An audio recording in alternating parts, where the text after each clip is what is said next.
day 2 of the final series in the BCA Elite competition.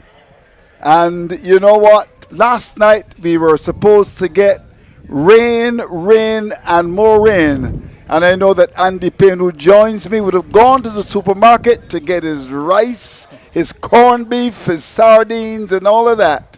But to be honest with you, we've had very, very little rain, if any at all, certainly not in my neck of the woods. And in fact, what we got was some absolutely strong winds blowing all of my Julie mangoes down as well.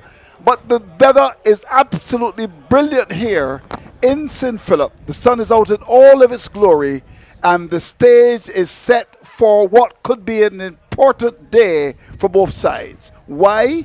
Because Superb then Gladiola, they are in a strong position, Andy Payne. They're 175 for 3 in response to a meager 165. Now, it is about Superb then Gladiola going for the coup de grace, and it's a situation where Windward, they're hoping to survive because at the moment they are in the doghouse. A very pleasant good morning to you, my friend. What good weather we got here in St. Philip? Very good morning to you, Andrew. Good morning to the viewers. Like I said, excellent weather here in Lucas Street in St. Philip. I just spoke about what were the expectations, the anticipation of bad weather, but we have none of that here, Andrew. The outfield is brilliant. The pitch is excellent, I can tell you. And the Superb Glen Gladiola side, they will want to continue in the vein that they're in. First innings lead, presently just leading the table by 1 point in terms of if you're looking at everything collectively. But just 1 point ahead of Wildy, defending champions. And here they are in a position where they can go on to look for 4 batting points and keep themselves pressing ahead. Indeed. I mean, the Wildy side, they've got quite a bit to do still against the schoolboys. They made a declaration, Andrew, that they're probably married now. Seeing how things have turned out. So, yeah. My question to you, would you have made that declaration at 268? No, I don't think. Or you would have gone for the extra point? I would have gone for the extra point. I'll tell you what, the game has a lot of time in it. It was just day one. The schoolboys would have won the toss, the youth, and inserted them to bat. So it was them to do all the running. And to get up to 268, they still had all the wickets there in hand. And there you go. They were in a position where they could have carried on and picked up those 4 batting points because, like I said, there was still a lot of time open in that game. Yeah, and the schools have got a stronger side. You know, we've accused maybe of maybe not having the kind of team, but they've put out some of the players who represent Barbados at the under-19 level. So it's going to be a bit of a challenge maybe for them. I passed there on my way up to Windward, and they were busily preparing the pitch. We're going to be keeping our eyes on that match as well. I definitely want to keep an eye on. So, like I said, today is moving day, really. Moving day, I like that. I haven't heard that in a long time, Andy Payne. So, I mean, the youth, like you said, they've put a good 11 together, a strong batting unit. So, really, if they can battle the duration of the day, I think that would really, really be a setback for the Wildy side. The Wildy, they'll be dependent on their slow bowlers. Like I said, it seems like things have gotten under the way. Yes, indeed. Yes.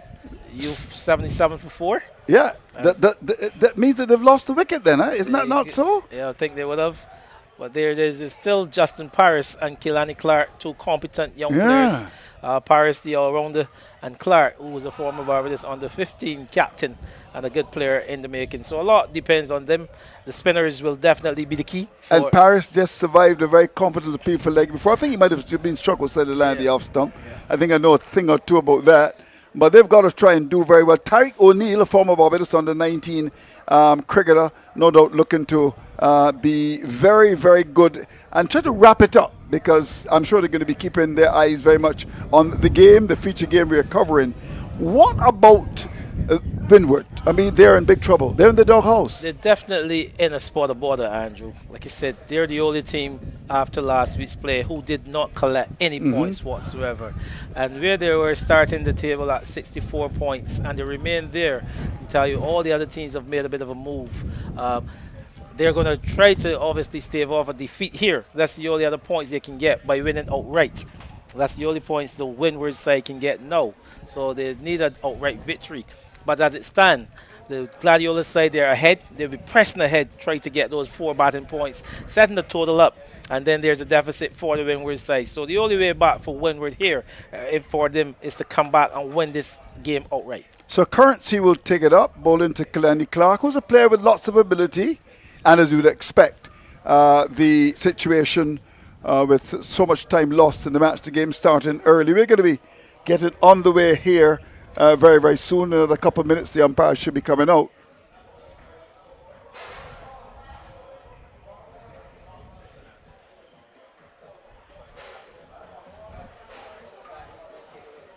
So we're going to certainly keep our eyes on this match. What's your gut feeling? Well, it's going to be a test for the youth here. I think, from my standpoint here, I think Gladiola are in a very good position to press on here. Yeah. Like I said, a lot of running still to be done here by the youth, but will they? I mean, they can come out with a victory here as well. It will keep the table very interested. But I'm still backing these youth boys to bat. Yeah. Well, they got Justin Paris, who's a good player. And Kalani Clark is also a pretty decent player as well. Currency looking to pick up another pep, as they say. A lot will depend on how the pitch plays. Hope it doesn't play like the pitch that we saw for the test match in West Indies versus Pakistan at the Queen's Park Oval. When Pakistan said that they felt at home. Currency is a very useful bowler.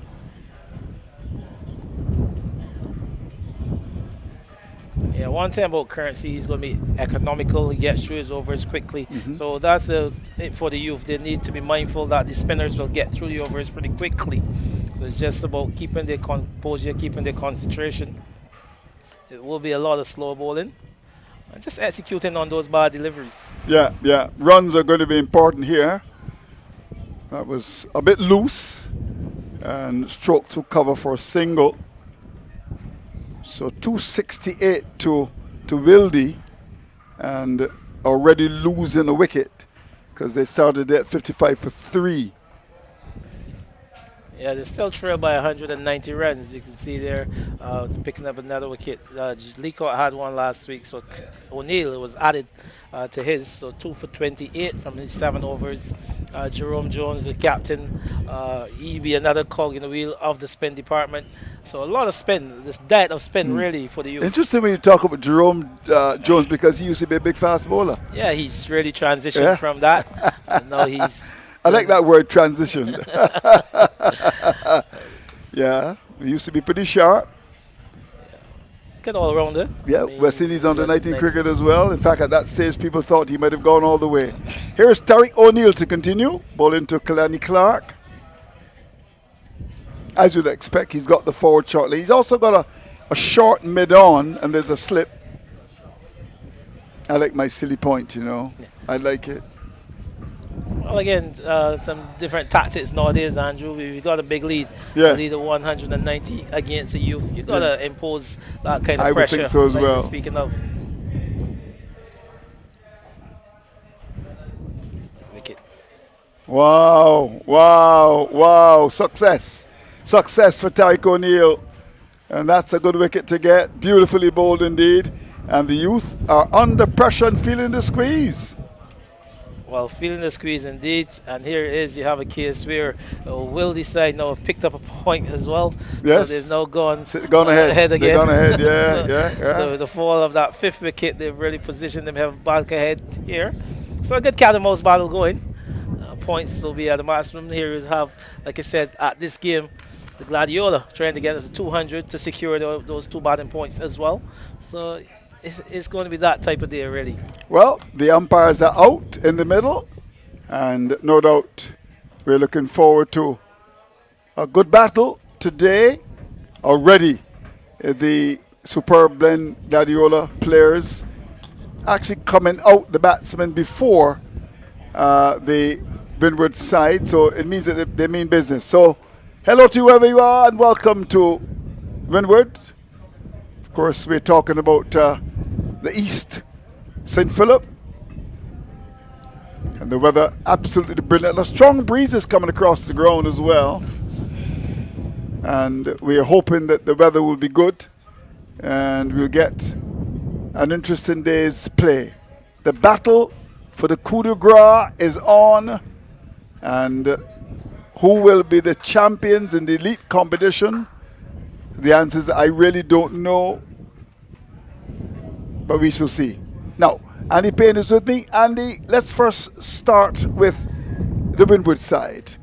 They really are struggling. They won 65 all out, to which the superb Gladiola, a side that has made all the running really, they won 75 for 3. What will be the tactics, first of all, of the Windward side today? Well, the Windward side, again, they need to start with their strongest bowlers. I think they need to look at Griffith and Bell. I'd be inclined to go that direction. They need to get wickets quickly. Really put the Gladiola side under some pressure. Try to dismiss this man, the Pisa, who's on 75 and looking to get up to a century. He's the key. He holds the key. I guess he's one who scores very quickly as well. He's on 75 off 50 deliveries, Andrew. Some 5-4s and 5-6s. So he really holds the key, as well as to the scoring rate as to how this game can progress. I mean, the Gladiola side, he said they've got a big back-end powerhouse. It's in Ashley Nurse. Yes, still to come. Jones, the captain. Eiffel. These are all guys who can really get a move on. So, like I said, in their thinking, they're 125 runs behind standard for what they would like to be. That secures 300 runs and 4 batting points. It also gives them a lead. It's what they want to get in a lead. If they will get a lead of 150, it really puts the Windward side. You think they'll be looking for that? I would be. I mean, I would really be inclined to look at it that direction. Yes. I mean, you're scoring presently as a good run rate after 27 overs. You're 175. Right. So you got a lot of time in it, really. Yeah, I agree. I agree with that assessment. And the Windward side started with spin. Surprised by that, or not really? Well, it's a particular spinner that they choose to start with. So the first ball is about to be bowled, and immediately you could see that Windward on the defensive because there's a fielder on the backward point boundary. Sure, Philo Wallace would never ever do that as a Barbados captain. Why would you give a single up so early? But now they decide, well, I suppose because it is the Pisa. But now Yearwood, who hits the ball pretty hard. So that backward point comes in.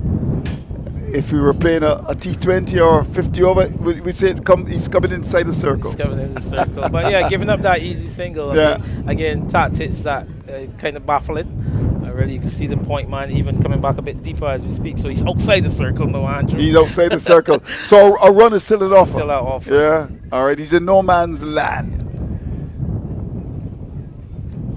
So Yearwood is the batsman, playing for several clubs.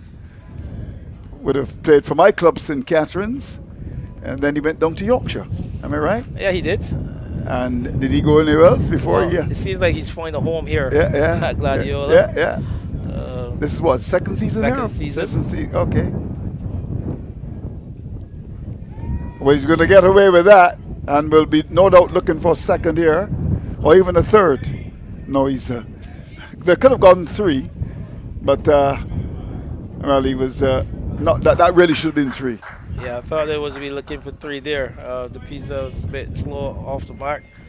But yeah, so again, like I said, what's good if they can score at some 5 runs over here. They're currently scoring at 6.5. So it would really put the pressure on the Windward side and trying to get up to that lead of, like I said, 150. So He's prodding away at the pitch. That ball actually bounced a bit there, so it's interesting to see what happens. Well, that's a poor delivery, and that's dealt with in the appropriate manner. Oh, that's Morby, as we would say in Barbadian parlance. And he actually drank it with a big swing through the wicket. That's gone away for a boundary.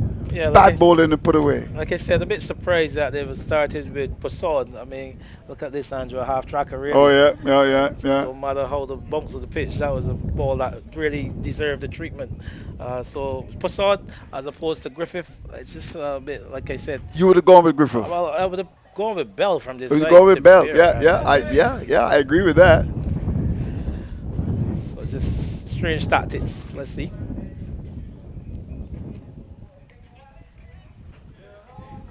Well, as you'd expect, very early under pressure. So there's a long on, long off as well. The extra cover is deep. Backward point is deep.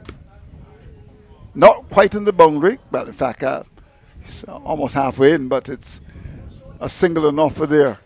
Now, Prasad hasn't started well at all. He's been way too short.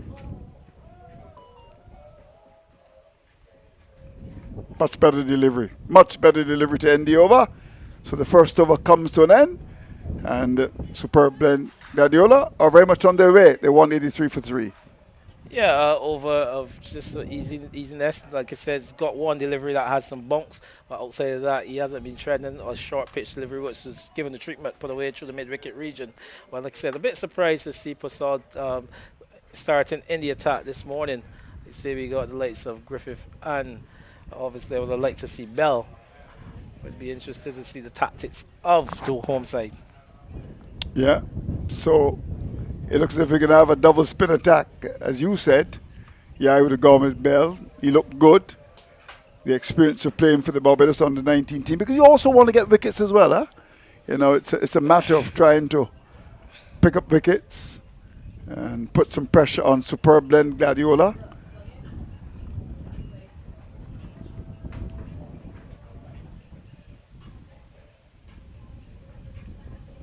It's actually a change. In fact, it looks like Bell. I'm sure they heard you. And I saw the spinner getting into position. But they've decided to go with Bell. But he's coming from the northern end. Started at the south. You've played here on this pitch. What do you normally get at Windward? Well, generally it's a good batting surface. I mean, presently it is full of grass. It's a pitch that is offering something for the bowlers, as we saw in the first innings of the Gladiola bowling. But it's generally a good batting surface. Some centuries being scored here already for the season, so can't say it's all much devils really. But I'm glad to see Bell in the attack. Are you surprised that we've got so much grass on the pitch? Well, not at all. I mean, it's a good square. Like you said, it's a pitch which hosted some first-class matches before.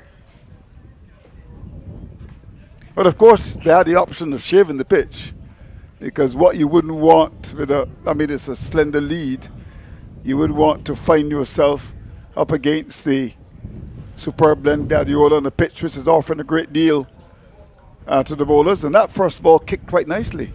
Yeah, but Gladiola has just got such a good balance side. Yeah, it doesn't matter. It doesn't matter. Doesn't matter. They've got the likes of Jones, the captain, Nurse in there. Yeah. So they've got their own share of slow men, the Pisa.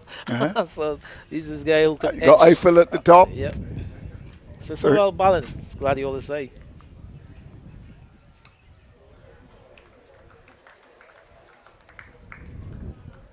So once again, it's a pleasant good afternoon to you. And play starting in time, given what the weathermen said last night. Fellow Wallace actually went to the supermarket very early after work and had lots of sardines, he told me. Lex Brunswick, don't charge me for the commercial. And he also made sure he got some rice and peas. Yeah, we were expecting bad weather. Didn't really materialize. Very windy last night. And again today. But we welcome the breeze because it's been very hot in recent times. Yeah, it's been recent summertime and very hot. So this is a good breeze, really. You can feel it coming across the ground here, Andrew, like you said, into the night with some heavy winds, like you rightfully said. But cricketers would enjoy this, I'm sure. Sporting Day, of course, the Barbados women are playing. What time is that game today? Can anyone tell me? I haven't seen a release from Cricket West Indies bigging up the game. Barbados up against Trinidad. They actually lost to Trinidad yesterday. Yeah. Did you watch a bit of the game? I didn't see much of it. Just looking at the scoreboard periodically. Yeah. But yeah. Lost big 2. They won the toss, the women, and they decided to bowl first. And I know the commentators were questioning that decision. So someone should tell me what time the game is today. I'll be happy. Maybe Rashawn Hackett, who's a man with his ears to the ground.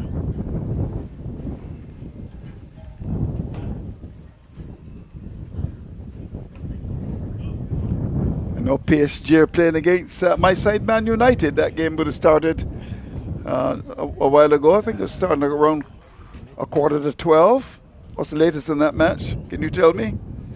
Are you a Man United man? I'm a Man United man. Fellow Wallace likes Tottenham Hotspur. And young Rashawn, I think he likes West Brom. Well, that game would have finished at a 1-all draw. A 1-all? Yes. Okay. Yes. Wonderful.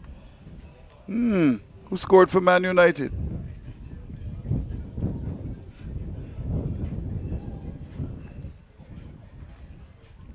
So the first over from Saquon Bell comes to an end. It's 183 for 3. Yeah, that was 83 for 3. A quiet start there by Bell. Good to see him in the attack. Just being watchful there was Herwood. Just being very much on the defensive. Like I said, ball just to feed your way in as about to get yourself in. Bell, he didn't let the ball at express pace in that over. You can see him just really trying to get his lines and lengths correct. But good little start there. Like I said, I definitely would think there will be a change as well. I don't think Persaud looked very threatening. 2 overs for 21 runs. Not at he all. picked up that 1 wicket overnight, but I don't see him being a threat. No. So you expected the change. I was surprised he started in the first place. Yeah, very much so. Did you find out? Did you? I'll just get the score Found out for for me? you. Yeah. Maybe you can Google it. Just going there now. So 1-1, PSG. They start next Saturday, 7:30 Eastern Caribbean time against Hull. So we look forward to that. Oh, that's very well played. That's going to go very close to the boundary. And we'll get there. Punched off the back foot. Through backward point. Beautifully played by De Pisa. Here you go. You got your man. In the 32nd minute. Yeah, Mbuma. Yeah, but he's done very well. He's a 4-man in the side. Some think he should play through the middle. Some think he should play on the wing. We should see what Michael Carrick does. The backward point is right on the edge of the boundary now.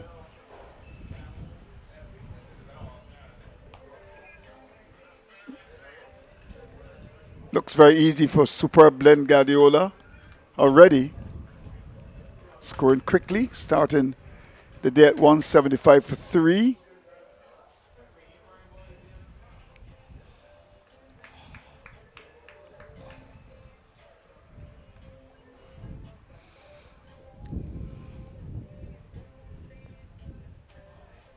So you see that bowling change came in. Yep, it is. How good is Tennyson Roach as a spinner? How do you rate him? Remember, there was a former English commentator, and he describes Carl Hooper's bowling, and he's used words like lollipop. Lollipop, okay, yeah, he did. You know who's Are you that? talking about Jeff Boycott? The man who talks about the corridor of uncertainty? There you go. So I really think this is lollipop bowling, really. But he gets some wickets. He's had a few wickets in his last couple of innings. He's had a 3, he's had a 4. So here's Roach. Just generous flight, really. Yeah. Just really asking the batters to give their hands away rather than really taking a wicket. Yeah. He looks very hopeful, wishing and hoping like Dusty Springfield. But he's the captain of the side. He's taking matters into his own hands. Oh, that kept a bit low. Hayward had to hurry that back defensive shot. Got it down towards the wicket to end the over. And it's 188 for 3. Superb Gladiola. Windward making 165. So the lead is growing nicely. Yes, like you said, Roach not much of a wicket taking in the sense of taking your hand away, but here he is just coming into the attack and just starting with a over where the Pisa pick up a 4. Outside of that, it was very quiet after that.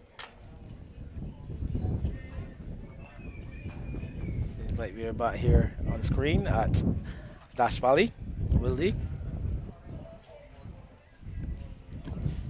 I have the scorecard, but I know it's going to be currency to carry on. Paris and Hines. So yeah, Hines my favorite batsman there. He's looking good. Oh, chance for catch taken. So success for Windward, and denies De Pisa 100. He goes for 81. Yeah, again, that man Bell, like you said, we had to get Bell to start the attack. And here there's a ball pitched back of the lane, trying to punch it, didn't get over it really. There was the Pisa and hit it a bit aerial, and the fielder there in the cover did well to take a lovely catch there. So he's got to make his way back. Look at that, Andrew. Soft dismissal, we would say. Yeah. He's trying to punch that one. No commitment in the shot, really. Yeah, it wasn't as positive as we've seen the Pisa all week last week. But here he is losing his wicket. Caught in that cover region off the bowler's Bell. Good to see Bell picking up a wicket, though. Remember, we said they needed wickets, and if they were to do that, Bell would be the man for them. Yeah, I agree with that. So Pisa comes back, gone for 81.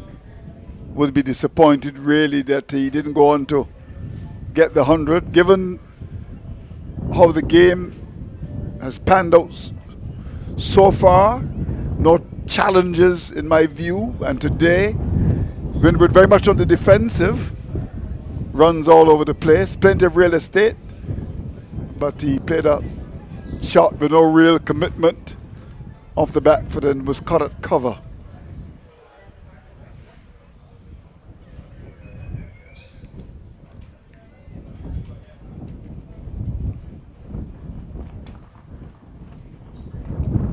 So as you said, Bell, among the wickets, he's now got 2 for 23. This talented all-rounder. Is he a better batsman than bowler or a better bowler than batsman, Well, in your view? the truth is, I think he's a true all-rounder. You think really, he's a true? yeah. Okay, I mean, okay. Like you saw him for the No cricket, bias. no bias whatsoever. Okay. I think he's got the attributes to pick up wickets, as we've seen. So should I ask the question another way? Do you think he can bat better than he can bowl? I think he's a good even cricketer, Okay. Andrew. Okay. Both disciplines. And that's the answer to the question. Fair enough. I think Rick Sean Hackett would have got stumped there. Yeah. I've stumped him on a couple of occasions so far. Looks very pensive today, Rashawn. Hello, Rashawn. How are you? You okay? Okay, fair enough. He says yes. Don't believe him. So the new batsman coming to the crease is Randy Thomas, a veteran. Gets his first ball from Bell.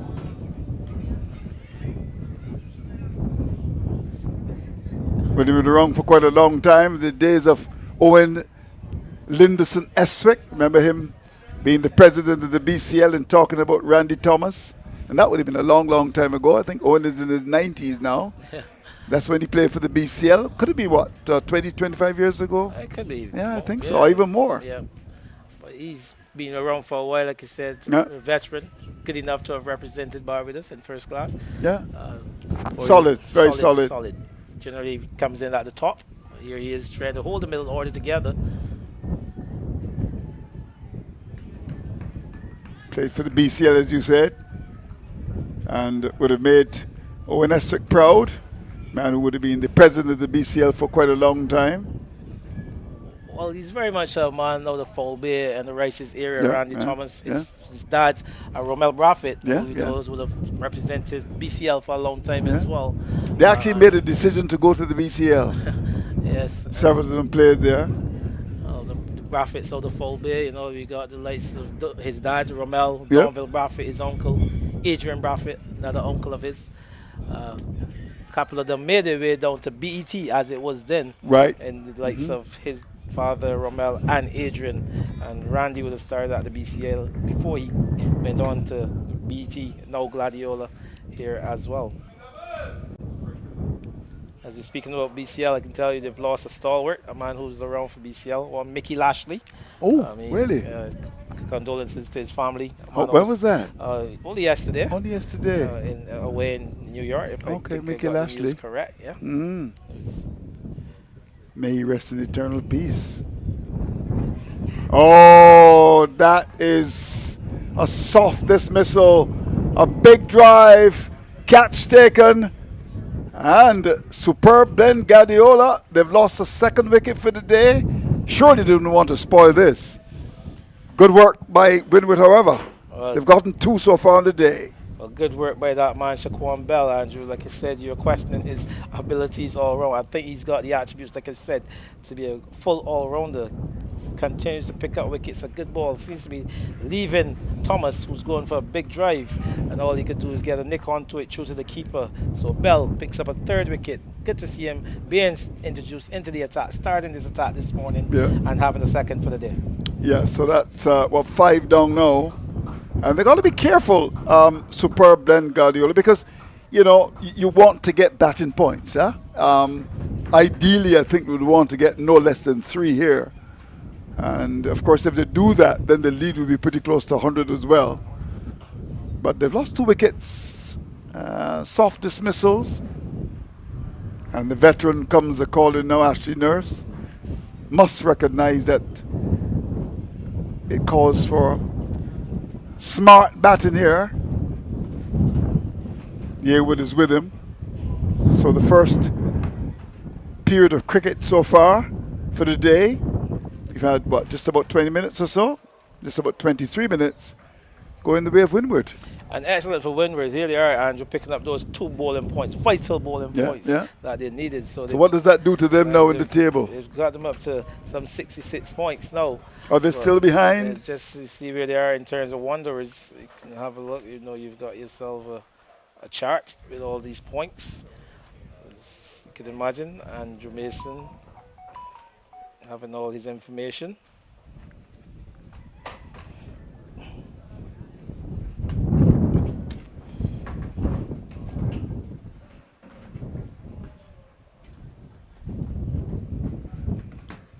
So Bell to bowl to Ashley Nurse, gets his first ball, and is as solid as a rock in Rice's, recognizing the importance of occupation of the crease here.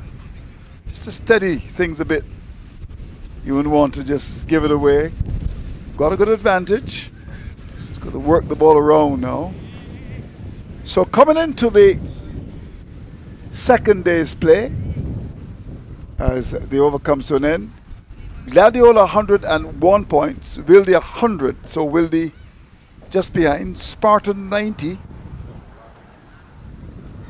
Empire 85, UWI 76, YMPC 71, Pickwick 68, Wanderers 67, and Windward 64. So those 2 points you said would take them out to 66. Wonder how the Wanderers of Dow's Road are doing. Yeah, so there's some movement in the table already. Yeah. We also saw Wildy picking up 2 bowling points as well. So they've gone. Yeah, they've gone ahead. Again, by another 2 points. So here it is, be interested. Gladiola, they've got to do a lot of batting to put themselves or keep themselves really fully all in contention here. Yeah, and a different mindset now you may very well have here with the loss of the 2 wickets. The silly point is in. Don't know if it would have the backward point of the boundary. Given what has happened so far, just don't give him the opportunity to. He'll get the run down the backward point, but he'll have to go past point. For me there, it was short. And, sometimes there are moments in the game when you just got to, change it. You're defending, but you've picked up a couple of wickets. Just bring a 1 or 2 fielders in. That doesn't really happen. He was allowed to get away with a single down to backward point. Goes into double figures now.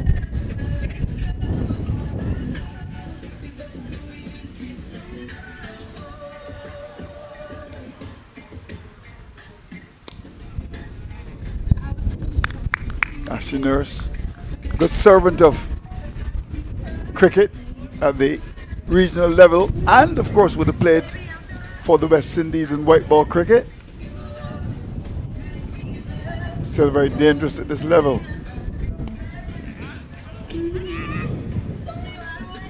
Yeah, it was a bit slow, but feel that cover had to move across to his left to pick it up, so they got the run.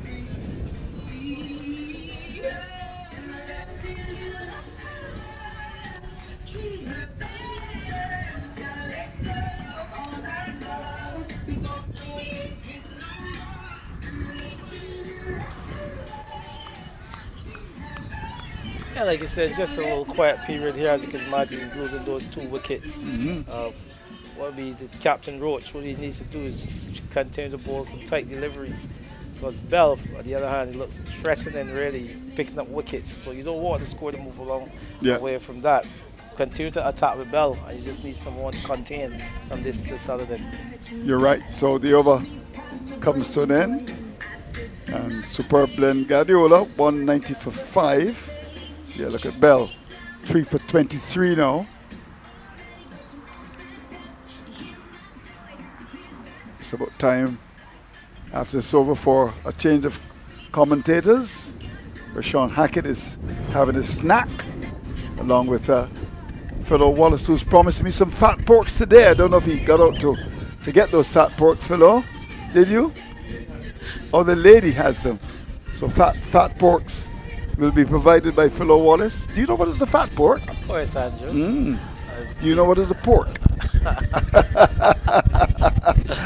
Yeah, fat porks, of course, you do get them on the East Coast. And cashew. Some people call them cashew. Cashew. And you're a northerner. Correct. Where you live in Pike Corner, how long would it take you to get to the East Coast to get some fat porks? 15 minutes. 15 minutes? Yeah, just pretty much that. A bit longer because the roads are not as good as they should be. Correct. Have they done any improvement to the roads in that part of the world? Still very bad. Oh, yeah. And there were some roads you could take. And I'm going to take you through a bit of history. Yeah, please. I'm keen to hear. Where you could have left Pike Corner and go through Cavehill and Ditchery Hill into Boscobel, yeah. Morgan Lewis, and into Shorey Village takes you onto the East Coast. And that would have been a trek that would have taken some 10 minutes. But because of the roads, you've heard of Morgan Lewis, the Morgan Lewis Mill take you into Shorey Village. Those roads are very bad. Cherry Tree Hill. Yeah, they're very bad, yeah. I can give you a little bit of history. Yeah, I'm very keen.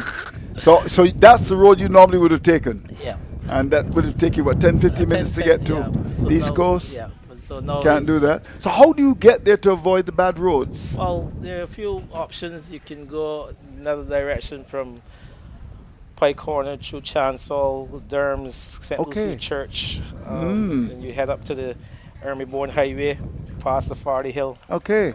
Down Cleveland Hill, past the Shorey, onto the East Coast.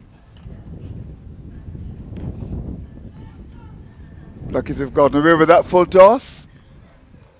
Going down to backward square for a single. You're familiar with some of those names I've just mentioned? Am familiar with some. I know Farley Hill, of course. There you go. Soak on the Hill. Soak on the Hill. Yeah. Are you there? No, I'm not a soaker man. Last time I actually went to a party would have been back in 1982 in Plastic Bag 1. that's when all of us came down from St. Philip to go to the National Stadium. Haven't been since.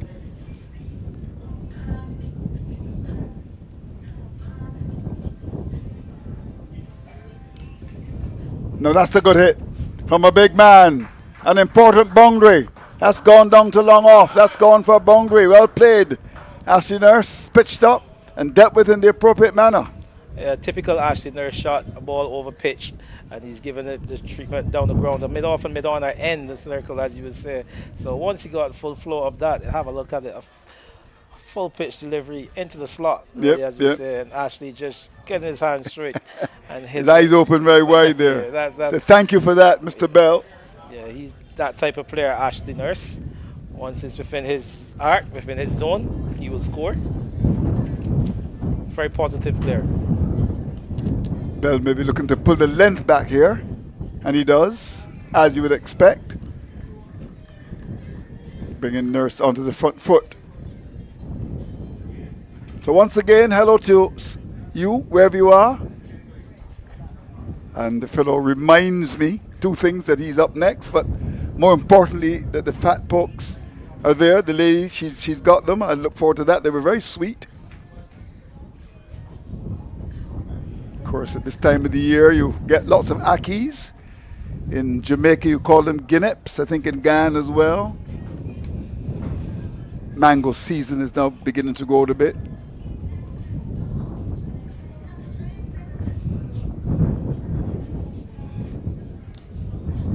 Now that's another pitched up ball and driven beautifully. That's gone down to long on. That's gone for another boundary. The ball before was pulled back. That was pitched up. I think Nurse was waiting on that.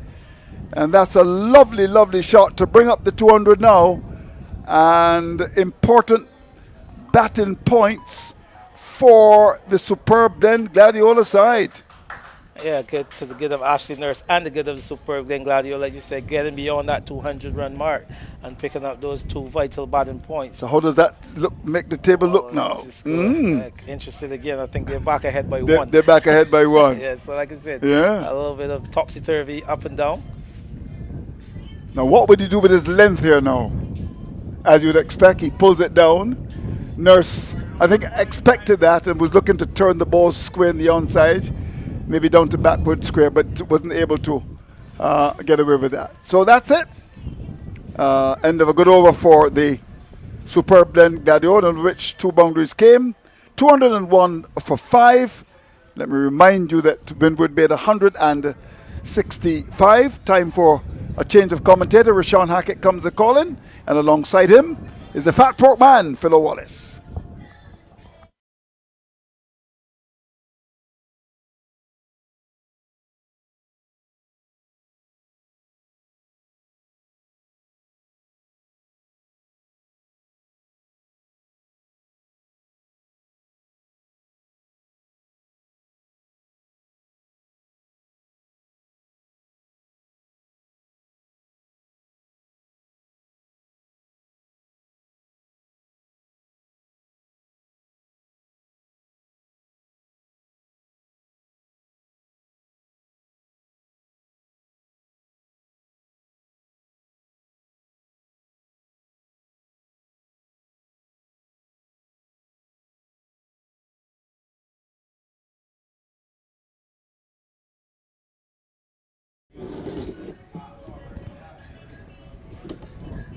$205 for 5. We're in the 34th over. Zidane Herwood hitting a lovely 4.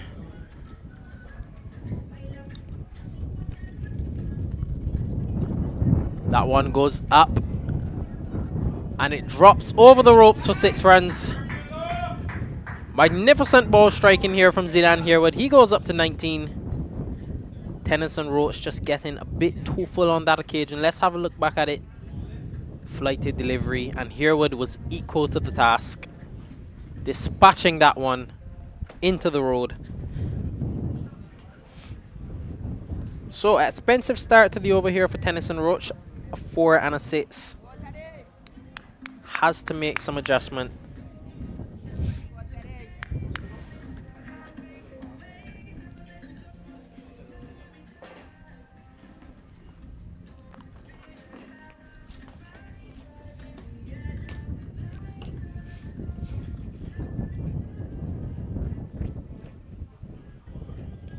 Another flighted delivery.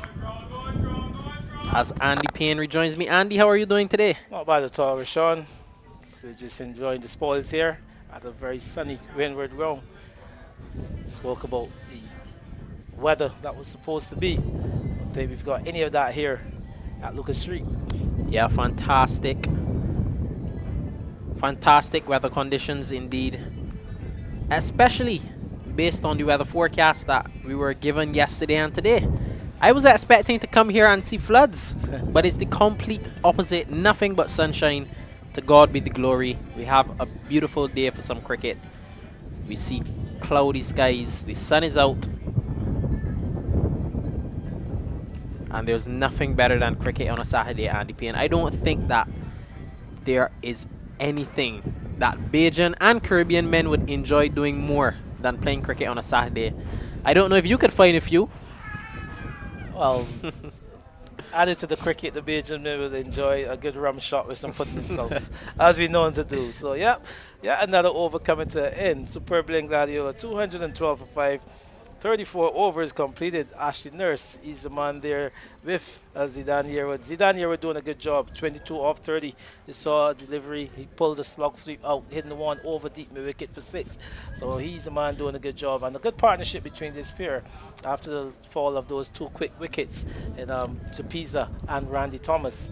But again, Tennyson Roach continues, the captain, just trying to really buy a wicket. He's gone now for 59 off 8 overs with Shaquan Bell, who's giving him a good start, picking up those 2 crucial wickets, really. Not sure he's going to carry on much longer. So it'll be interested to see the tactics of the Windward side now. It looks like Griffith being introduced into the attack. Yeah, Komari Griffith, leading wicket taker for this Windward side for the season. He's coming back. Just 1 wicket for 59 runs so far in his 8 overs.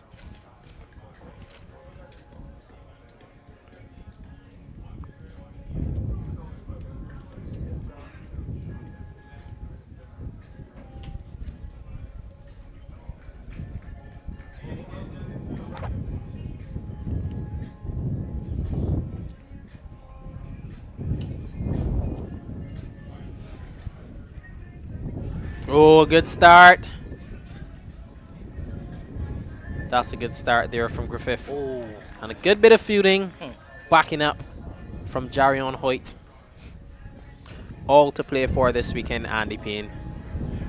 Gladiola for the championship. Windward fighting against relegation. Like I said to Andrew a little bit earlier, this is what I call a movement day. This day can decide very much how the outcome would be for the cup and for the relegation threatened teams, really. Like you said, all to play for.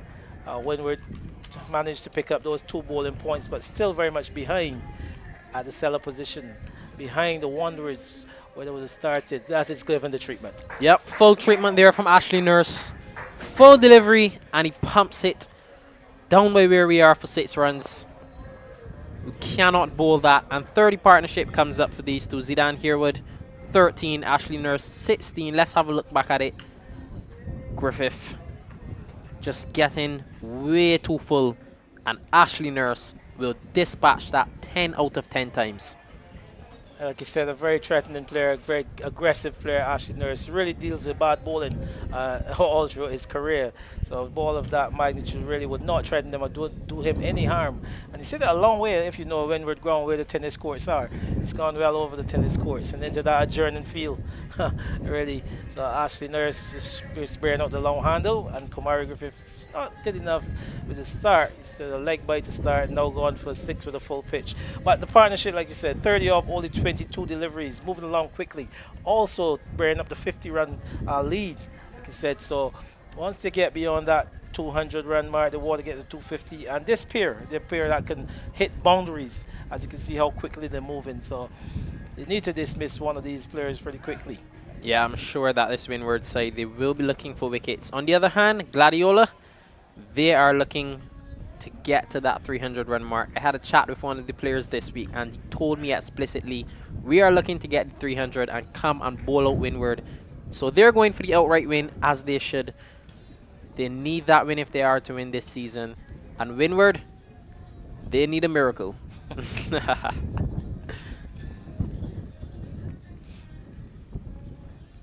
That's a good comeback delivery. Just pulling his length back there is young Komari Griffith. It's good selective batting by Ashley Nurse as well. He's already got in the boundary with folk taking a risk. Oh, and he gets another one. That one goes high and it goes hard all the way for 6. Ashley Nurse is in a no-nonsense mood here. That one has gone a long way, Andy Payne. Well, you said high, you said hard. I thought you were about to say far as well. Because as you can see, it's gone a long way. Rashawn, again, over pitch. And Ashley Nurse not going to miss up. But he's definitely got himself a good willow there. That seems to be a good piece of bat. Getting a lot of bat onto that, hitting it a long way. You can see our camera crew just trying to pick it up in the distance. But ball is with him. Looks like Maxwell Lewis. But what a talent shot there by Ashley Nurse. Like I said, this lead goes up to 60. Score goes up to 225. So they're thinking there's some 75 runs away. And that's the thinking. That's how it should be. Really, remember, first 50 runs for the day. Lead goes up to 60. They need another.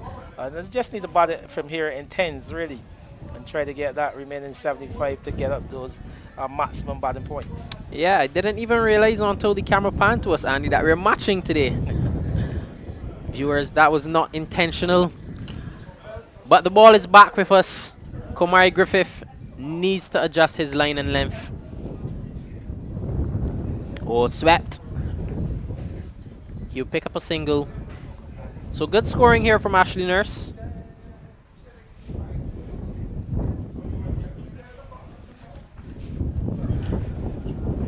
I just think that Griffith just needs to pull back his length just a tad. You can't get too full at these two batters. It's in the gap. Once again, too full. Allows Herwood to extend those levers. Yeah, challenge over conceded some 18 runs, so they're really putting on the pressure now. The superb Gladiola, two very aggressive batters, as you rightly said, Rashawn, Ashley Nurse, and Zidane Airwood, having the ability to get this ball over the rope. And you can see the clip that they're going at. You just said that partnership is very much growing. Lead goes up to 65 and really pushing the team away. Remember, I said this is moving there. The only thing here is for them to get that 70 runs, Rashawn, and get up to that 300 and do all the running from here. Remember, they're trying to get some 20 outright points in this game. They're going to win this game outright and leave it up to the Wildies to see if they can pull off a victory against the Youth, and that will decide the cup for this season. I'm going to leave you, Rashawn. Phil Wallace is definitely here with you now. So at 230 for 5, superb Gladiola. Thank you very much, Andy Payne. Captain Tennyson Roach Jr. continues. He's into his 11th over. No wickets as yet. That's a good delivery. That's where you need to bowl at Ashley Nurse. Just slightly back of a length. Don't get too close to him.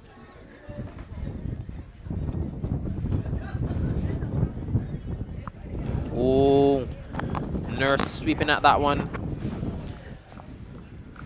But a beautiful day for some cricket here at Lucas Street. Spectators are in the house as we welcome Philo Wallace. Philo, good morning to you. Good afternoon. Sorry, good morning. Sean, how you doing? Good afternoon to our many viewers and listeners of this elite ninth round of matches here. This very tense game at Lucas Street between home side Windward and the visiting Super Blend Gladiola. A very interesting passage of play so far in this game on this second day, tomorrow being the final day.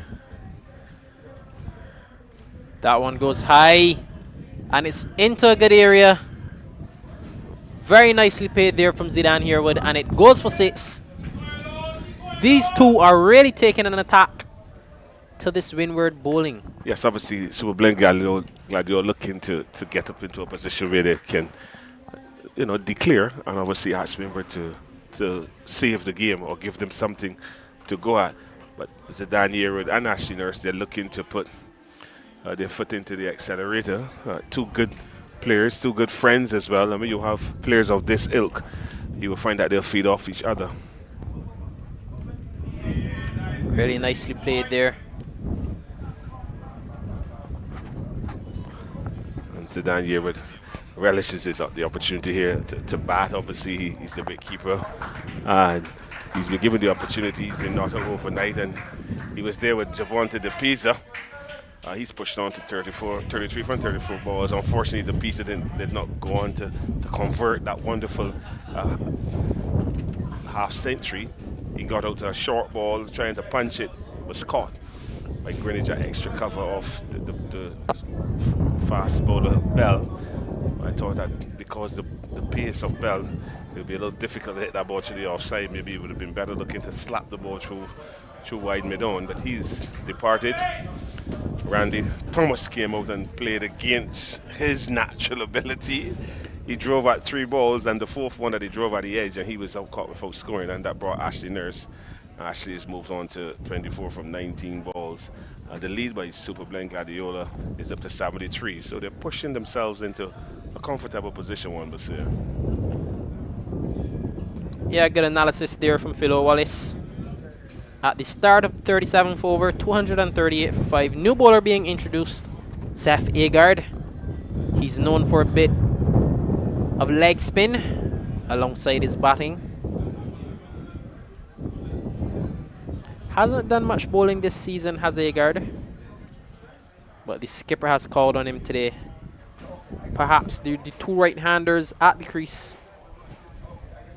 It creates a different challenge, but no challenge here for Airwood. A lusty blow all the way for 6. Yeah, that's a wonderful shot. Sweeping on length. Zidane Airwood going down on his knee and just sitting nicely with the bounce. Good length. Good wicket here. Hit it. Get it right under the ball and middle it, hitting into the tennis court. There are 2 tennis courts to our left. He hit into the second one and bounced over the fence. and down onto the other field on the other side of this ground. But a big hit from a short man. And obviously they call for drinks right away. It's a very beautiful day here at Lucas Street in St. Philip. This wonderful parish Andrew speaks about. We know yesterday there was some gloom in the air, obviously expecting bad weather. But again, God has blessed us with being a good nation, and He's allowed that system to go by us. And obviously today now, Barbados in all its glory, blue skies, and a lovely breeze again coming from the east. Obviously that is where the Atlantic side of the Atlantic Ocean is, and there's just a lovely sea breeze coming here, hitting us straight in our faces. But good conditions for cricket. The pitch to me is still a very good pitch. It's a lot harder than last week, which is expected, so the ball will bounce a lot better and stroke play will be a lot more easier. So we're playing Gladiola there in the box seat to dictate how this game can go, because obviously lead now up to the 244 for 5, so the lead continues to grow, and if these two continue to bat the way they're batting, looking to get boundaries, they're 79 runs lead. If the two of these guys continue to bat the way they're batting, Super Blend Gladiola looking obviously to make a declaration sooner rather than later. Yeah, most certainly, and we must talk about how they've gone about the batting this morning, finishing day one on 175 for 3 after 27 overs. They've come back this afternoon and get up to 244 for 5 in the 37th over. So in less than 10 overs, Philo, they've gone up to 244. Magnificent striking of the ball from these two, Zidane Herwood and Ashley Nurse. Yeah, and play started at what, 12 o'clock? Yeah, play started just about 12 o'clock. 12 o'clock, and we know about what, 10 minutes to 1. So let's say 50 minutes of batting. 50 minutes of batting. And it's been good going. Obviously, clearly, Super Blend Gladiola, they've settled what they want to do. They're going to obviously look to bat and get runs as quickly as possible to put pressure on Windward to save this game and they bat a second time. Yeah, so the ball is back with us. Another full delivery. Herwood looks to hit that one, but doesn't make the connection. Still too full though, Philo. I'd like to see the bowlers just pull back the length slightly. Don't get too close to these two because we know what is going to happen. Even that is better. But it's short, it just bangs it into the offside for a single. But the previous delivery was, I wouldn't say it was a bad delivery, it was a good delivery because Zidane Herwood could not get under the ball. So then he made it into a Yorker. If you're going to error, I prefer to error on the full side and the short side because you can miss it a full toss. But if you middle a short ball, you're going to knock it away. So he has to error on the full side. That ball was short and wide and cut through backward point. Will run to the boundary. Yes, it looks like it's gone to the boundary for 4. So once he beats the man the offside there, that is 4. But I prefer to see him error full. If the batter misses, he can hit the stumps. If he misses it, there's a chance of getting caught. But when you bowl short, like he just did, you're punished. And this is a little tickler situation because you have two batters who are looking at putting their foot in the accelerator and get the run rate going. And you're bowling part-time bowlers. It's a gamble. Yeah, I completely agree with you, Philo. I was a bit surprised this morning when I saw Persaud starting. And then we saw Tennyson Roach. Not guys who are known for their bowling. But you got the leg spin in Lewis, who should be bowling before Seth Wegerhardt. We haven't seen Hoyt. We haven't seen Hoyt. I was looking for Hoyt to come and bowl a spell this morning. Clearly there's a problem with Jaden Roberts because he hasn't bowled at all in the game as yet.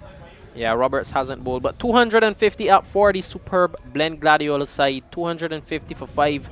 37 overs completed. You can continue on your point, Philo. We haven't seen the bowlers as yet. You haven't seen the main bowlers. Obviously, we saw Bell. But I haven't seen the other bowlers at all. And this is at Dash Valley. Dash Valley. Wildy playing the Signia Globe Financial Barbados Youth. They trailed by 149. They won 19 for 5. There's a big appeal there. The umpire obviously say not out. I passed there this morning on my way here, and there were lots of people out there working on that surface, that square, to obviously make play possible. Lots of covers as well. Justin Parrish, I believe, is the captain. He's not on 27. And Jahidi Hines, a fine all-round cricketer, fast bowler and batter. He's there on 20. Yeah, so we're back here at Lucas Street, where Ashley Nurse and Zidane Herwood are at the crease. Roach Jr. Tennyson Roach Jr. continues his strugglers from the north. The Saturday that ball is buying into the offside. Passard doing a lot of work now. There's a sweep of a boundary in the offside. That's a single. So quite easy pickings here for the Super Blend Gladiola batters. Zidane Herwood, he's 40 from 37, and Ashley Nurse, who's 30 from 24. Not a lot of pressure being put on these two free-scoring batters at the moment.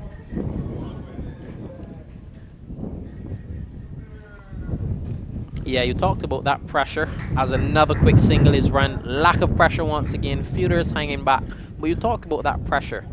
And I was a bit disappointed this morning, Phil. I don't know what's your take on it. When I came this morning and from the very first ball at the Pisa, there was a long on out, deep point. And although this is a guy who's on 75, I'll continue after this. Although this is a guy who's on 75, those 75 came last week. This is a new week. He has to come, reset, and start from the beginning. So from the very first ball when you give away that single, I don't know if you recall, the very first ball the Pisa struck to deep point. The deep point. What did you think of that?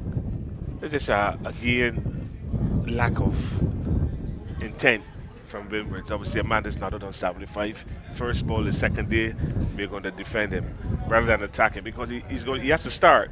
So he gets the first ball and he bangs it from Passard down to the sweeper. He's off strike. First ball of the day. No pressure at all. You see Ashley Nurse again going back and punching that ball down to Passard, who's at deep point. So when you see a field set like that, clearly the batter's mind is at ease because there's no pressure to score. Windward have to make all the running to get wickets. So if you're going to give me a easy single on the first ball of the second day, I'll take it. But again, it lacks. The captain again will have to come into play. What is he thinking? How is he thinking that his bowlers can get the Gladiola batters out? Yes, they got Javon the piece out off the seamer, and Randy Thomas caught behind off the seamer. But if you look at it, the slow bowlers have not really been that effective. Yeah, certainly. 2-5, 3 for 5, 38 overs completed. But yes, I just don't think the aggression has been there for the Windward side. We haven't even seen Griffith as yet either. Komari Griffith? Yeah. No, we've seen 1 or 2 overs from Griffith this morning. He bowled this morning, but I didn't see it. But again, he's their main spinner. So why is he bowling at these two heavy scores or free scores from Super Blend Gladiola? Short ball, and Ashley Nurse is looking to go back and bang it, but just picking it. That's not like. Yeah, Griffith bowled just that 1 over this morning, and he was struck for 18 in it, and it brought the introduction of Seth Agard. Yeah, but if you go to bowl Seth. Oh, there's a mix-up, and that man Zidane Herwood has to go back to the pavilion. Absolute confusion between Nurse and Herwood. Nurse. No. The umpires are asking, they're checking. The umpire coaches is checking. It seems like Ashley Nurse is going to be run out because Herwood would have run past him and got into the crease before the stumps were broken and the non-strikers in. So Ashley Nurse has to come back to the pavilion. He'll be the one who's been run out. Well, let's look at it again. Ashley Nurse took 2 steps down and went back. Herwood ran past him. Yeah, Ashley was just lingering, going back into the crease. And Herwood looking to run down to the pavilion. Obviously, umpire Codgerton saw that he would have made his ground before Ashley Nurse actually made his at the strikers end, and he's been given run out, Ashley Nurse. So he has to come back to the pavilion for 31, and they've lost his 6th wicket at 235. But a bad mix-up. But clearly they're rushing. They're looking to push on. Yeah. Just a mix-up in communication. Ashley Nurse is not going to run for that single anyway at his age. So it's just a mix-up in communication, and Ashley Nurse obviously has to come back to the pavilion, but well played to him. Yeah, he has to go back to the pavilion from for 31 runs. That was a big loss. This partnership was really starting to blossom. Yes, it was. And it brings new batsman to the crease, Jamar Eiffel. He fancies himself as a batter as well. Yeah, he calls himself an all-rounder. Yeah, so to his Pat Cummins. In the IPF auction, Pat Cummins goes up as an all-rounder. not quite the all-rounder of you think. He has the ability to get some runs in critical situations, but consistently getting runs, I don't think that happens. But once you have the ability to defend your stumps and get a 15 or 20 and bowl fast, well then you'll be branded as all-rounder. Yeah, so Herwood gets another life. And it's going to be important now to see that dismissal of Ashley Nurse if it's going to affect Zidane Yearwood in his scoring and his thinking. Because with Ashley Nurse, he had clear, obviously you can see clear intentions, no inhibitions at all. That first ball from Zephyr, flighted delivery, but well flighted. He drilled it down to long on for a single. So we'll see how he progresses in this partnership with Jamar Eiffel. He bowls right hand and bats left, which is good attributes actually. Yeah, my son used to bowl right hand and bat left as well. And they say that people who do that, they balance both sides of their brains. That's why I try to do a lot of stuff with my left hand rather than my right hand to try and get the other side of my brain working. Yeah, very interesting indeed. Yeah, they told me that a long time ago. I went to a seminar in Trinidad. This Nero, some funny title. He was telling us about balancing. You should always use both sides, left and right. Because you know when you're right-handed, you tend to do most things with your right hand. And if you're left-handed, you do most things with your left hand. You said it's straight to balance usage. Beautiful delivery. Seems to be the googly, the one that spins from leg to off at the left hand and brought it forward and beat the outside edge. A good take by the keeper. Asking a question, but unfortunately at this level, there's no DRS. Yeah, he was convinced that was out, but Agard didn't look that convinced. Roberts enjoying himself, having a bit of a dance to the music. From the time I got here this morning, just about minutes to 11, that music was playing, and I was quite fascinated to hear that kind of music being played in Barbados on a Saturday morning. Quite nice. Started with Michael Jackson. Then he went into some Lovers Rock. Now we play a little bit of house music. So the person above at Lucas Street, they're keeping us well entertained, and obviously they entertain themselves. It's a happy day for them. And I want to say happy birthday to Sherford Rutherford, his birthday as well. And I want to congratulate Andrea Marshall. Well, he's the president of Spartan Cricket Club, but he plays elite for Fusion Boutique Spartan, and he's just joined the 500 club. It's a fantastic achievement. And Yeah, we're fantastic. here at Wildy has pressed on actually. They've picked up another wicket. That of Paris, he's gone. And they have Seth Smith and Heedy Hines. They are 124 for 6. They trail by 144. And I have to say something about this Super Bling Barbados, Signia Financial Globe Barbados Youth. Before they left, they departed for Antigua to play the Rising Star CWI under 19. They lost 7 elite games on the trot.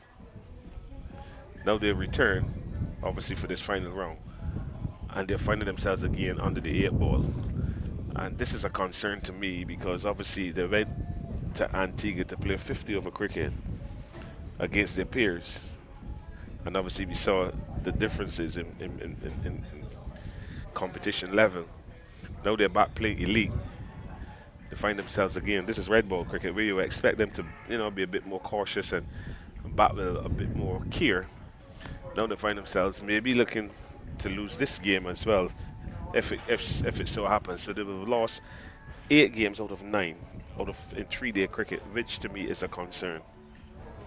So which game was the one that they drew? Or they lost to that. But I talking about this team, because this under 19 team is the one that played 7 games. The one that played the 8th, they would have made up because the guys went away. I'm talking about this team. They've lost 7 games as a 3-day unit, and they look now like they're going to lose this one, which will make it 8. But you can say 8 out of 8, but I just said 9 because there's 9 games in the season, the elite season, 3-day cricket. That one has gone high, but it lands safely. And Roach is disappointed. Someone should have caught it. It was really in the air for a long time, Philo. but the ball just went behind Griffith, who's a short extra cover. Yeah, he didn't move. He did not move. He didn't even turn to look to see where the ball was. And Seth Agard, who's on the three-quarter way out on the eastern side, he had to run in, and actually the ball dropped inside the 30-yard circle. And Griffith was feeling just on top of the square. Amazing. Maybe he's angry, he's not bowling, but a very poor effort. But this, you see, my thing is 3-day cricket. The longer format improves all the other formats. And if Signia Glow Financial Youth are not getting it right in the 3-day format, it is a bit of a concern. Because they're the future of our cricket. That Signia Glow Financial Barbados Youth, they are the future of Barbados cricket. That's where the Barbados cricketers are going to come from the youth level, and they're integrated into senior cricket once they're producing consistent performances. But when you look at the 3-day performances, it is not good enough. And that is a concern, and I think that needs to be addressed. How do we get our younger cricketers to understand the value of playing 3-day cricket, or red ball cricket, as they put it now? So that is my concern. They're talented because they just went to Antigua and won every game. But the longer format seems to be a problem. 2-5-6 for 5 as we begin the 41st over. So what do you think is needed to improve the youth cricket in Barbados? They need to get experienced people around who understands, who've been there.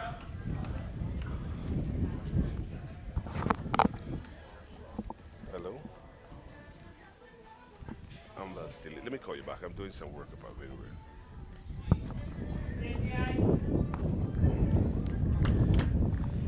You see, when I played for combined schools at the time, we had Mr. Seymour Nurse, who was our coach and manager. And he brought, obviously, from West Indies, great. He brought that discipline into our game.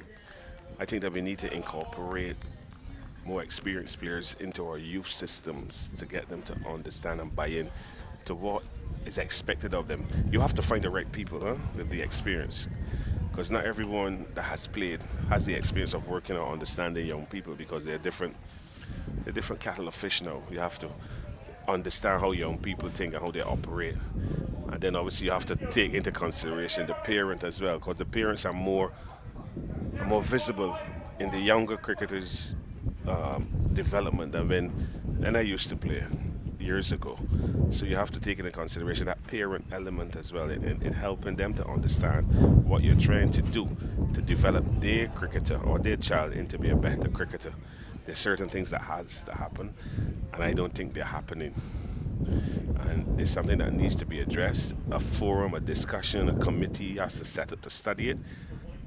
A paper has to be written and presented to cricket development of BCA and act upon sooner rather than later. If not, we're going to lose a lot of our cricketers to white ball cricket, because we are identifying white ball cricketers as they call them, but we're not identifying cricketers. And I speak cricketers across the 3 formats, but we say this guy can play white ball cricket. But I look at cricketers. I think we need to develop cricketers from that crucial under 15, under 17, under 19 level. So when you get into the under 23 program, they know what they're about, and they're able to differentiate and adjust to the different formats. Well said, Philo. 260 for 6. Look at Tennyson Rhodes Jr.'s figures. He's bowled 13 overs for 62 runs before the wicket. So clearly not putting any pressure or any problems at all to the Silver Blend Gladiola batters as Zidane Yera continues. He moves up to 43 from 43 balls. Yeah, more runs here. This Windward side don't look to be trying to apply any pressure. They just look to be taking what's coming their way. But you can't take what's coming your way if you're facing relegation. You got to still play with the intent, because I believe they're looking at winning this game no matter what. They have to try to win this game if possible, but you have to put more effort in to what you're doing. And it's just, to me, just going through the motions here. So it is something that the captain and the management will have to look at. We know this is the final series of the Elite Division. One more day to go tomorrow. But you still have to put in the effort today to give yourself a chance. You cannot give yourself a chance if you don't put the effort in. And I think that is what is lacking. Tennyson Roach Jr. with another flighted delivery. I'm sure that Andy Payne and Andrew Mason will have a lot to say about what they're seeing when they come a-calling after this over. I don't know how many games we watched this season with Windward. But this is the type of cricket that they've been playing most of the season. This, without having a pattern, you know, how to go about structuring a game, where you set it up. Obviously, they lost the toss last week. They were inserted, asked a bat, and they got pulled out. But then you saw them in the evening. They just gifted runs away. Not really looking even to slow the game up, put a little pressure on the Super Blend Gladiola batters to just allow them to bat freely. I know they've come back on the second day because they're so far behind the 8 ball. They're just finding themselves just going through the motions. At the end of that Tennyson Roach 14th over, Super Blend Gladiola, they continue to push on and push their way into a very comfortable position. And this is that's Beckles Road. Yes, this is at Beckles Road. Yeah, They're Wanderers. They're being hosted by the home team. And Bayville Hospital, they're by MPC, they're 113 for 6. And I like Emilian. He's a very nice cricketer. I think he needs to be encouraged as well. He has 3 for 40 from 10. And the not-out batsmen are Bishop and Belgrave. Bishop is 42 and Belgrave is on 3. Yep, so lots of cricket action here at Lucas Street and elsewhere in Barbados. And Andrew Mason and Andy Payne will pick up.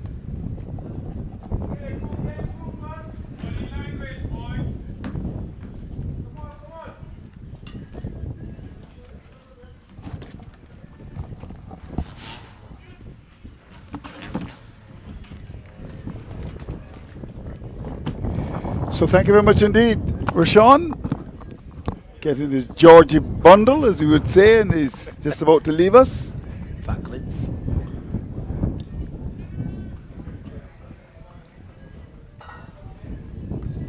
I'm told the Barbados Trinidad game in the under 19 women's finals will be played at 2 o'clock. Can you confirm that? That's correct, Andrew. 2 o'clock. 2 o'clock, Start okay. time for that game. So we look forward to that. I just want to get a note out to Sherwin Campbell. If he wins the toss, I think he should bat first. Good old Sherwin. So the target for Superb Blend Gladiola here would be to get those points. He's been given. He's been given. Yearwood has to go back to the pavilion. Look disappointed, surprised at the decision. But Sedan Harewood departs. Leg before to Agard. Seth Agard coming in and picking up a wicket, trying to lay his leg spinners really. So pretty much 2 of the part-timers we could call them. Let's have a look at this. See how Yearwoods would have fared with this delivery. Leg spinner. I think umpire Lamar Clark was confident that that one would have carried on and hit the stumps. Were you confident, having seen it? Just he didn't get out. I think it could have carried on and hit the middle leg. There was no stride in there at all, Andrew. He allowed the ball to get into him. So you're happy with the decision? Okay. The umpire's call, definitely. Oh, but if it's umpire's call, it means it could have gone either way. Well, yeah, it could have. What are you telling me, Andy Payne? Yeah, it could have. But okay, we're going to look at it again for sure. I'm sure our technical people will bring it up. But it was Harewood looking very surprised that he was given there. So it's been a very interesting situation as far as the Superb Blend Gladiola concerns. Santia brings me my Sanshia. I always call it Santi. Santi's no. She asked me if I'm ready to come for the lovely fat porks out of. I hope that they're from the East Coast. I understand they're from some part of Long Bay. But interesting in that we've had the first session of play, and Andy Payne, let's look at this. 263 for 7. Now, do you think that Superb Blend Gladiola will be happy with this? Well, no. I think they would think they've lost 2 wickets too many. Yeah. I mean, the main aim, like we said, is to get up to that 300 runs. They're still competent at getting there. I think as well they would have preferred to be 263 for 5. Yeah, I agree with that. Yeah. 7, put themselves in a much clearer position. Still got the batting to do it. The 2 left-handers here, 2 very aggressive players. and Captain Jones, who's now going to join Eiffel. But a lot will depend on them to get them over that mark. So wicket now going down. So after some work, after a lot of work to be done, we see Paris departing. But the important thing is that they're still batting. 136 for 6 now. The lead is 132. So Smith is there. We know he can bat a bit. I like him. I expect him sometime to maybe go on to play for the Barbados team. How do you read that game now, 136 for 6? Yeah, still Talk to me. Yeah, still very much Wildy in the ascendancy, the home side. But again, like I said, these youth players, they've got the ability to go on and do it. Smith and your favorite player, Jahidi Hines, they're very much there. Good all-rounder. Smith, a good wicket-keeper batter, good enough. I can think one of these players, if they can carry on and get a couple of half-centuries, really put the pressure on. This interested 40, they entered the 44th over. So it's a lot of overs to be bowled. Overs to be bowled to get it to that 75 run, that 75 over mark. So yeah, so still pretty much even because the overs matters as well. Yeah, they do. They do. They need to get these 9 wickets before the completion of 75 overs. Right. So that's another part of the equation. Very important part of the equation. Yes. So 136 for 7, the Barbados youth playing, of course, against the defending champions, will they? Tarek O'Neill has picked up 3 for 41. But interested to see as well, they went for Shane Paris. Yes. Part-timers, so to speak, in this setup. Left arm unorthodox as well. Were you surprised by that? Orthodox, yeah, a bit surprised. I mean, you got Currency and Jones, you would think to be doing the bulk of it, being able to make the breakthrough. And Paris came in with his orthodox stuff and got that breakthrough. Lovely sweep by Jadidi Hines. We look for second. These runs are so vitally important. A very talented all-rounder. You know, he's my horse. I think he's got all the ability in the world. Is he a St. James man? Very much Orange Hill. Orange Hill. Yeah. From the same area as Sayaka. Yes, actually. The world's greatest cricket analyst. Hello, Sayaka, wherever you are. Very close to Sayaka. I think they're related as well. I think they're very much related. Everybody in Orange Hill is Yeah, related. yeah. I think when he did well for Combermere, Sayaka gave him $5. And I told Sayaka he really needed to give him a bit more. Naughty man, Sayaka. He would tell you he's retiring. Yeah, I remember that. Yeah, when they I think they did beat Lodge. I think it was 2 years ago. At Rubis, yes. They won. Yeah. So the slip in the forward shot. There's also a short mid-on for that little scoop away in the onside.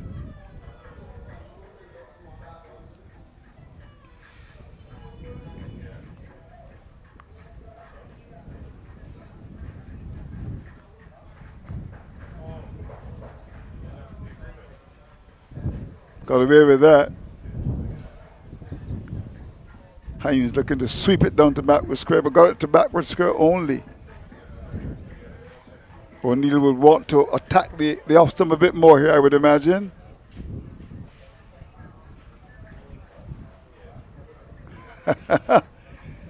Hines has got to be careful here. Got to be very careful, there's no doubt about that. So the action continues. We're live at Windward, and the new batsman is the captain. Of course, the business of a leader is to turn obstacles into stepping stones and disasters into triumph. And he would think that there's no obstacle really for him. He's a very capable lower order batsman.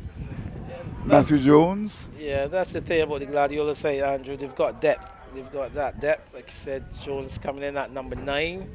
I feel you could call both of these players all-rounders in their own right. Some 37 runs between them. I would be inclined to bat them to pretty much to do it most days. Yeah. Like I said, you don't get that kind of energy coming from Eiffel presently. He's usually a very bubbly cricketer, a very busy player. But his body language seems a bit down here, Andrew. Yeah. In fact, I think a couple of the guys from Gladiola were saying to him, come on, give us some energy. Well, he's a left-handed batsman, capable, Airguard, to continue with his uncomplicated spin.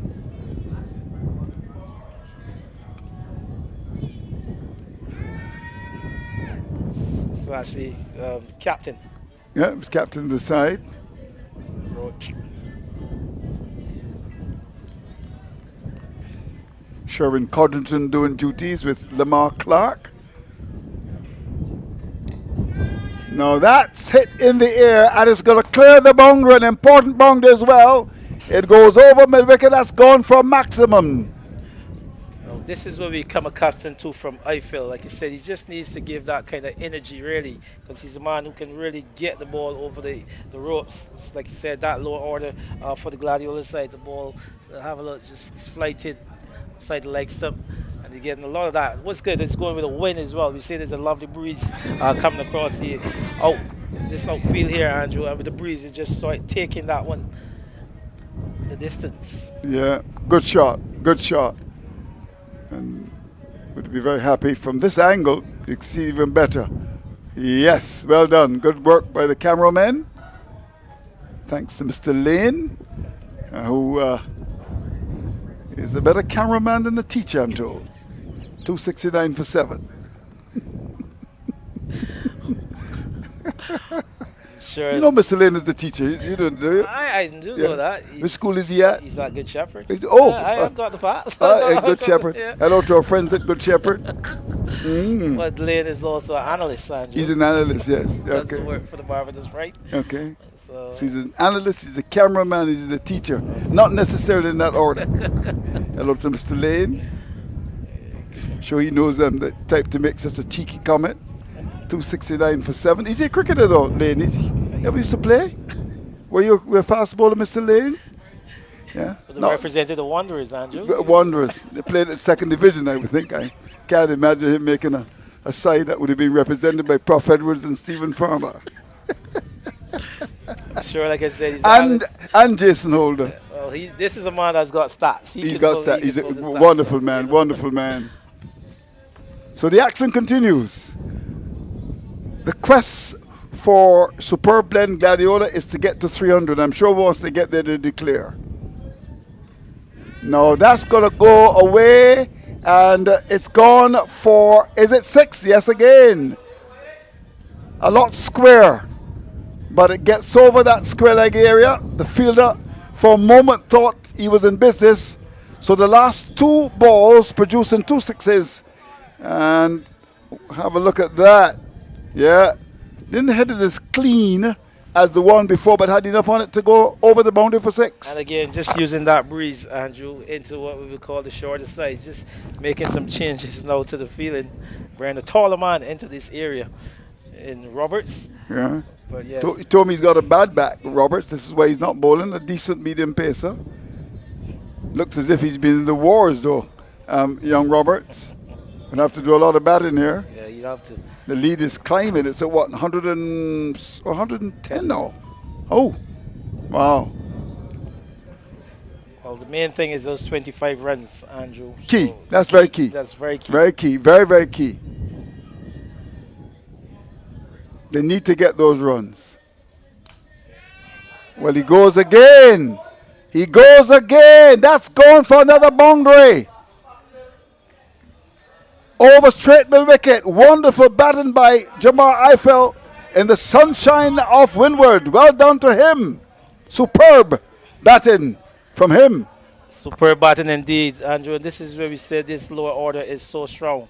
The likes of Eiffel, Jones, Nurse, guys who can always move the scoring along in terms of these maximums. As you see, that 6 is going a long way. Again, utilizing that area where the breeze is going. Getting into a good position. Full levers there, Andrew. That is a full levers as well. Fantastic shot. I think that was the best of the shots, really. Now, how will Agard respond to this? So, very expensive over. An over in which, 19 runs came? And it's a situation where it's a different complexion because these two continue to get Superb Blend Gladiola closer and closer to the top of the mountain. 282 for 7. The target, of course, to get 300 and get maximum batting points. Superb Blend Gladiola. A side I think that many people will be hoping that will go on and certainly lift the title. but we shall see. Wilde is a difficult side as well.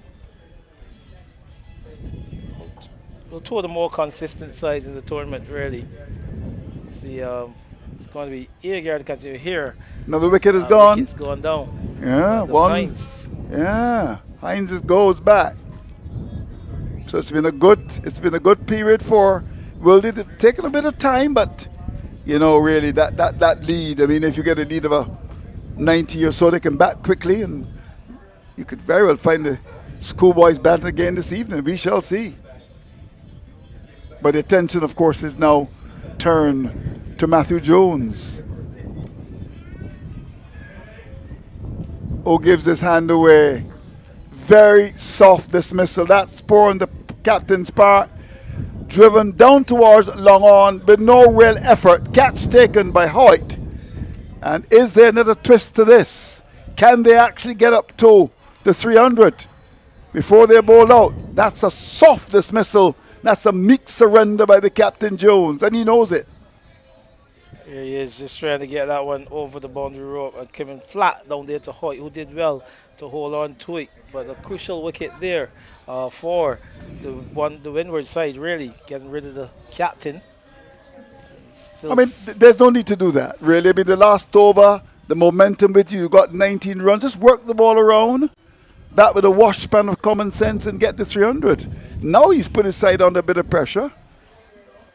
Yeah, still some 17 runs to get up to this 300. Look into your crystal ball. What do you think? You think they can make it? Well, I mean, you saw what I feel can do in the previous over. You need to get him back on stride. I think Matthew Jones just needed to rotate it, get himself in. Because get someone like I feel back on strike. I feel he would have spent his time. He's batted some 25 balls. You know, so Jones just giving it away there. He was only into his third delivery already. So he's poor. Very poor indeed. Just against the run of things, really. So Miguel Cummins, he comes to do battle. How good is Mr. Cummins as a batsman? Can you tell me? Well, I would like to tell you that he's good enough to stick around with a man to make 15 runs. Yeah. So that's all he needs to do. He needs to be there. It's not about him scoring, really. Right. The bulk of the scoring will go towards Jamal Eiffel. Yeah. Now this is where you would try to get him out, really. I mean, they've gone on the defensive here.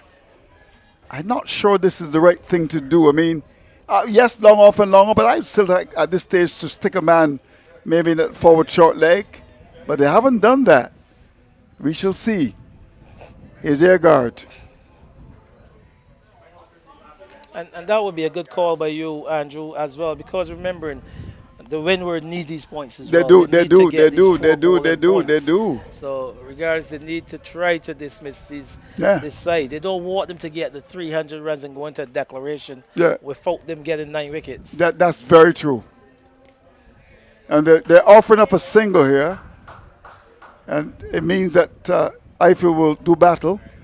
I also thought it was a little bit strange that Bell, wonder if he's still on the field because I know he went off. Having picked up 2 wickets, he came out of the attack. Might have gone with Hoyt. And of course, we got someone like an Ashley Nurse batting. He's a wonderful player of spin. I'm a bit surprised that they didn't go with a combination of pace and spin.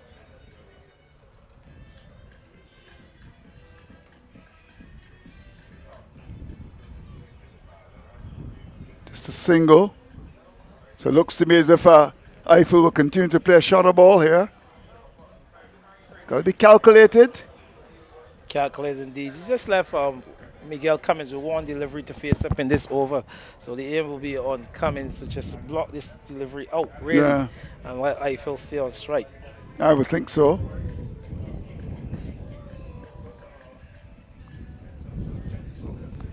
Yeah, he knows his job just to keep it out, and he does that successfully.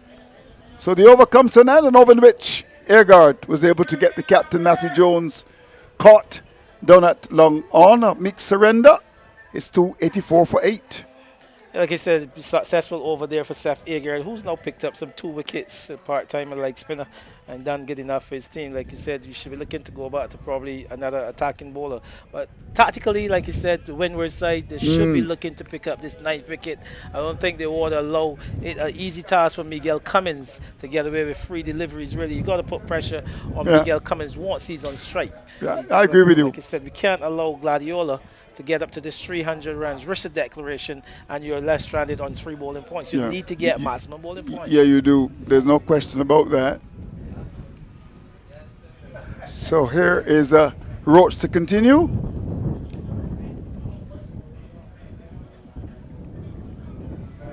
So they look for second here, and we'll get it. The long on fielder came across, not with a great deal of energy, and they got the second round. Yeah, a little bit lackadaisical out there in that long on area, but good alertness there by Miguel Cummins. He was the one pushing Jamar Eiffel to come back for a second, so good awareness by him. Yeah, I think Eiffel has got to be a little bit more careful here, though. I mean, yes, don't play for the gallery, so a very defensive field as you would expect. No, that's gone. That's a poor delivery, and that's been hammered. My car, I think, is in trouble, but of course it's very well insured, so I shouldn't have a problem. Sagicor, wise financial thinking for life. I think that's their slogan. That's your employers. Now look at that. That was hammered. Nice and juicy, like those juicy mangoes that we get. And that's hammered over my wicket. No, Andrew, that's where I say I'm just a little bit concerned about the tactics. After being struck for some 3 sixes in the previous over, Captain Tennyson Roach Jr., I mean, you just need to slow it down a bit. Just don't give Eiffel that momentum. Yeah. Try to bring your faster man, slow it down. Maybe you can bowl wide of the off, some kind of tactic to change it up. Ask him to go after you. I would say he's really getting into a good rhythm here against young Roachy. Yeah. And he's really on top of his game here. So just kind of just playing into the hands of the Gladiola side is young Tennyson Roach. Yeah, it's been very ordinary as far as he's concerned. And Jamar Eiffel is taking him to the cleaners, as they say, with some very clean hitting here. A superb. Then Gladiola.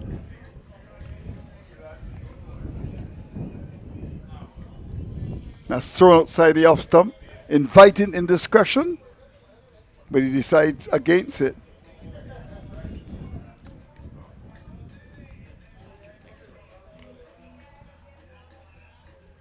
So he'll get a single here. Just get the feeling that Windward is just hoping for something to happen.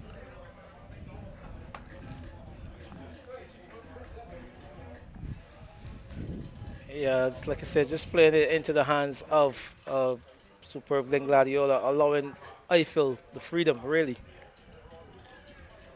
And Cummins is in defense, of course, recognizing that it's just a matter of keeping things quiet. Yeah, that makes sense. Just to block. That's the important thing. So the over comes to an end. Yes. Think the score needs to be upgraded? Yes, it needs to be updated. The score here it is, 293 for 8, Andrew. Yeah. So it is just 294. Really, it's just 6 runs off. Yeah. Of the run-ins.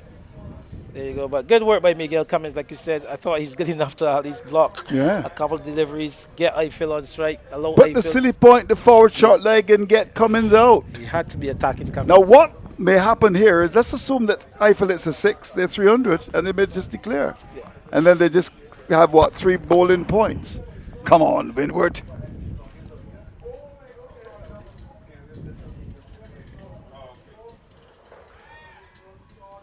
Lucky to get away with that full toss down the leg side. There's a backward square, mid-wicket, on the boundary, long on, long off, extra cover on the boundary as well.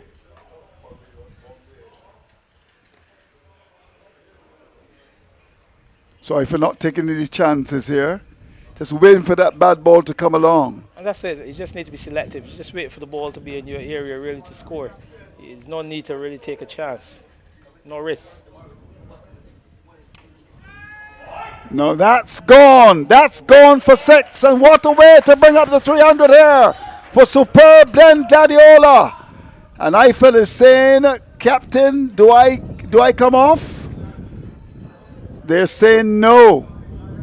So I think what they'll be thinking here with the maximum batting points, I just want to get a big enough lead maybe to just about once. Oh, 135, like I said. Yeah. That's okay. It's the decision making now as to how do you treat the Windward side. Are you going to keep them in the hut? What would you do, Andy Payne? Well, if I'm Gladiola, it doesn't matter. Yeah, okay. It's just to try to get a big league. Now, I'll ask that question again. Here's the attempted reverse sweep.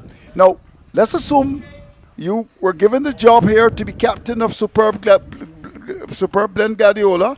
Having made 300, would you make the declaration or would you continue batting? That's the question. Yeah, and like I told you at the beginning of this broadcast, I want 150 as a lead. So Chance for catch, floored. Wow. That's been the kind of day for friends at Windward. They've been wayward. No, but I would think 150 lead, Andrew. That puts them psychologically for the Windward side. Got to erase 150. Right. Okay. Looking for a single, and we'll get it too. So the plan here is to try to get 150, you think? Yeah, definitely, Andrew. I just think psychologically that would be a good intention. Just to get up to that 150 mark. Just get that in the heads of the Windward side. You got to erase 150. It's still early in the day. Yeah. You still got, we're just into 1.5 hours of the day's play. Yeah. And they scored quickly. Overs for the remainder of the day. I'm sure I'd be interested. -2. I'd be just interested as to how many overs a bowl for the day. So it's a lot of time left in today's play. So all of these things come into the equation, Andrew. Yeah, I agree with that. So 301 for 8. Eiffel has been the star. He's got 44 from 36 balls. Batting with the pace of Obadeli, the Bronze King. Now Tennyson Roach continues with his uncomplicated off breaks. Eiffel goes after him. Is he going to be caught? No. Catch not taken. Eiffel decides not to go for the run. So what's the thinking here now? Can you tell me Andy Payne he didn't take the single? Yeah, you got to give him a target, really. And he said he's capable of hitting 3 sixes off of this Tennyson Roach as the ball in. So he's decided, look, if we're going to get that 150 lead, I'm the man.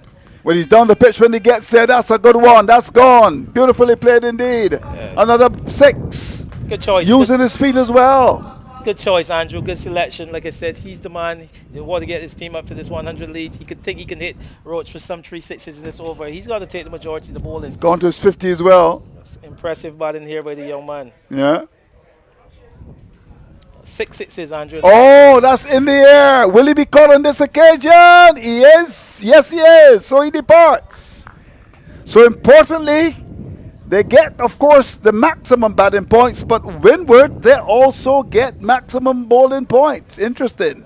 Yeah, like Will the declaration come now? It has. Now the bowling points for the Windward side, that is to the detriment of one of the other teams. Wanderers, Yes. IMPC, one of those teams. Like I said, it doesn't matter to the Gladiola side. Right. I mean, they just wanted to get a target of a lead of 150. They got up to 142 before the declaration came. So, I mean, tactically, it wasn't an effect for the Gladiola side. Yeah, I agree with that. It's on the tournament. So it's even to the field, really. No, I agree. I agree with your assessment because, of course, you want to stretch that lead. I mean, still lots of time left in the game. But good batting, very good batting from Jamar Eiffel, who, based on what I've seen, seems to be a much better batsman than the bowler. I'm sure Keith Holder will bring the stats out. When he played for Barbados, I was rather interested to hear from Keith Holder his stats, and he was basing his stats, wondering how he actually got into the Barbados team. Roach has been very expensive, 1 for 98. In 16 overs and 3 balls. So then, 307 for 9 declared in 47 overs and 3 balls, a lead for Superb Glen Gladiola of 142. Yeah, importantly, the big lead in this kind of contest, 142 runs. He said good work on the part of the superb Glen Gladiola. Their main aim here this morning when they started was to get up to that 300 run target. They started at 175, so to get up to 307, that's a job complete. So what they've done, they've picked up their 4 bowling points, they picked up their 4 batting points, they've gotten the first innings lead. So Andrew, that is 11 points all told. The only thing to play here for now for them is an outright victory where they can pick up 20 points in this game to secure an outright win, really. And that's all they could do. Or they could come here with the intention to pick up 20 points and leave the table as it is. I mean, if Wildy can go on and dismiss and beat the youth, I mean, kudos to them. But Gladiola, they've done their part. It's just a matter of picking up another 10 wickets, really, here for the superb Gladiola side. So this is very good on the Gladiola part. Now, let's do an assessment of all this. Andy Payne, it's just be good to have you, Andy. 307 for 9, a lead of 142, and you're making the point that superb Glen Gladiola, they're happy. They're very happy, Andrew. Like, they put themselves, this is 75% of the games going, and they're running 98% pretty much to say. Like I said, they've done all they've come here to do. They've got those 4 bowling points. They've picked up that first innings lead. They've picked up their 4 batting points. They've impressively have a lead of 142 runs. So that's ahead of the game by a long way, a long shot. Remember, in the first innings, the Windward side, they only managed to get up 165. I mean, earlier they were tottering. You thought they would have done well to get up to 100. So I think they've put all the runnings in place. It's just a matter of how they come now and pick up these 10 wickets. Now let's go from the very start of the second day's play, a situation where, there were 175 for the loss of 3, and we saw spin starting. Were you surprised by that? I was very surprised, like I said, in the terms of using Prasad to start with. I mean, he's just been in for 1 over before he was taken out. Then you went to the fast man in Bell, who got the wickets. I was very happy to see Bell being introduced. And then Captain Roach, he came in after 1 over, and he bowled for the remainder of the innings. But if you're looking here now, this is a Spartan game, Andrew. Spartan against the UWI side. Spartan 273 for 3. Teron Gibson. Brown, 118. Well, he's had some outbreaks this year. Teron Gibson, a good player, 67. So 273 for 3. Very happy for young Achilles Brown. Like you said, he's threatened all season. How good is he as a batsman He's a very in your good view? batter. He's a very good batter. What do you like about him? He's just, he's got the shots. He's got that look of a batter. He's always in the game. He looks to pick up his singles, good rotation to strike. So I think he's a good find really for Spartan going there into his second season. And really impressed and found himself in the opening position. I don't think he would have gone there initially as an opener. He was more of a middle order all-round bowler. But given the opportunity to bat at the top, I think he's done himself the world of good. Lots of support. His mother always there to critically assess his performance, and his granddad as well, former headmaster of the Queen's College School, Dr. Brown, always there to see him.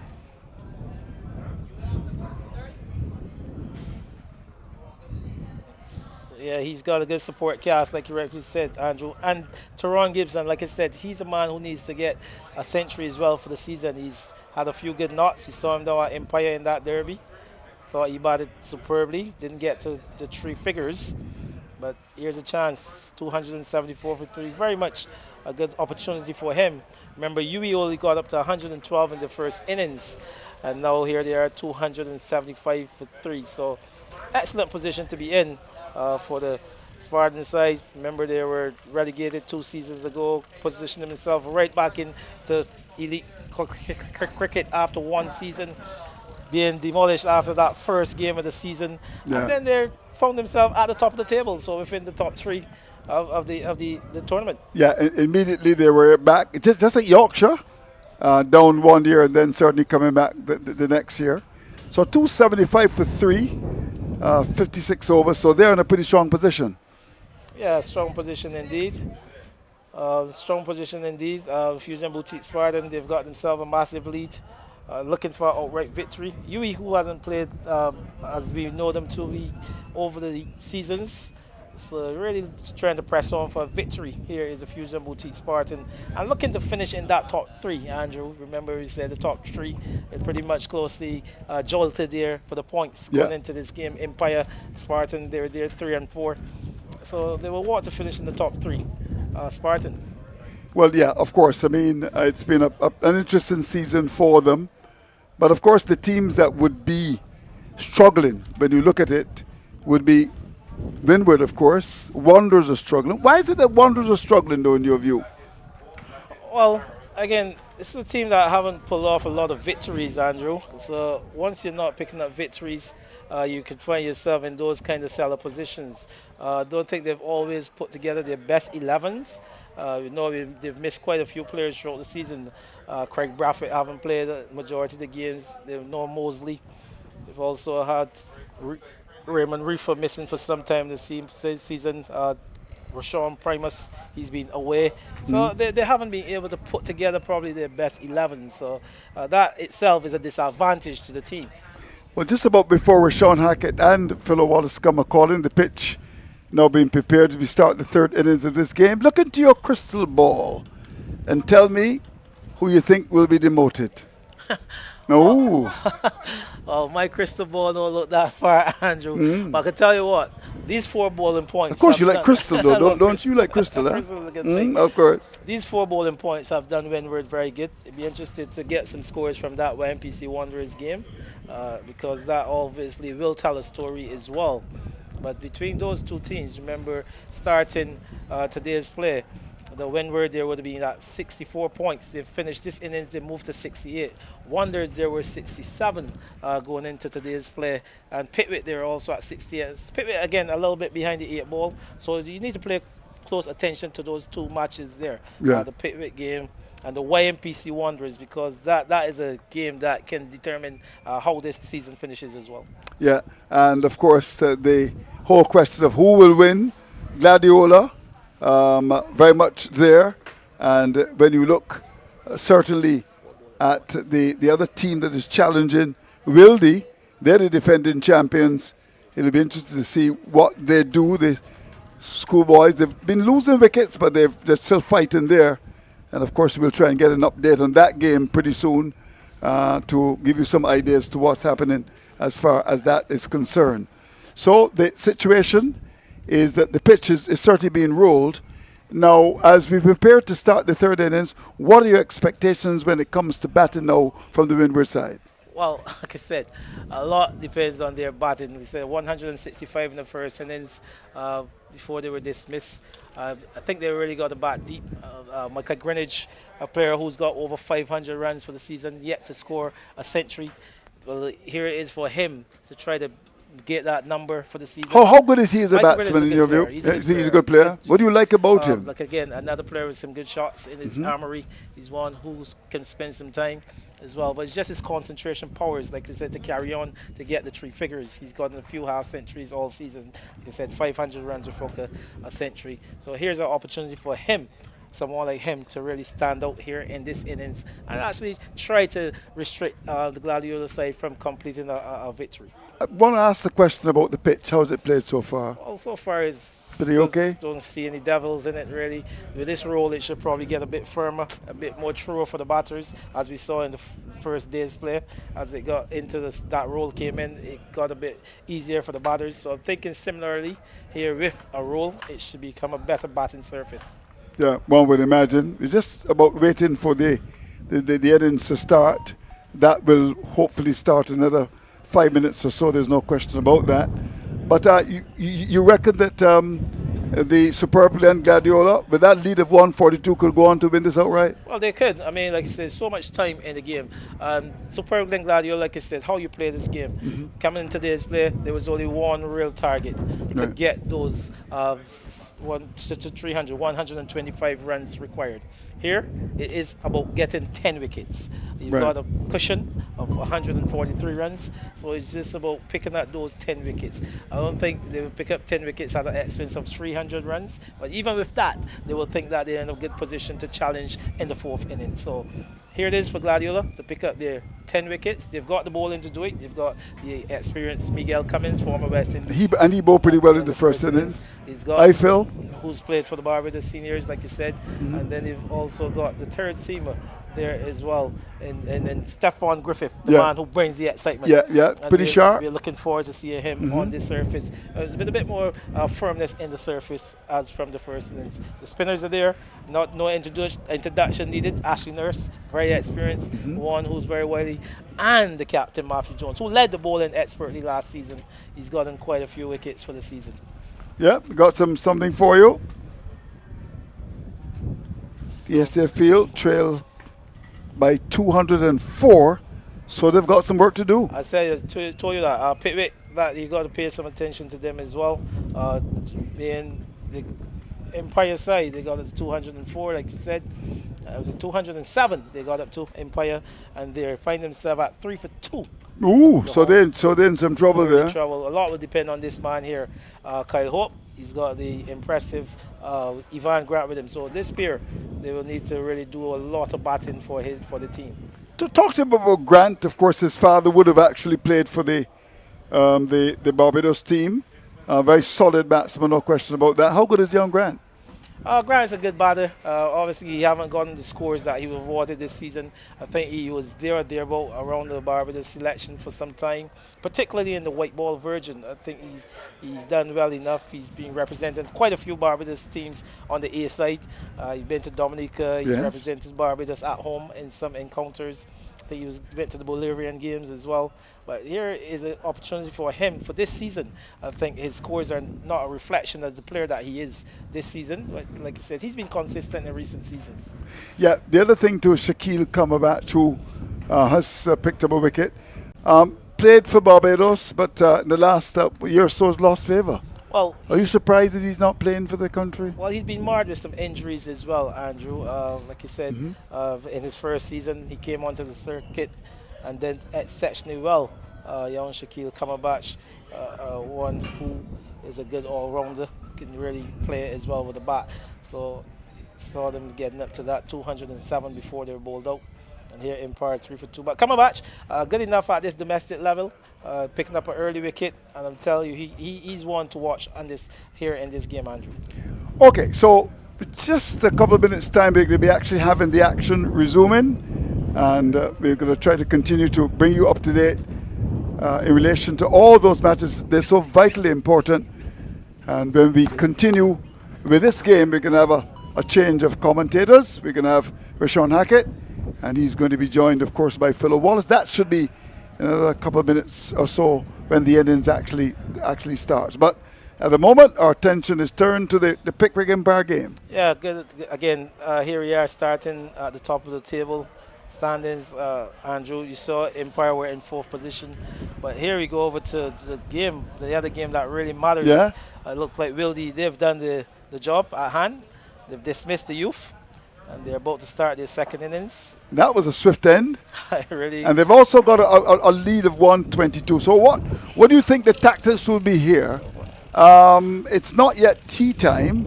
In fact, it's 10 minutes to the hour of 2 o'clock. So tea is around 2:30.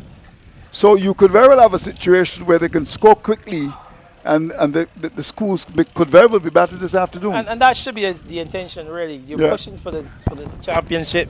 And you want to press on as quickly as you could. Like you said, just getting them to anything over. They got to 268 in the first innings and made a declaration. Andrew, they are 122 runs ahead at this stage. So I think in those numbers must be the similar numbers going into the 4th innings. 275, a victory target. So if they can get quick runs here in this second innings and give the youth something about 270, 275 for victory. So your target is what, 250, 275? 270, definitely. Yeah, you reckon? Get them back in this evening, for this evening. I see. All right.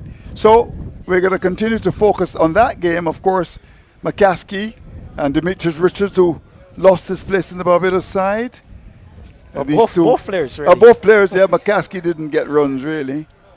And, very disappointed. He's got so much talent. Tell me about young Harden as a bowler.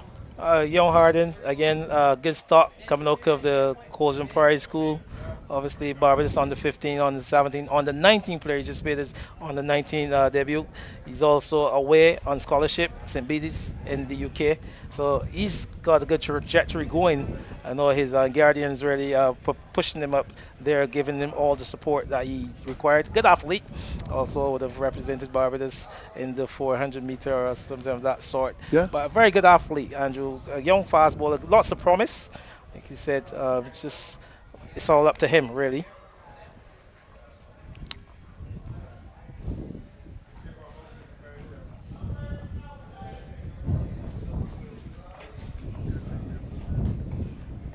And Spartan continued to do very, very well indeed. 283. And Brown 123. Gibson 69. No doubt we'll be looking to get to 100 as well. Yeah, so doing the right thing, just pressing on that lead presently 168. Andrew, you need a lead anything over 200. Like I said, it's not even yet T on day 2. And this is an impressive lead. So you can bat as long as you want here, really, to increase that lead just for this spear to carry on. Gibson to get a century before there any thoughts of a declaration. And really would have the UE side jaded really after spending long times in the overs. So again, 280, 57 overs to play for those 4 batting points. It's just 20 runs away from that. UE yet to pick up a bowling point. So good showing here from the Spartan side. Javid Lee caught the leg spinner, just 1 wicket, 66 runs, and he's into a good spell. But Spartan, like I said, to try to get up to that 4 batting points, just some 20 runs aloft, and just increase the lead, so a maximum. That's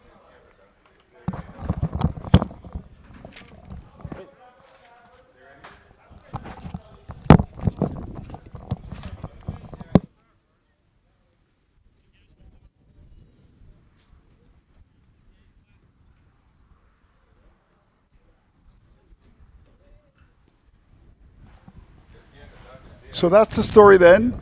The action will, in fact, resume, and a situation for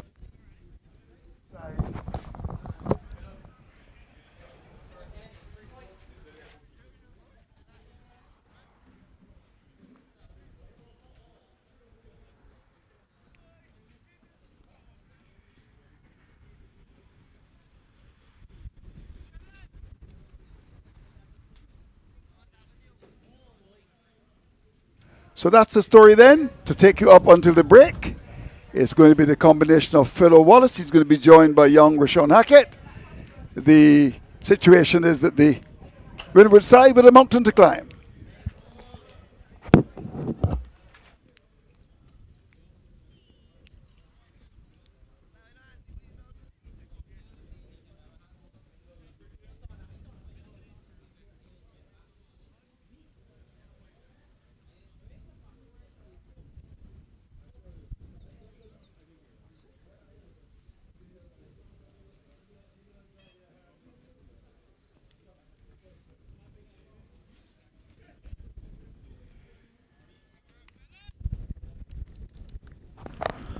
Superb blend Gladiola, lead by 142 runs. The Windward side, they have a mountain to climb as Andrew Mason described it. But you know, some mountains are easy to climb. All depends on the approach. Well, certainly And not this one. The weather conditions here are very good for cricket. As Cummins bowls Agar defends the first ball of the second innings of Windward. Clearly facing the demotion line with 142 runs in deficit. It's going to take a lot of batting, a lot of disciplined batting from these Windward batters if they're going to erase that 142 and then set Gladiola a total to chase. So all of the runners now up to Windward, how they're going to approach this second innings when they trail by 142 runs. Miguel Cummins starts with the ball for the superb blend Gladiola. Seth Agard faces. And joining him is his other opening partner, Michael Greenidge. Let's look at the situation, Philo. Windward are on the relegation line as you described. And when we look at the updated points, which I received up to just about 5 minutes ago, Windward move up to 68 points after securing the full allotment of bowling points. And ahead of them are Pickwick and Wanderers, who are tied on 72 points, which means that the only way for the Windward side to avoid relegation is to come up with an outright win. That's it. There's no other way. So they have all to play for. They need 12 points. You know this game started last week, Saturday, I know the game started last week, Saturday, with Windward in the relegation zone. but they've gone further into that zone now. They haven't moved. They're still in relegation. You could tell me all the points. They're still in relegation because Windward have started the game knowing that if they don't do well, they're going to go down.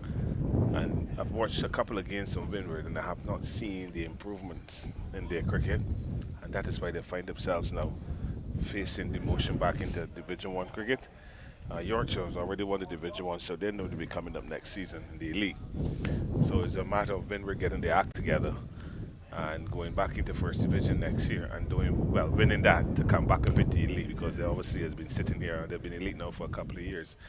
When you look at it, Jaden Roberts haven't bowled a ball. He has on a short pants and walking around with no shoes on. He asks the question why.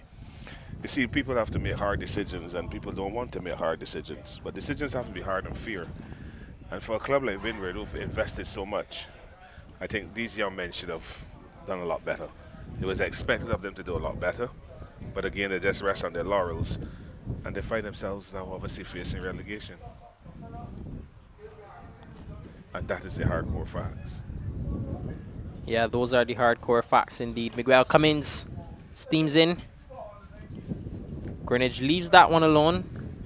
But let's talk about the situation a bit more, Philo, because you mentioned that these men have not performed the way that they should have. And just about a day and a half left in the season, and they need a miracle. How would you approach this game? A day and a half left and you need an outright win. If you were Windward, how would you approach this game? Well, first of all, they have to take off 142. That's the first thing, and they're looking at time. It is now, what, just about 5 minutes past 2. We only have 25 minutes before tea. How many runs are they going to score in 25 minutes? A spanking new ball, Miguel Cummins bowling good lines and lengths. How are they going to get? They have to first batter the new ball Storm. They have to go to tea before losing any wickets. The most wickets they can lose at tea is 1. If they lose 2 or 3 wickets before tea, this game could be wrapped up by this evening or early tomorrow morning. So Windward that find themselves now in a very, very serious situation here, where they're facing relegation. The only way to get out of relegation is to win. But when you look at a team like Gladiola, they have to do a whole lot, and they have to do it quickly in order to put Gladiola in, which will obviously be tomorrow, and then give themselves enough time to bowl out Gladiola to look for outright victory. Yes, certainly. 1 without loss, first over completed. Stefan Griffith marks his run from the other end. The tall, aggressive fast bowler. He's been eating a pack of chips. He said he bowls fast on chips. Yeah, I heard it. He said chips and a soft drink is what makes him bowl fast. Yeah, interesting coming from a fast bowler. But if you're going to go to the next level, chips and soft drinks are only going to make you tired. Because at the end of the day, the next level is spells and sessions. And you know, if you play 4-day cricket, which is first-class cricket, you play 6 hours a day, and you play 3 sessions of 2 hours. And sometimes a fast bowler is asked to bowl maybe for 45 minutes, 50 minutes. So he is a talent. I think he has something in him that once he gets into the right setup, he can, you know, they can make a fist out of him. But he needs to change his mindset on his dad. He's very gangly. There isn't a lot of muscle to him. There's just a lot of limbs. He does possess the qualities to bowl fast, but fastest has to be sustainable.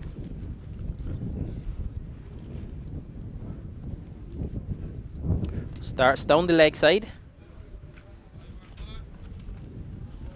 He's been given the new ball. He's operating from the southern end. He's bowling to the left hand. This is Seth Fagard. So he's bowling to a deep backward square, a long leg, a mid wicket, and a mid on. Those are 4 men in the leg side. And then he's bowling to 2 slips, a gully, and it looks like a wide mid off. And that is the offside field. They also appoint a backward point to Javonte the piece. Who would be very disappointed that he didn't get 100 today.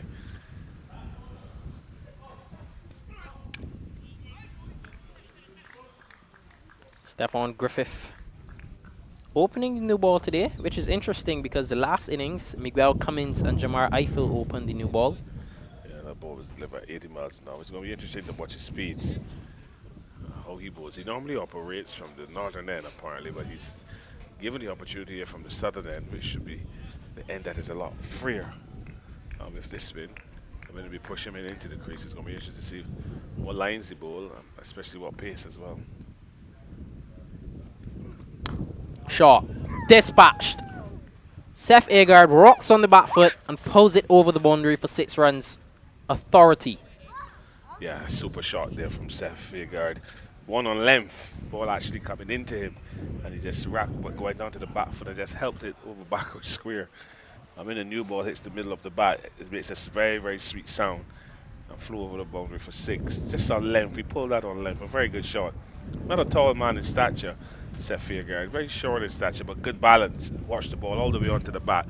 And if the ball coming in, he just helped it down through the leg side along with the aided with the wind and over the boundary for 6. So a good shot, a good start to his innings, and obviously now young Griffith will have to think about where his next delivery is going to land, because when a fast bowler is pulled so confidently by opening batsman for 6, it sends a message to that bowler. Yeah, anyone that knows Seth Agard knows that he loves to pull the ball. Interestingly enough, he only started batting in a helmet last year. He came up through his entire junior career batting without a helmet, and up to last season he was playing without one until someone told him to wear one, but he's always been a good puller and hooker of the ball. But you know, in life, it's called stages. And as you develop in life, there's certain attributes that you have to develop as well. So if you want to go from junior cricket to senior cricket, there's certain things that you must do. And as you know, when you're playing cricket now, you must wear a helmet. Even the keepers, when standing up, they have to wear helmets as well. So the protection of players have increased. If they get hit on the helmet, they have to do concussion protocols. I'm not so certain if anyone here is trained with those protocols. If there's someone if a batter gets hit, God forbid. But obviously common sense has prevailed with this young man to wear a helmet. And once you open in the batting, you should wear a helmet, because players nowadays, you know, some of them play a lot of funny looking shots. Might top edge a ball into your face if you don't have the helmet. And the helmet adds for protection. And I think it should be more than. He's a good player. He's one for the future. He went to Dominica with that Barbados A team. I would like more said about that trip, but obviously he sees that is just in file 13. We want to know as a BCA member the qualities of that A team, and when are we going to see Dominica come to Barbados to actually have a proper gauge of that trip, because it's good to see the young men given the opportunity to travel, but you want to give them the opportunity against quality opposition to test their skills, because those guys in the Barbados A team will be looking to go up to the senior team to get into the franchise.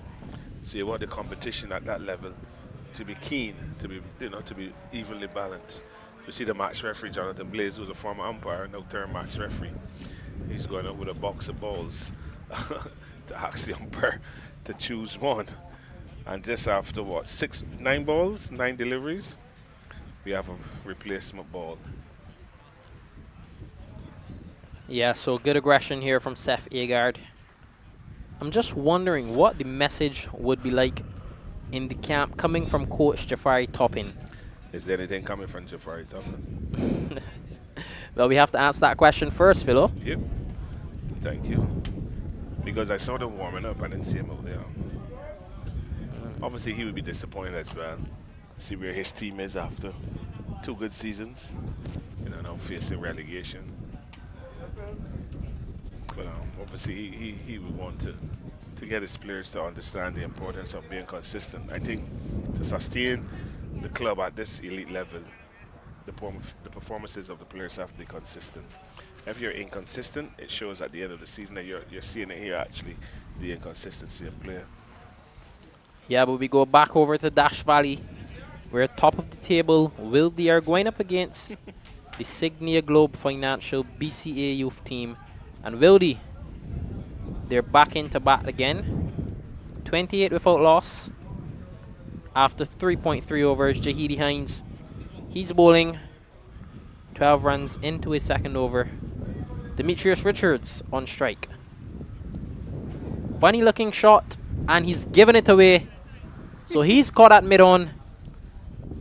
Goes back to the pavilion for 22 runs, Demetrius Richards. Well, clearly, Will, they are looking to set the Signia Globe Financial Barbados Youth a target to get them the 23 for more. So that shot there from Demetrius Richards, taking the ball from outside off stump, trying to whip it over the leg side and being caught at mid-on. And if you look at the field set, clearly, Tahiti Heights, there's only one slip, so all the rest must be spread far and wide to try and stem the flow of runs. And looking at it here, 4-4-2, which is 10 runs already, and the wicket in the 4th ball. So obviously, Will is clearly looking to declare and try to beat the Signia Globe Financial Youth, Barbados Youth, by this evening. But I would like them to try and stave off that. I'd like to see them bat today if they get back in, and tomorrow. I think these guys are the future of our cricket, and special attention needs to be paid to this squad. There's some talented cricketers within that squad, but they're up against it. The challenges of the elite competition is a bit much for them, and it's something that they need to understand how to go about playing the 3-day cricket. Yes, certainly. And I want to continue a discussion that we were having earlier about the BCA youth team, Philo. You mentioned that this team is one which lost 6 games played. Right, you mentioned that the BCA youth team lost 6 games. Do you think that playing at this level against guys who are much tougher than you is doing more good to these boys' development or doing more harm to them? I played at that level for combined schools. Has done no harm. I think the thing about the youth team in the elite competition is that their mindset needs to change. They need to play cricket to win.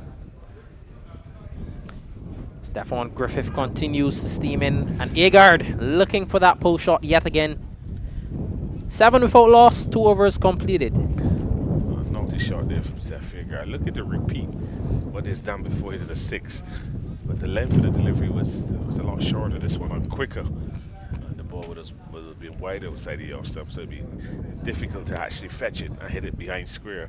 Luckily for him, the ball fits past the outside edge to be taken head high by the keeper, Zidane Herwood. But Stefan Griffith obviously sharing that new ball with Miguel Cummins, a former Barbados and West Indies fast bowler. Good to see him still coming out and playing elite cricket for Super Blend Gladiola, and I hope that more of our Test cricketers or West Indies players will follow suit to lift the standard of the cricket. Windward, they trail by some 135 runs, so still a long way to go for Windward as Gladiola try to make early inroads. Miguel Cummins continues, as you rightfully mentioned. Micah Greenwich on strike. He's been having an excellent season, Philo. He's one of the players to surpass 500 runs, and this is his first season with the Windward side. Yeah, I came here, I watched Windward play ASFE Pickwick, and he looked good, but only for a short period of time, but he's gone over 500 runs, so kudos to him. It is what's next for him now after this elite season finishes and talking about 3-day cricket. What is next from Micah Greenwich in relation to development and moving forward? That is the grey area that needs to be filled.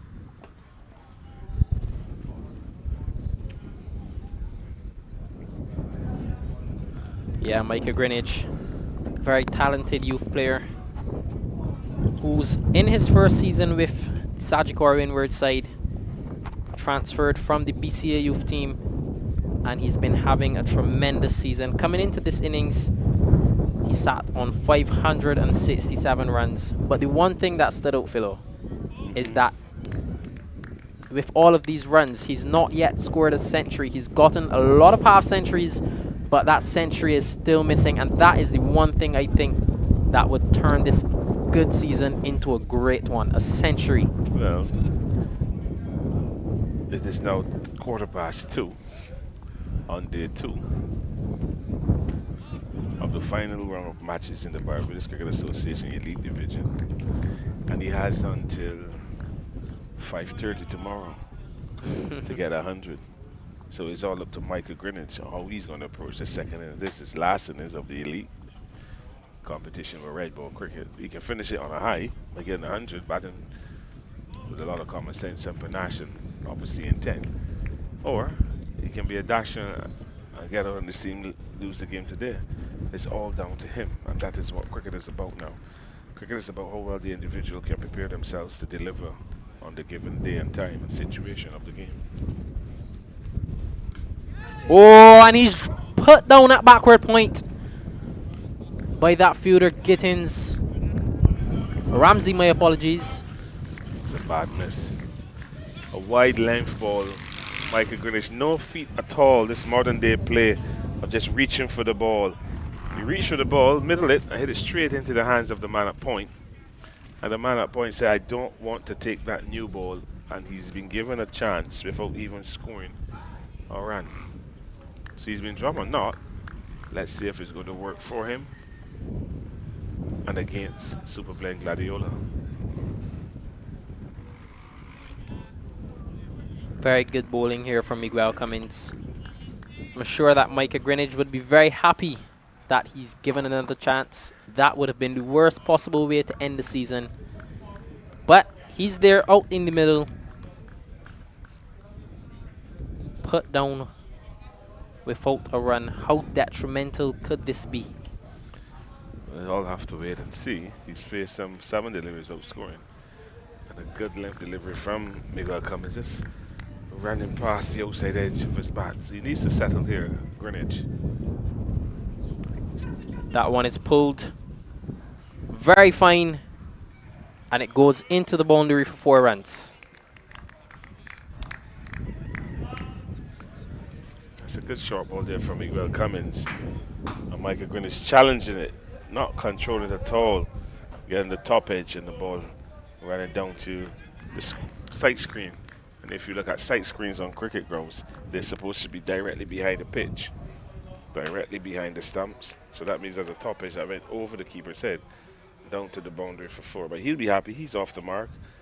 And Windward did push on to 12 without loss.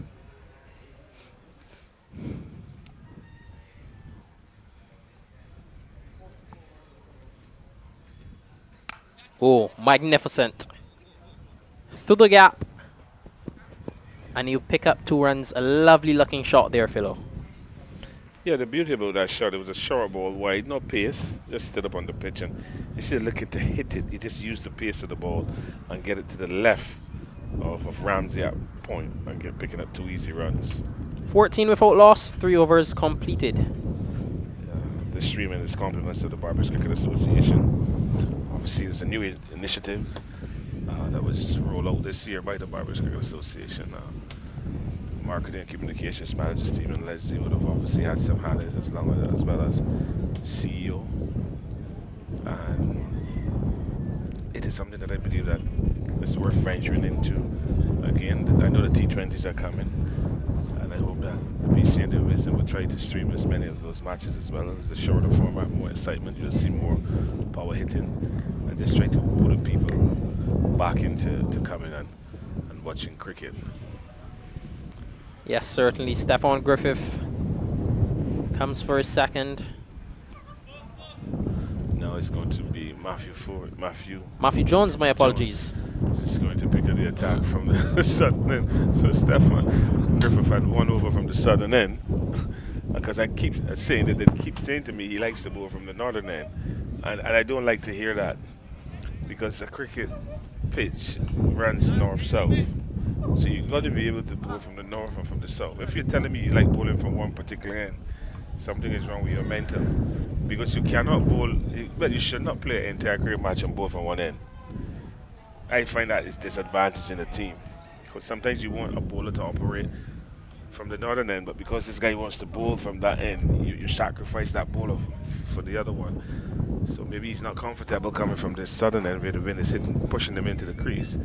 And so Captain Matthew Jones has decided, look, I'm going to pick it up from the southern end and try to rotate the fast bowlers from the other end. Yeah, skipper into the attack. A 6-wicket haul in the first innings.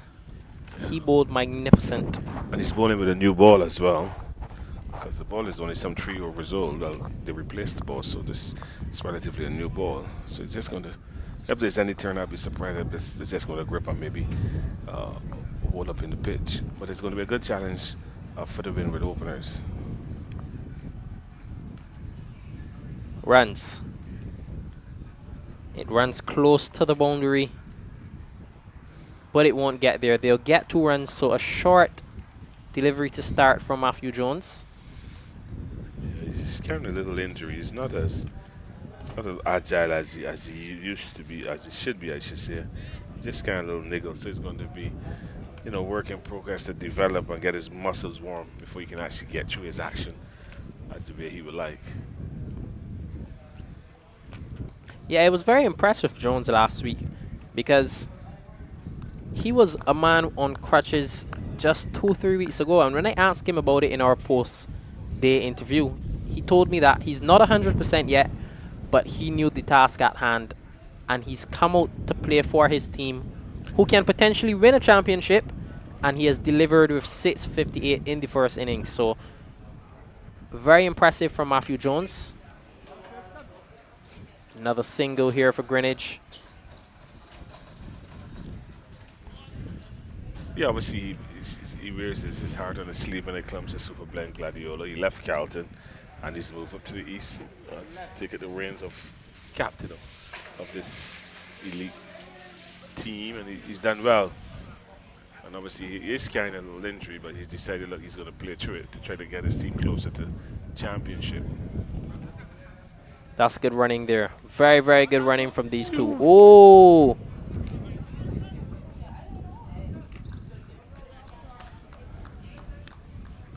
You know, they always say sprint the first run. Yeah, he took off hard, but then he was just jogging in. He was jogging, but the fielder had other intentions and threw it in the non-striker's end, and the ball would have missed the stumps. And then Agar slipped while looking to come back for a second, but no danger.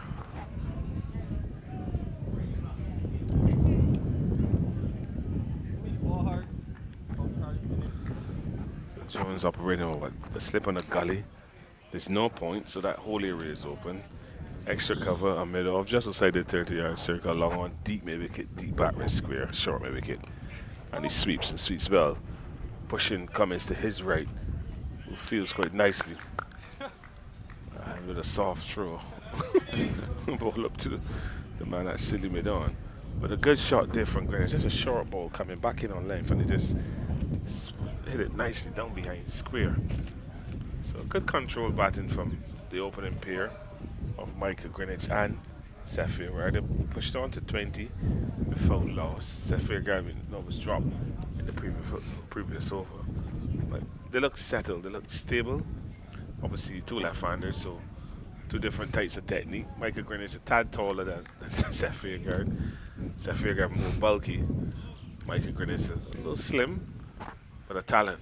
And you will hope that we can see him progress as his cricketing career goes through the various stages.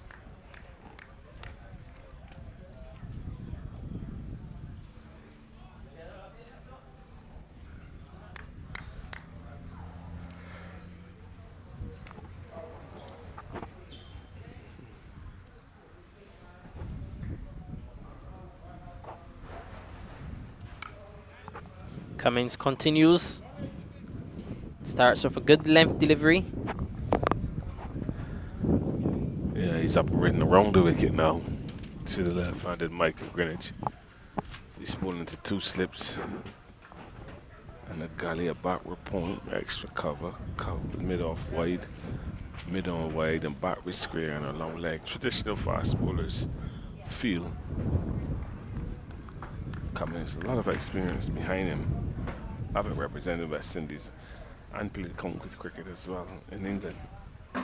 We're looking to draw those experiences to make the breakthrough here for Super Blend Gladiola. Oh, pulling at one that's not there. Just not as short as Greenwich thought. But we spoke about what's happening at the bottom of the table in the relegation zone. Let's talk about what's happening at the top. Currently, as it stands, Wildy are on 104 points in first place, and the superb Blend Gladiola side 102, just 2 points behind. Yes.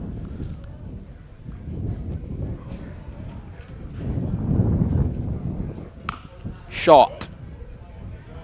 That one is met with the full face from Micah Greenwich, and it runs into the boundary for 4 runs. Yeah, not a lot of pace there from Miguel Cummins. Just a short ball, no pace at all. Just sat up. And Micah Greenwich just eased onto the back foot and slapped it over mid-on for a boundary. And when I saw that shot, it reminds me of the dismissal of Javante De Pisa. Got a short ball with no pace and looking to punch it on the back foot and was caught a short extra cover. Whereas Micah Greenwich, on the other hand, he decided he's going to flat back the ball over mid-on. I got just reward. So a very good shot there from the young man. Yeah, very good shot indeed. Back to what I was saying, Wildy 104 points, Gladiola 102. So if this Gladiola side are to win this championship, they must first secure full points for winning the game. 12 points would take them up to 114. And then they have to hope that the Wildy side don't win their game. So they have to pray and hope that the schoolboys can restrict Wildy to either a draw or even potentially beat them. That's the situation that it's at right now. But if we go back to the Signia Glow Finance, Barbados Youth, they've lost 7 previous games. So the odds are for them to draw this game against Wildy. A betting man would even put half a cent. One would expect Wildy to beat Signia Glow Financial Youth, Barbados Youth, sorry. Signia Glow Financial, Barbados Youth. One would expect Wildy to beat them. And if that doesn't happen, it will be a big surprise. But again, Gladiola will put themselves in a good position once they can come out on top in this game. Once they can win this game, sorry.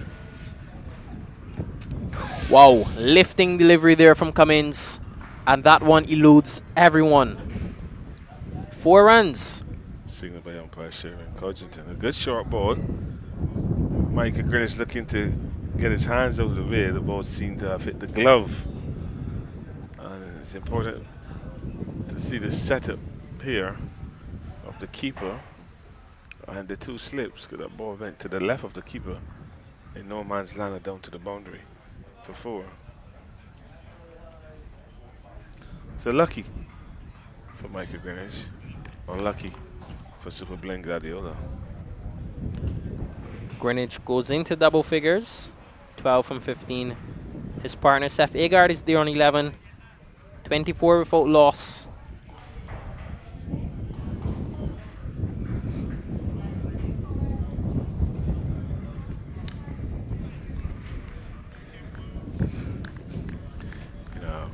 If you're going to defend, I like to see a defensive ball going into the front of you, because once you're defending those type of deliveries, he's opening the back face, so that's why the ball is running behind. You like to see him defend the ball with a straighter back face on the ball, presentation on the ball, so the ball can stay in front. A batter is in control of a cricket ball when he's hitting it in front of him. You know, we get very fancy when we see the late cut and the square drive straight behind point, but the beauty of batting is hitting the ball in front. Once you're hitting the ball in front of you more often than not, that means your top hand is working, and that is what is required as a batter. It's a good leave on length ball, just carrying quite nicely through to the keeper. But a good over from Miguel Cummins, probing. Could have picked up the wicket, but unfortunately the ball went between slip and the keeper and down to the boundary. But at the end of that over, Windward then move up to about 28 without loss. Micah Greenwich, who started slowly, he's on 16 from hitting balls, and Seth Vega, who started briskly, is 11 from 12. They trail by 114. So the tables have turned in relation to batters scoring runs, but both of them still have to be there. It's not too far away, I believe, from tea time, and it's important that these 2 stay to tea to give Windward a bit more cushion at the tea break. Yeah, Matthew Jones there with that very aggressive field. Short leg in place. Leg slip and a slip. Ashley Nurse is there. Oh, that one spun a long way. The superb Blend Gladiola side will be eyeing a victory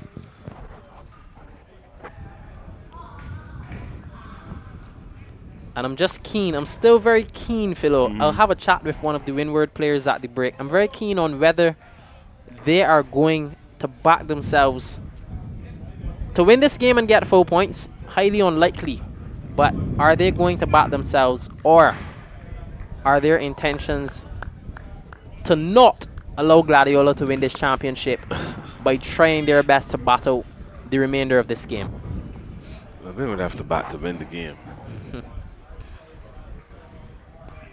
But they have to be very disciplined to do that. They're in a deficit of over 140. And they can't just go helter-skelter looking to erase that 140. So it's about how well they get partnerships form and build in order to put pressure on Super Blend Gladiola. As we see after that ball is played through mid-wicket, Javon to the piece and Alcanson Lesley, he comes into a short mid-wicket. There's a short mid-on, a long on, a deep mid-wicket, deep back with square. And once he punches the ball into the offside like that's going to be a very easy single. Yeah, Matthew Jones just needs to get a bit fuller, get these batsmen coming forward on the front foot, bring that slip into play, bring that short leg into play, create opportunities. Partnership of 30 runs between these two. Seth Agard contributing 12, Micah Greenwich 17. Well played. Yeah, soft hands there from Seth Agard. They'll get 1 run.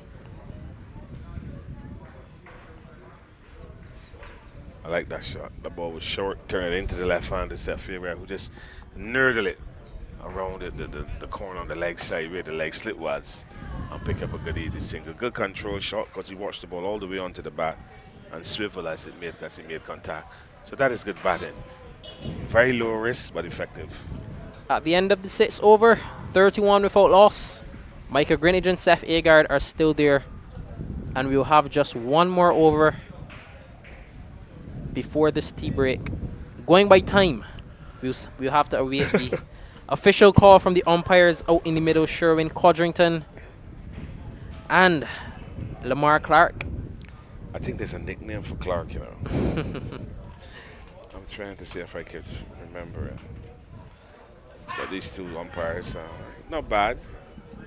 Both of them former cricketers, deciding now to wear black trousers and white shirts with these big brim hats, white, rather than done in the white. So congratulations to those former cricketers who've decided to go into umpiring. I would like to see more former cricketers being match referees as well.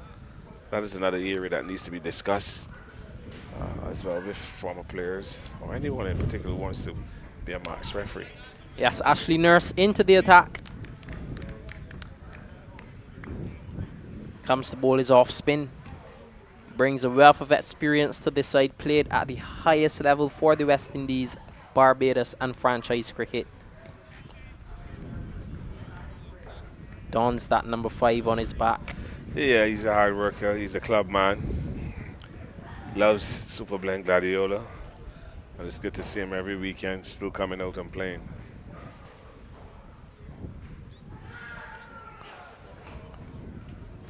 He's a competitor. Ashley Nurse, he told me he's a finisher. I watched 2 practice games of the Barbados Tridents last week, and he really finished the game indeed. So he is a finisher in T20 cricket, and he'll be looking forward, obviously, for when the BCA T20 series season starts.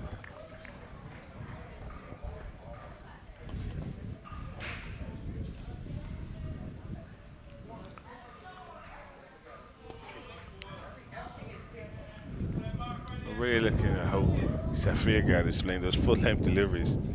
He's not playing them with a traditional full back face. He has a slightly slanted back face, and the ball is just peeling off or going behind point. He needs to be careful. And if you're going to play back like that, you have to keep your eyes on the ball.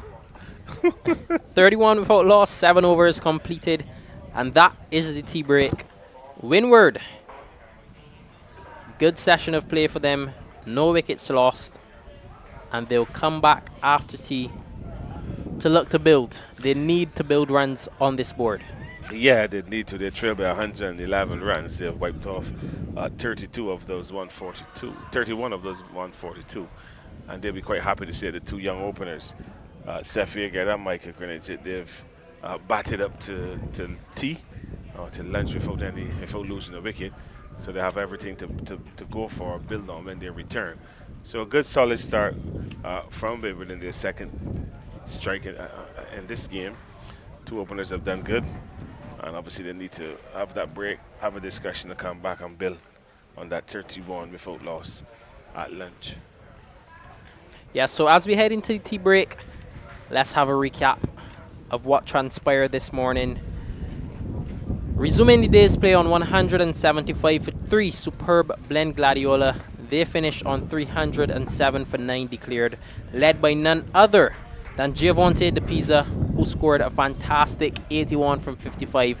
I was certainly hoping that he got up to that century, but he fell, caught by Micah Greenwich to a back-of-the-length delivery from Shaquan Bell. He was ably supported last week by Rashawn Ramsey, who scored 52 runs, and in the back end, Jamar Eiffel added a quick-fire 50 from 39 deliveries. But we must not forget Zidane Herwood. 44 runs he added in the middle order before he went LBW to Seth Agard. So, superb blend Gladiola finished on 307 for 9, which meant that both sides secured full points. Gladiola with the bat, Windward secured full bowling points. What did you make of this morning's play, Philo? Yeah, this morning's play, obviously, the disappointment was with Giovante De Pisa. I thought that he would have come back and solidified his position as a middle order batter by getting 100. That did not happen. I thought he got out a relatively soft dismissal. He got a length ball and punched it through extra cover and was well caught by Michael Greenwich. Rather than punching that ball, I thought he should have slapped it over mid-on or wide mid-on. But he opted to punch. But the ball had no pace and made it even more difficult to keep on the ground. But a well-played 81 for him. He only faced 55 balls, 5 sixes and 6 fours, so well played to him. And then we saw Zidane Herwood, who was there with him overnight, move up to 44. Batted well, was not happy with his dismissal, but he batted well. He did his part, and he was over 44. And Ashley Nurse was there as well with Zidane Herwood after the fall of the pieces wicket. He got run out, but he contributed as well. He made some 31, and then Jamar Eiffel came in and he made hay while the sun shine. He hit 6 sixes. Remind me of that CPL game, Jamaica Kingsmen versus Barbados Australians the other night at Sabina Park. It was just raining sixes. He got 50 from 39 balls. And that really set the tone for that 307 by Super Blend Gladiola. And then in second digs, in which they find themselves now in the second innings at 31 without loss. Seth Agard and Michael Greenwich opening the batting. Seth Agard is 13 from 23 balls. Slowed down a bit after having a good start. And then Michael Greenwich not having a good start, being dropped before he scored. He's pushed on now to 17 from 19 balls and looks pretty decent. Getting into some good positions, playing some good defensive shots, playing some good attacking shots. So Windward finish obviously at lunch, 31 without loss, deficit 111, and they will have to come back now after lunch and restart on this goodish start by the opening pair. Yeah, so a good afternoon's play from both teams. Superb blend Gladiola and Windward. Philo, we'll have a break, and certainly viewers, don't leave your seats whatsoever. Enjoy some highlights from what transpired earlier this week, the BCA Schools Under 15 final. At the Rubis Sports Club on the Mighty Granite Highway is Nichols Bakery Combermere up against Milo Lodge, the Combermere side being the defending champions. And the early news is that they've won the toss, and quite predictably they've decided to bowl first on the pitch, which should have a great deal of assistance. Chance for a catch taken, down at cover. Mr. Pearson Bowen and his good team. Chance for a catch, recognizing the importance of the promotion of the sport despite the fact that things are not going well for cricket in the Caribbean. Half shot for leg before maybe heading down the leg side.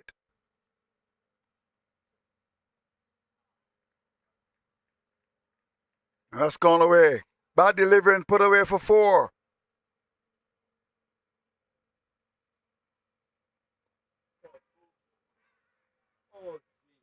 Wow. What a way to go. Here now. Bowled him. Fantastic delivery. Bang on target. More trouble for Milo Lodge. The length, right on the off stump. See what I tell you? Bowled him. Right on target. Bang. Oh, he's going to be safe here. Oh, he said wicket. Free from Hines. As we see here. Unfortunate. The bat coming right away wrong. Oh, he's bowled all over the place. And Hines continues to do such a wonderful job.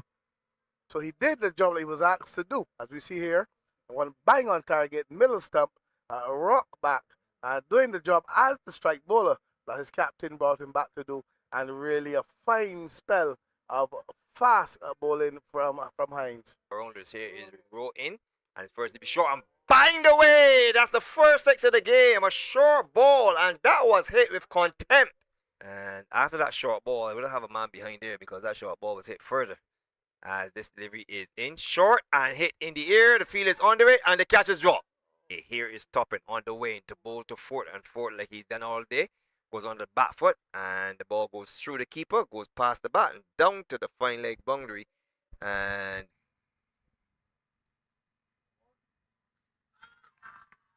He's been given. Caught behind.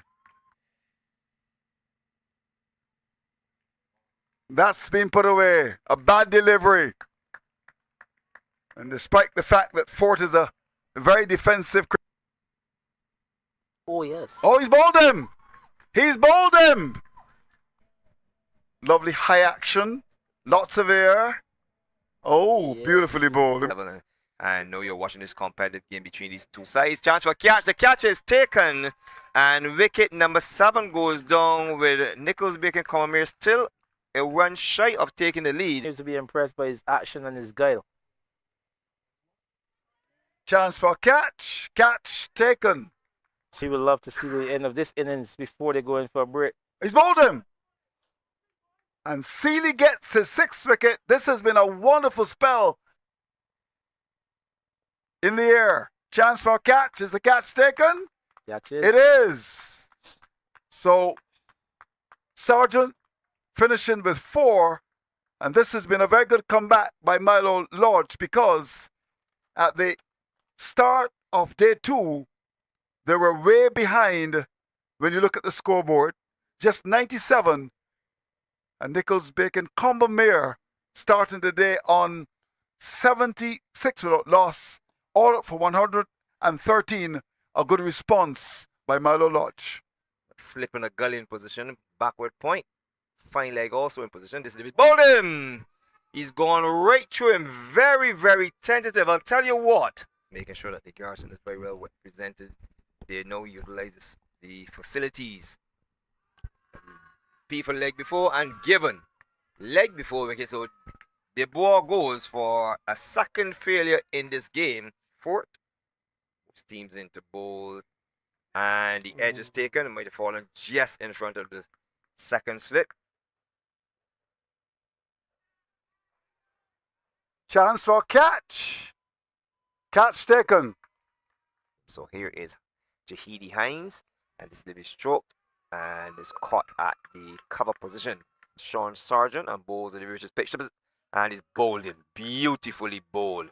A delivery pitched up and it seemed to have come in with the angle. 11 deliveries for his 12th delivery. Paris is into him. And he is forward. There's a P for leg before and given out. Given out. And Here's Fort to continue. Bowled him. Full and on the off stump. Bowled him. Wow. Wow. So that's it. Beautiful piece of bowling by Paris. He gets his 5th wicket. They got to try to make inroads. And these are the 2 wicket takers from the first innings. And I'm sure they'll think that they got the ability to do it again. So, let me remind you that there's 78 runs for victory. Or, Comamere can just play for a draw because they've got first innings. There are 43 overs available, and the two batsmen coming up to the middle, Hines and Fort, that gave them a good start in the first innings, an opening stand of 76. Yeah.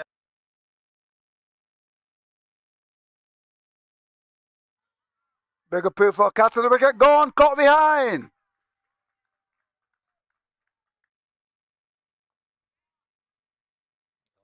That's gone to the offside. That's gone for 4. Here is Sonico Sargent from the northern end. And this delivery on the leg stump and whipped away down behind square. Beautiful shot for 4. 1 for 17. He's in. A delivery tossed up, a full toss. Hit high in the air. It is safe. The fielder from long on runs back, and he will only run back to retrieve it. With his final delivery between the umpire and the stump, the ball to Paris. Paris gets short and steers it through the offside. And will pick up his 22nd run from his 22nd delivery. Over number 12 is done and dusted. And the retossed up, stroked, pierces the backward point in the cover. Will get 1. An easy single. Run. And here is a drive through the fella. The fielder at the cover region turns and runs behind it. Turn and come back for 1. Is a Bell on the way to bowl to Hines, and Hines stretches forward and goes for the winning run into the offside. And Nichols, Bacon, Combermere have won the Barbados Cricket Association's Under 15 cricket title 2024 with a comprehensive 9 wickets victory over rivals Milo Lodge, finishing on 78 for 1 of 19.5 overs. Jahidi Hines, 24 not out from 52 deliveries, and Justin Paris, not out 49 from 51 deliveries, reaching the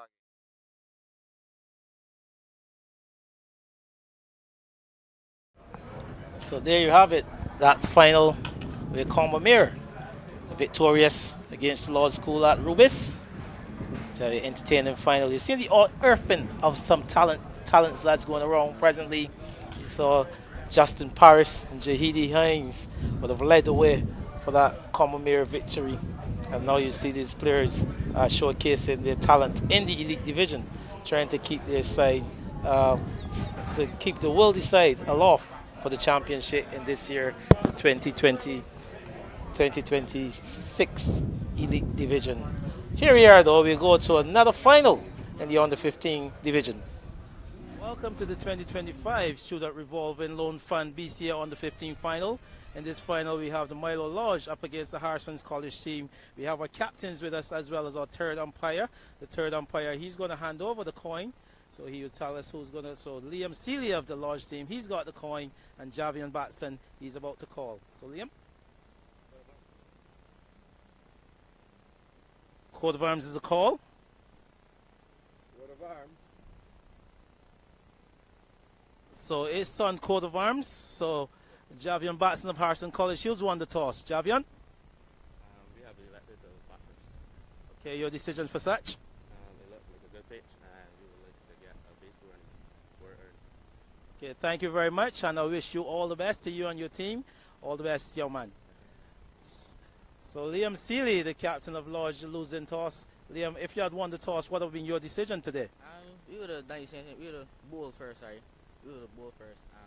So I think it's not a bad toss to lose because wicket looks like it has a lot of moisture early, so you want to get your boys early. Okay, well, thank you for that. You've gotten your choice, albeit losing the toss. So good luck in this final. You're coming in from last year, losing the final last year, but I hope you can take it one further this year. I'm sure that's the decision, the thought process of your team, really. Okay, good luck, Liam. So the news from the middle here on the toss is that Harrison College, they've won the toss and they've elected to bat first. Who was recently demoted. The ball goes through the keeper. And we'll get there. Well, that's gone a long way. And that's very well played through mid-on. You don't run for that, Mr. Batson. You just spoilt it. Beautifully played. That's gone for 4. More runs. You don't put it in his legs and whipped away. Square in the offside. More runs. Down to backward point.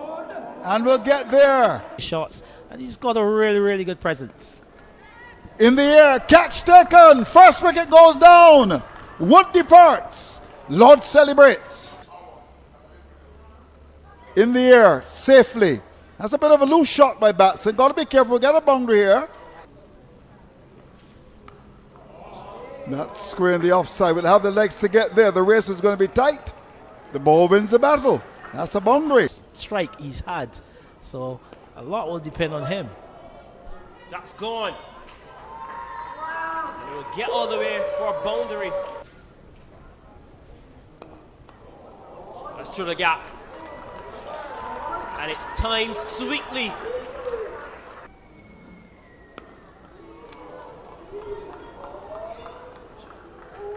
Very good shot. And was very, very good in terms of his execution. And no chance for the shot. Oh! The ball is taking a long time to arrive at a lovely shot. And it's going to go for 4. Bad work by the fielder down on the long off here. That's naughty. That's gone for 4. Being there with the captain. This is in the air. And it's taken. So it's the breakthrough. Yeah, I mean, it was a short delivery. It was a long hop, really. Eyes open wide and pulled it down the throat of the fielder. Play well here. That is gone.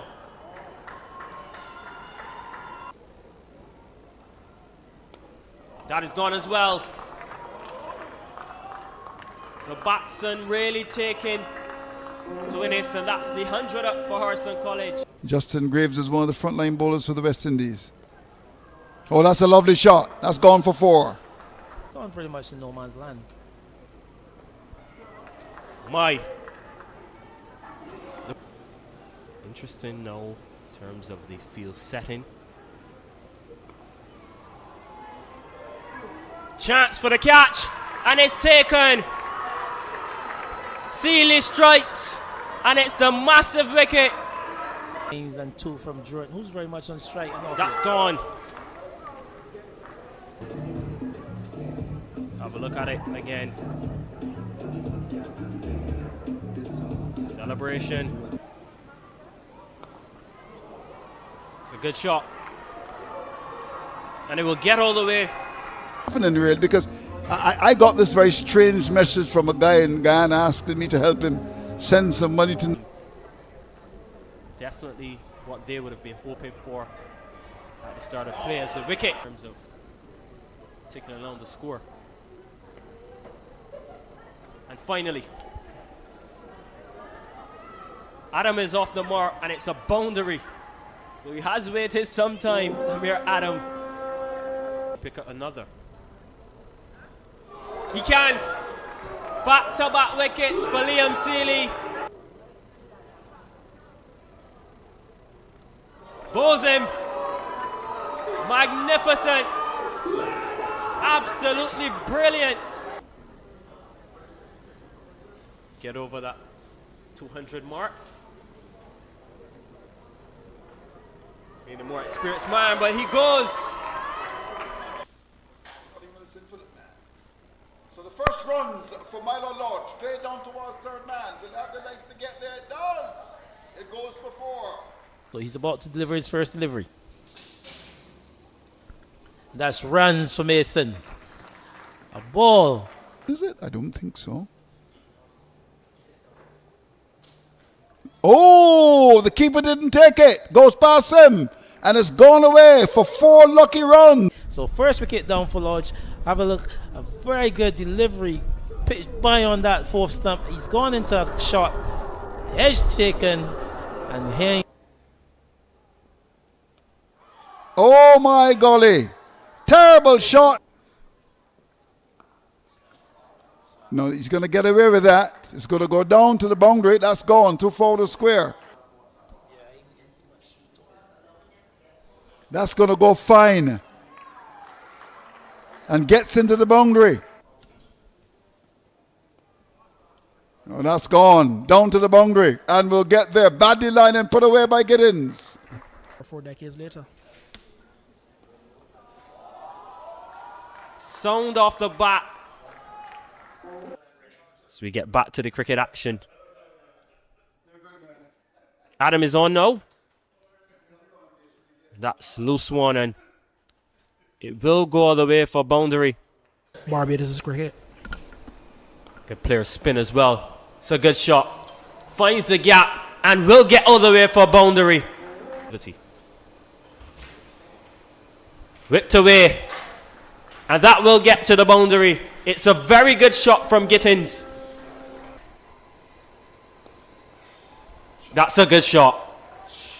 Down the ground. Very much one of the leading players. A partnership of some 70 runs so far.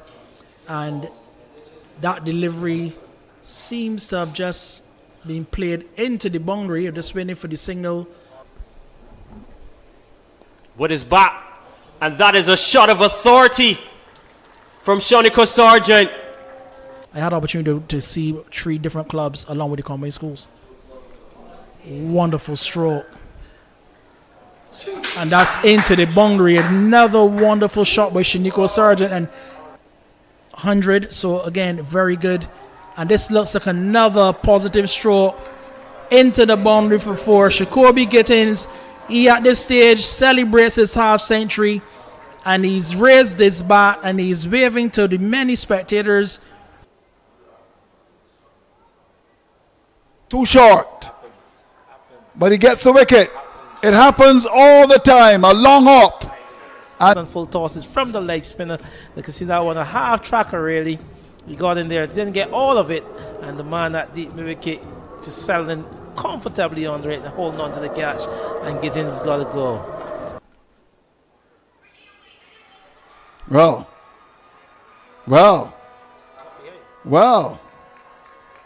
He goes back. So they're very, very happy to see the back of this man here, Liam Seeley.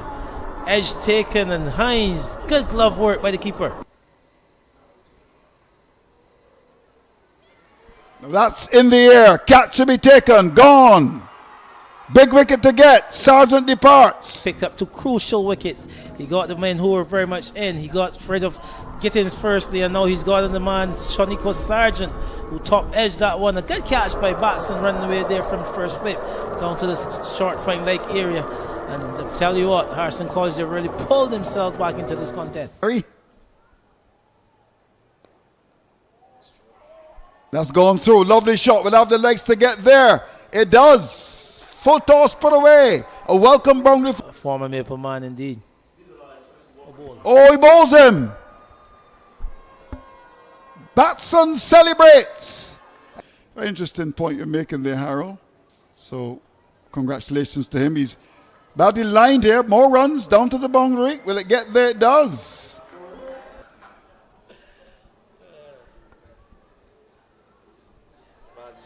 Too short. Too short. And that's going to go into the boundary. That's a bad delivery and put away by the young man, Darlington, Joseph. That's very well played. Beautifully played. Down behind square. Will have the legs to get there. It does. That was very well timed by the young man. Okay. That's an interesting comment. I think you're going to get some, this is going to go out towards the boundary and we'll get there as well. That's another boundary. Notice that he didn't grab his Joseph. bat. Yeah, he didn't. Oh, it goes to the keeper. And it's 4 byes. Caught. And that's the breakthrough that Harrison College so craved. Just sitting back and waiting. As you see in his thought, he had a chance to score in that full pitch. It was a bit close to him. And all he could do is pick out that man at the mid-wicket area.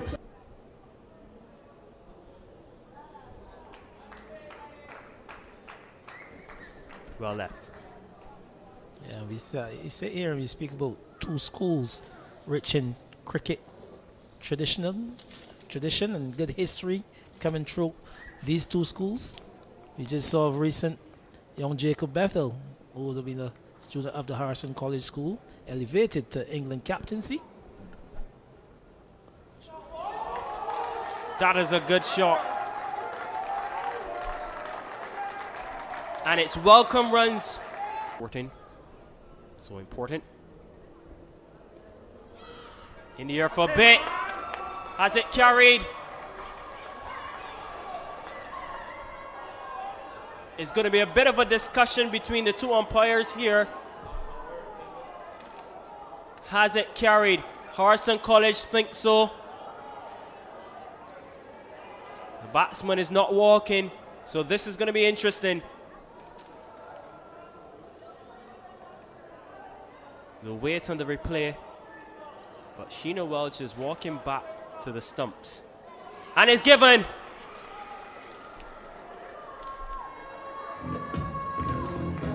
That is a spectacular catch. Testing point by their captain. I think Harrison College may be missing the trick. And he's attempting a man card and oh yes, and he's been given out. It appears that the actual appeal has been withdrawn. Yeah, but that's the right thing to do, Stephen. Vital first innings points. Full. Swung away. It's going to go towards the boundary. And it gets there now. And Lodge. They have picked up those vital points. They go to 197 thanks to these two young men who have come at a time when things were not looking good. Congratulations to Milo Lodge. Yes, Now he decides to be expansive. Goes through mid wicket. That's gone for 4.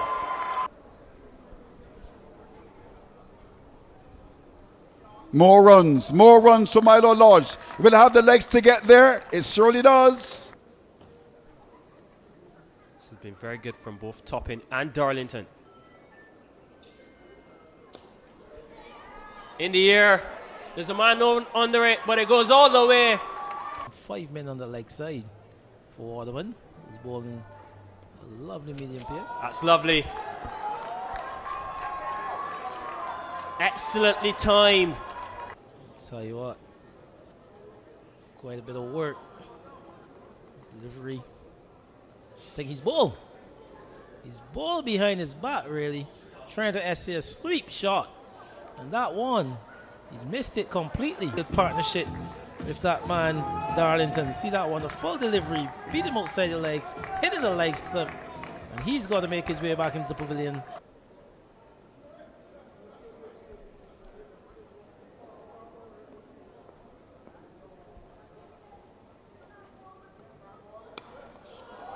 Good shot. Very good shot. And he'll get 4 runs for it.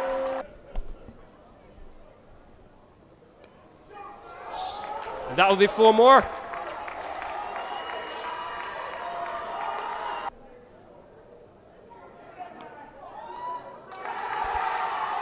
And there it is. A half century that's more than just numbers. It has been a game-changing innings from Kennyco Darlington. The young man from St. Philip raises his bat and points to the pavilion. After Calvin Hope was successful as president. That's a lovely shot. Beautifully played. Straight as an arrow. The shot of the morning.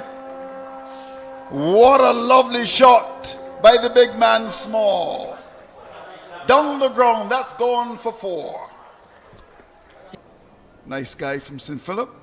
That's what Philippines do. That's a good shot to the offside. Will have the legs to get there. It does. It goes for 4. The big man continues to do a great job. He's small in terms of his name, but my golly, he hit that ball with a lot of pop.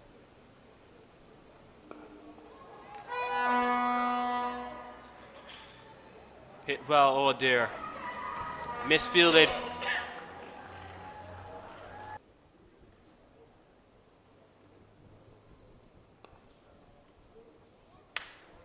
That is timed perfectly. No need to run for that. Javion Batson, boundary.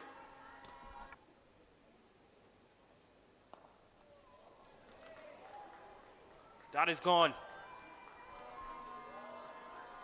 Javion Batson on the attack here for Harrison College. That is gone as well. Again, we are seeing the strength of Javion Baxton. This is what he has to do. And he falls. So perhaps the pressure bursts in the pipe. You will feel like they're in a good position. You see him just trying to go over the top. Young man, not a lot of power coming forward there, getting and taking what turned out to be a good catch in the end, low down. That's a fine touch. That's a smart cricket shot, Andy Payne. Soft hands, you allow it to come to him. Remember we said Sargent's got the ability to just take the ball away from the right-hander, and he didn't go pushing at that one on his occasion. He just allowed it to come to him and play with soft hands to the right of Seeley there at first slip. I was able to pick up a single.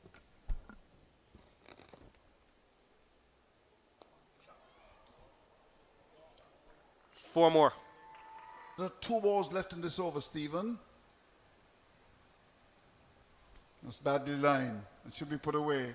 We'll run a long way down towards the boundary and we'll get there. Had the legs to get there. It was outside the leg stump. Looking forward to that, Stephen, having made that big announcement earlier that he got a new vice president. Oh, that's whipped away. That's gone. 6 runs over the wicket. Same night. It's Okay. never been done before, Andrew. Wonderful. We were able to get the media houses here, and we had the opportunity to. Cotton Bowl. Well, the media will report on that as well. Lured into indiscretion. Sargent gets the wicket. And Harrison College lose wicket number 2. This And maybe take a look here at the delivery by Sargent. Beaten in flight, and is the cotton ball taken by Shanika Sargent. Harrison College, their second wicket has fallen. See, and let's see if you can get it. 21. I think 20.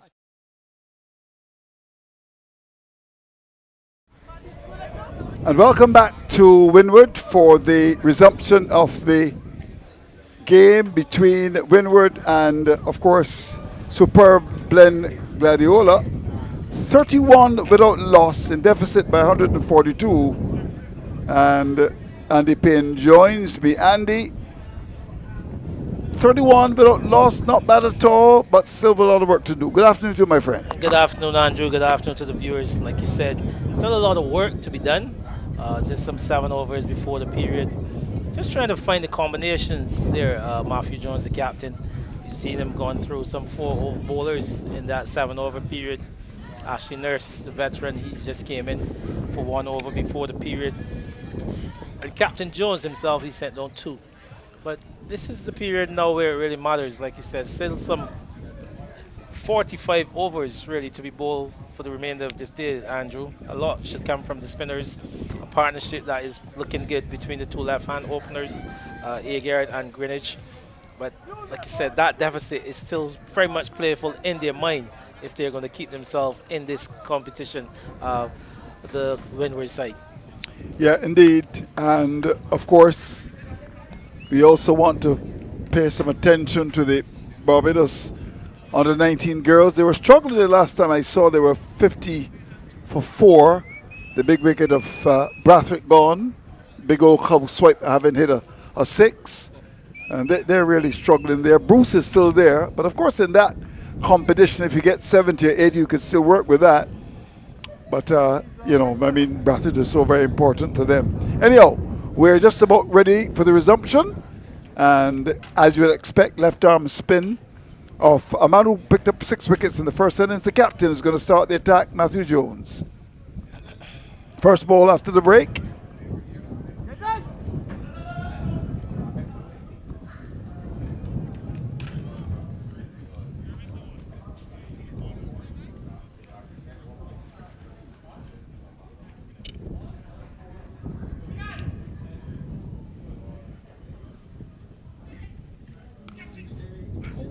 Oh! Is yes. he? Yes, he is! Sharp work. Gone! That was sharp, sharp, sharp. Wow. Talk to me about that, Andy Payne. Sharp work indeed there by Ramsey at the silly mid-on position, Andrew. A ball work into the midriff there of the silly mid-on for a short leg feeder, and Ramsey swift and getting his return into the keeper. And his man Greenwich left a begging. No way he could have gotten back from that, Andrew. This is definitely sharp work. This is Alagas Logie style. Is that just one where he was going, though? Where was he going? Was he going for a hot date? Oh, my golly, he's gone. Maybe he was trying to go up to Culpeper. Oh, my God, you can't get out like that. Even our technical director, Mr. Lane, would not have gotten out like that. He's gone. Even from that angle, you could see good work, good camera work there. Well done to you, the cameramen, wherever they are. Oh, so a wicket immediately after the break. Like I said, this is the start that the Gladiola side would have wanted directly after the break. And Greenwich, who looked so comfortable really at the crease there, Andrew. And then he just had to throw his wicket away. Like I said, the ball worked into the short short leg position. And Ramsey, who's got that, what kind of stance we can call that there at short leg, Andrew. But he's alert, and he was just so very much alert there. Getting the ball, quick return into the keeper here. All he had to do was pull the bails off, and that to the demise of young Micah Greenwich. So that's the completion of his season, really, in terms of the bat. He's going to make his way back in, and now the captain, Tennyson Roach, he's made his way out to the middle. He's got some work to do, a mountain to climb here.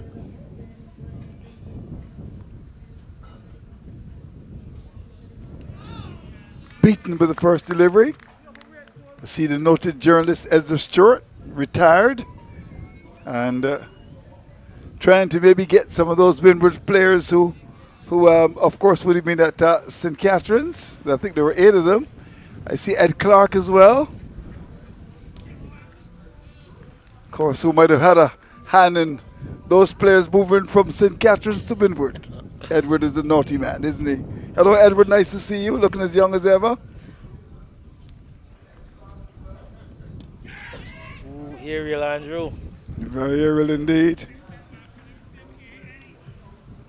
I can tell you, Andrew, with Ezra being here, I can tell you it means that game at Bayfield is all come to an end. Yeah, your side Maple. Maple really from the west coast, and St. Catherine's, of course, from the east. So suffering net another 2-day defeat. So they're really staring down the relegation. You've got some work to do there, Maple. Mr. Payne. Yeah, just quite a lot. It's been a horrible season for the Maple side, to be fair. You're president still? I'm still president. Okay. It's time for a recruitment drive. Or change of president. Well, I think the latter is definitely an option. Maybe the better option. Yeah, indeed. Maybe the better option. So what happened in the game, though? Ezra Short, who's with us. St. Catherine's won the game easily. Okay. A couple of players didn't turn up, I understand, at Maple. Maple were 2 men short. Could you imagine that? Maybe they didn't know where to find Bayfield. So 34 for 1. Hello to you wherever you are. I understand this stream is watched by a lot of people in New York in particular, in Canada. And we welcome you. 34 for 1. Maybe try and have a little peep at what's happening in relation to the Barbados women. Once you get batted out, I mean, it's going to be a struggle for them. She made 27 then after a lovely shot for 6, then had a big swipe and was stumped. But I still maintain if you can get to 80, then of course you may be able to fight with that. But Trinidad, they've got a good side. Ramnath, of course, would have had the experience of playing for the West Indies under 19 team. So Griffith comes in the attack. Very slimly built, as you can see. Maybe need some breadfruit to just full out, as they say, and get a bit quicker. Lots of breadfruits and, of course, sweet potatoes and yams, although it's a bit of a chore to get sweet potatoes now in Barbados. Heard David Ellis, the noted journalist, only recently saying he hasn't seen a yam in Barbados in a long time. Here's Griffith, the ball to Roach. It's a lovely shot. Runs for Windward. That's very well played indeed. I'll go to the boundary, will get there. Beautifully timed. Oh, that's a fantastic shot there from Tennyson Roach. Over pitch delivery from Griffith, just being reintroduced for a spell, this time from the northern end. And just starting with a really full delivery, which got in the treatment from Roach. That's a shot that you will want to really inspire your confidence. So just have a go. You will want to spend some time in the middle here, Tennyson Roach, for his side. But definitely Griffith, one who's got tremendous pace, just needs to pull it back.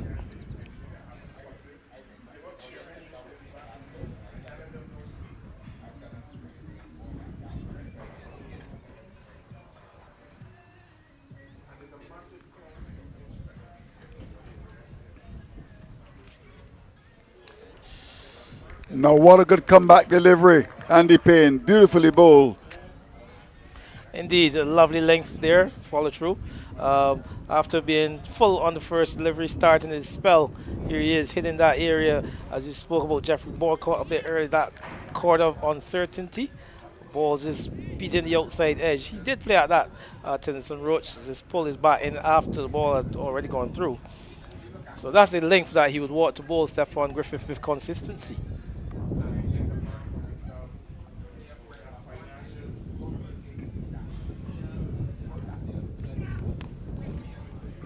More runs for Windward. Should get a second comfortably. May even contemplate the third and will get the third run. Jones went off to the ball with the pace of a giant African snail. It seems as if something is wrong with Jones. Jogging, and they got the third. Yeah, well, he's coming off an injury, Andrew. He didn't play the previous series of matches.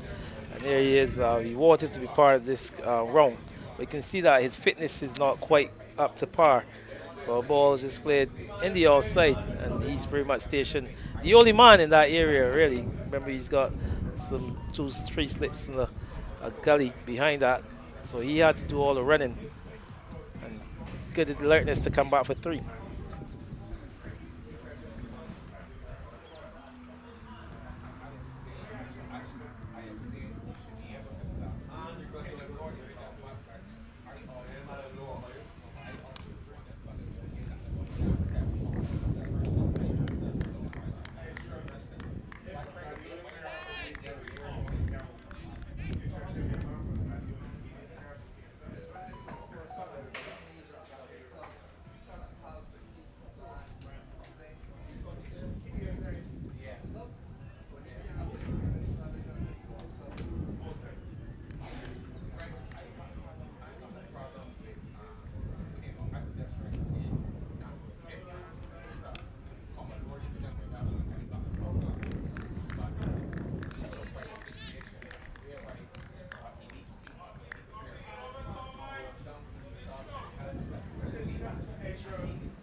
No, says the umpire. Umpire Codrington. So yeah, the over has come to an end there, Andrew. Just 41 for 1 at the end of 9. Vaughan Griffith just being reintroduced to a spell there from this time, the northern end. It's probably much more comfortable bowling from that end. Went for a boundary and 3, but then you saw him trying to just put it together, group a few deliveries in a good area to the left-handed Seth Agard, and closing out the over like with a good looks, bowling up into the pace of some 80 miles per hour. So just getting his rhythm going and getting his pace up. So we look forward forth a good spell of bowling from him, fast bowling, as it's going to be Matthew Jones, the captain, likely to continue. So between this pair, you should see a good spell of bowling between them. Captain Roach and Agar, they would like to defy them for some time. Like you said, still trail by 101 runs. So interested to try to keep a partnership going here.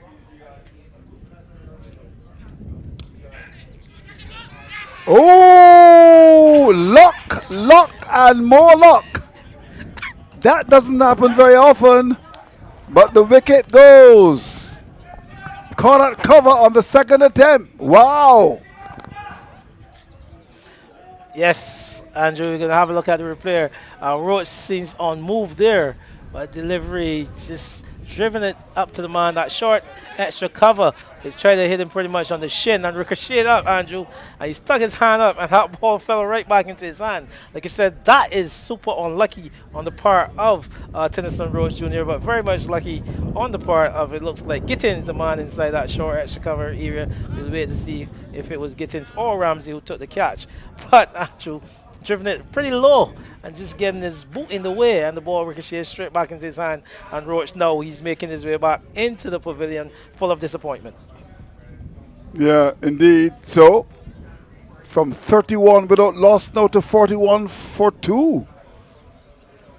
And this is ideally what we were saying. The job of the Gladiola side is to pick up 10 wickets.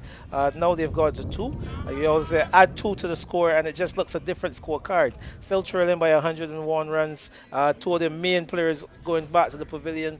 You said Captain Tennyson Roach being the prolific scorer at this club for a couple of seasons now, and they've lost young Micah Greenwich, who's already gone past the 500 runs for the season. So 2 of the main batters really making their way back. It's still Seth Agar there. He's had the most runs last year in the Elite Division, but a lot will depend on him if he's to shepherd this team around and to probably pull a draw out of the hat, really, because I don't think they can win it from here, the Windward side. But it brings Latrell Greenwich, the wicket keeper. He's the man making his way into the middle.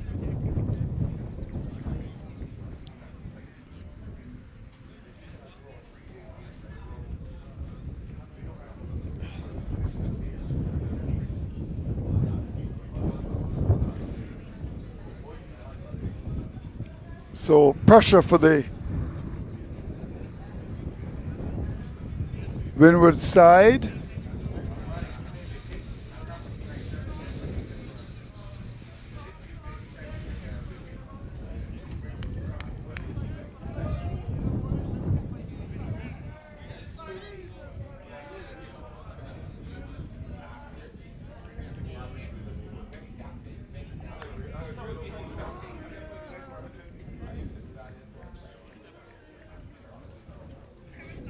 So, as you said, Latrell Greenwich, what a name to have, Latrell, Greenwich. He's going to face up to Matthew Jones. And starts with a boundary. He's a big, strong lad. A bad delivery and put away as well.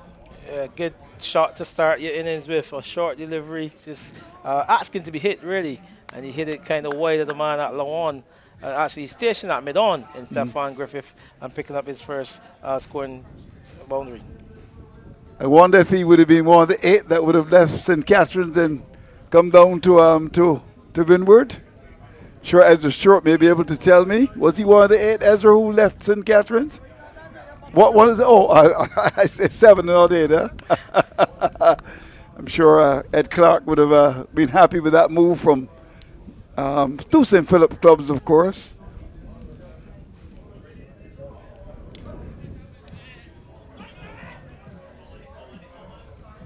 I would think there will be tremendous disappointment at Windward if they are to go down. It's a side with lots of talent, there's no question about that. Although they've lost one of their talent cricketers in Bishop, who's Najee Bishop, who's gone to play for YMPC. Yeah, they've also lost the services of Amari Goodrich, who's a very integral part of this setup here. Now you know he's off to the CPL presently, but he would have been over in the leagues as well, so he's a big loss, really, to this side.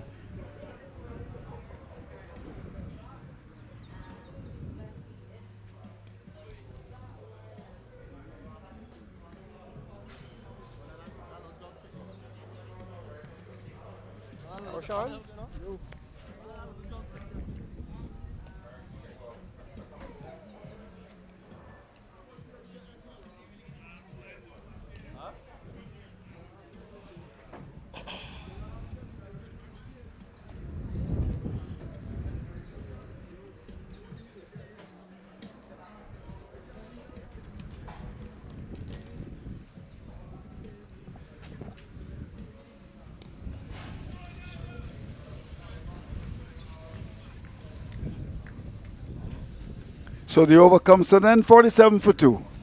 Yeah, successful over for the Gladiola side. See them getting the wicket of the captain. See in the back of him, a ball that was driven into short extra cover.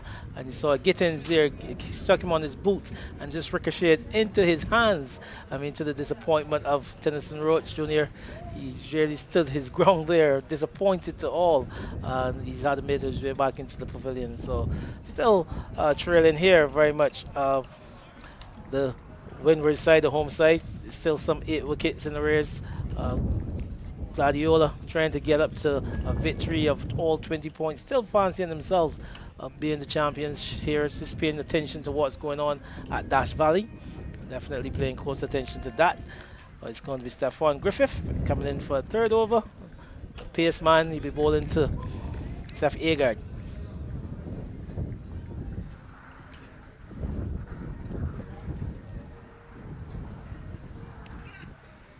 Oh, that was pretty sharp. It was wide. How quick is Griffith? Can you tell me? Well, is he as quick as Charlie Griffith? I can tell you what, you've got the speed gun on him here. I'm sure we'll see what that delivery was clocked at. Oh, I'll be keen. We've seen him getting up to some 88 in the previous game. So he's got some gas, as they say nowadays, Andrew, in cricket parlance.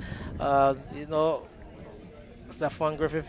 And what I like about him, like I said, as he gets deeper into his spell, his pace just rises to a different level. So as he bowls more overs, his rhythm gets better. It just generates a lot more pace.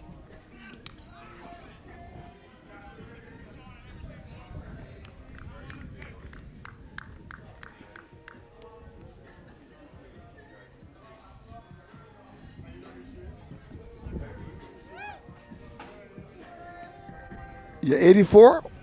Not bad. Is there any West Indian fast bowler that can get up to 84? Shamar Joseph? Alzari Joseph? Yeah, those two for sure. Yeah, for sure. In that pace range. What about Jaden Seals? No, not quite. Close. He's close, eh? Yeah. Close. Oh, that was pretty sharp as well. I'll be keen to see what the speed gun is saying there. Yeah. 82. Yeah, he just brings some excitement, really. Like I said, once he gets through his gears, he just tries to generate quite a bit of pace as he gets into his overs. Yeah. It's a lovely ground, Windward. In fact, it's one of my favorite grounds to do commentary on. There's a tremendous atmosphere up here, and we want to compliment our friends at Windward for keeping it in terms of conditions here. Very good. Very well done to Windward. Of course, they've got some stalwarts who still are very much around. Wide delivery with some pace. Of course, there's a young president in Andrew Lifcott. Hello to you, Mr. Lifcott. You're hiding from me. I was hoping to get your Mason and Guess on Tuesday to explain why Wildy got the points, but you never turned up. You kept him away from Mason and Guess. Well, Andy, you're a naughty man. Oh. Yeah. Always excitement meant Griffith bowls. Yeah, he just brings such excitement to the cricket, Andrew. This is what you like from your faster man. He's very animated. Long levers there, Andrew. You see those arms getting almost past his knees. But yeah, one like we said that we hope the authorities will pay some attention to.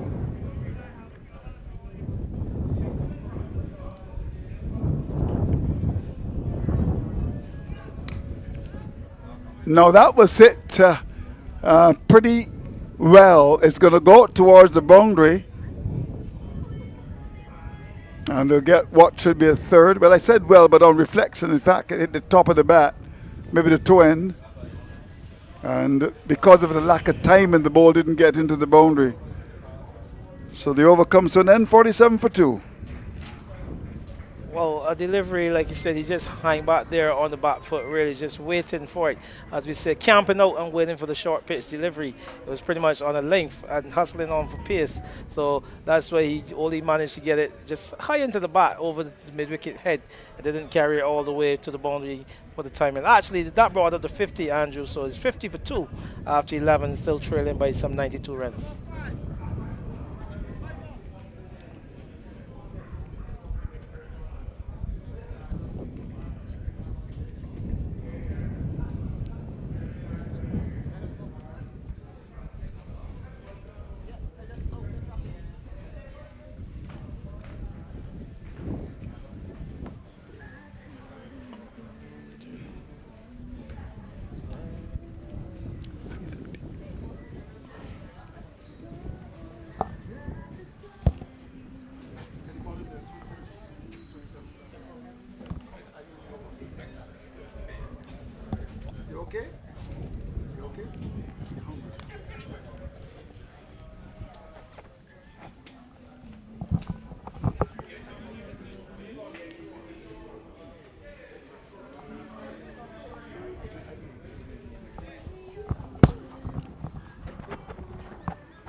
So lateral Greenwich has got 5, already a boundary, short ball, swung away nicely.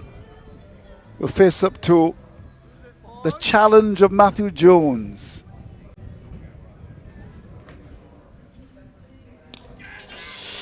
Oh, this is absolutely brilliant.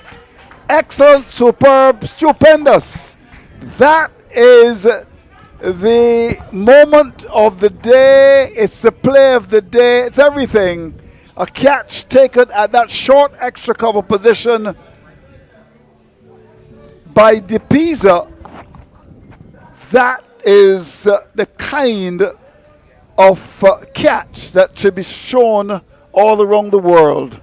What a catch. What a catch. Well, Andrew, if it's anything to go by the old adage that catches win matches, I'll tell you what, that is a catch that will win any cricket match. Low to his left, and with such comfort and ease, he took that one. Javonte DePisa, I tell you, Andrew, this is a man that is a proper all-round cricketer, bat, bowl in the outfield. And how easy did he make it, Andrew? Look, very, very easy indeed. Moving to his left and low. I said Greenwich, just to his demise, he just stood there in dismay as to how easy he made that catch look. Yeah, well, it's a tremendous, tremendous catch taken. Out comes Roberts to fill the breach. Jaden Roberts, who I still think bats a little bit late in this side. Had the honour of seeing him make 100. I think it was 2 years ago, playing then for Wildy, and it was a brilliant 100. Former Barbados under-19 cricketer. Sad that he can't bowl nowadays because of an injury. But his side is under pressure and feeling the squeeze now, like the world economy. From 31 without loss, they are in a spot of bother. Maybe more than a spot of bother now, because they're 51 for 3, Andy Payne. Yeah, 51 for 3 and really staring down the barrel, so to speak. I mean, it's still 7 wickets away. In cricket, you always get partnerships, so this can be some partnerships of the making. Jaden Roberts, like you said, one who can move the score along, but obviously he would offer you that chance. He's always a very aggressive player. Hits the ball with tremendous timing, but he's got the challenge up against Captain Matthew Jones. Look at that lovely flow of the bat just coming forward and stroking the ball away up towards that bit off area. See Richard Armstrong here. It seems as if he may have to go into retirement and help the Windward side. Ed Clark, who was a pretty decent batsman as well. They may have to come into retirement here. Now it's a big hit. What a way to knock your rival. That's gone onto the wall here. Beautifully played. And that's gone high over the top of that long off area. Yeah, such a free scoring of the cricket ball. Like I said, once he can keep his concentration, his execution, it's all about selection for Jaden Roberts, Andrew. He's such a good timer. Like I said, how he struck that with ease and into the side screen. Yeah, beautifully played indeed. Now, how will Jones respond here? Ball hit indeed. The boot of the field at Silly Point and bobbled away in there. There was a shot to catch it. Well, they've had their share of luck already with something similar. So to go twice like that.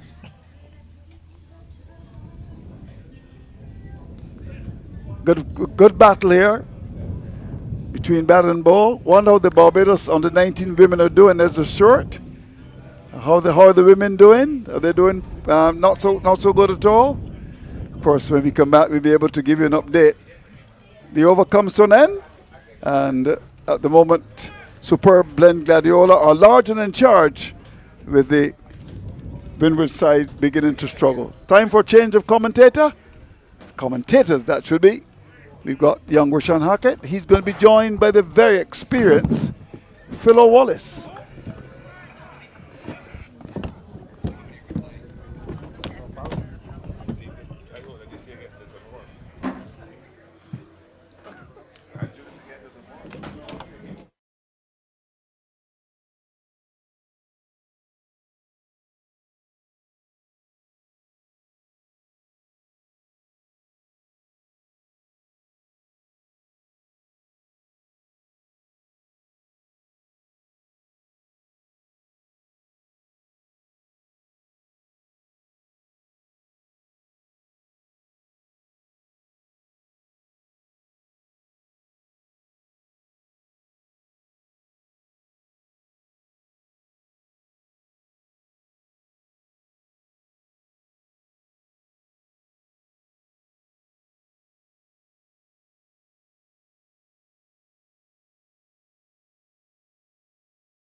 .77 runs with 100, one-half century, and the season before that, 2024, most runs, 549 runs, Philo, with 104 50s. So he has been impressive throughout the years. He has been. He's been a consistent performer as well. And I think that he deserves a look into the Barbados franchise. I think he should be offered a contract. He's just returned from Sri Lanka with the academy side. And clearly, being in that academy side would have improved his cricket. And I like his total attitude. Sometimes I wonder what the selectors are looking for in cricketers when they're selecting them.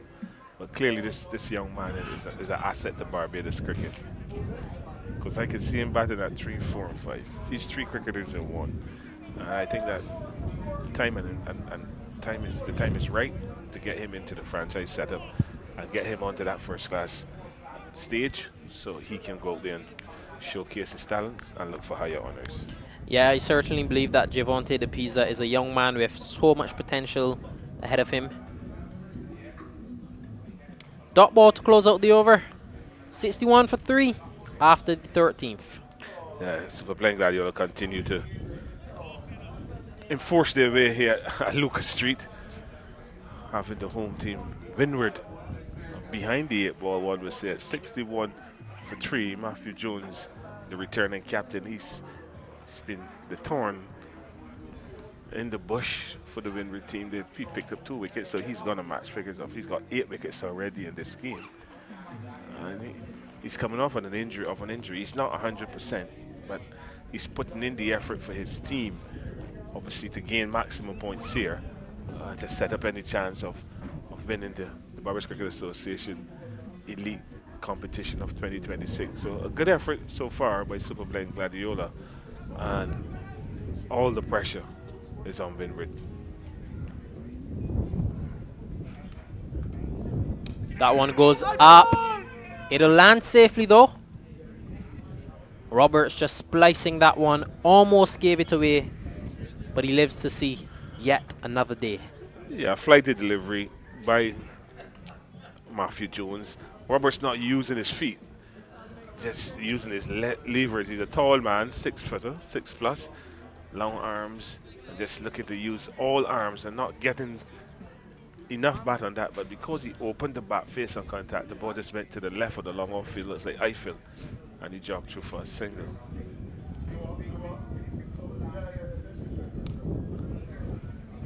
Seth Agard is still there. He's on 20. He's been an observer from the other end, one must say. His 20 has gone unnoticed as 3 wickets have tumbled around him. But he's kept his cool, his focus, which is good to see from the young opening batter. Now we're going to see a change in the field. Real long off is going to come into mid-off. Extra cover is going to come into the leg side. So he has a deep backward square, deep mid-wicket, silly mid-on, leg slip, short mid-wicket, short mid-on, mid-wicket, and a long on. Yeah, I like this field. Aggression. No mid-off or long off in place. If you want to score, hit me back over the top. That's what he's telling Seth Agard. I love it. Well, clearly his mode of attack is going to be into the batter, into the left-handed batter. So he's looking at getting caught in the leg side, which to me is a big challenge, because if Seth Agard is calm and collective, he should never get caught in the leg side at all, forcing Matthew Jones then to go outside the off stump. Because the ball with 1, 2, 3, 4, 5, 6, 7 men on the leg side is asking a lot.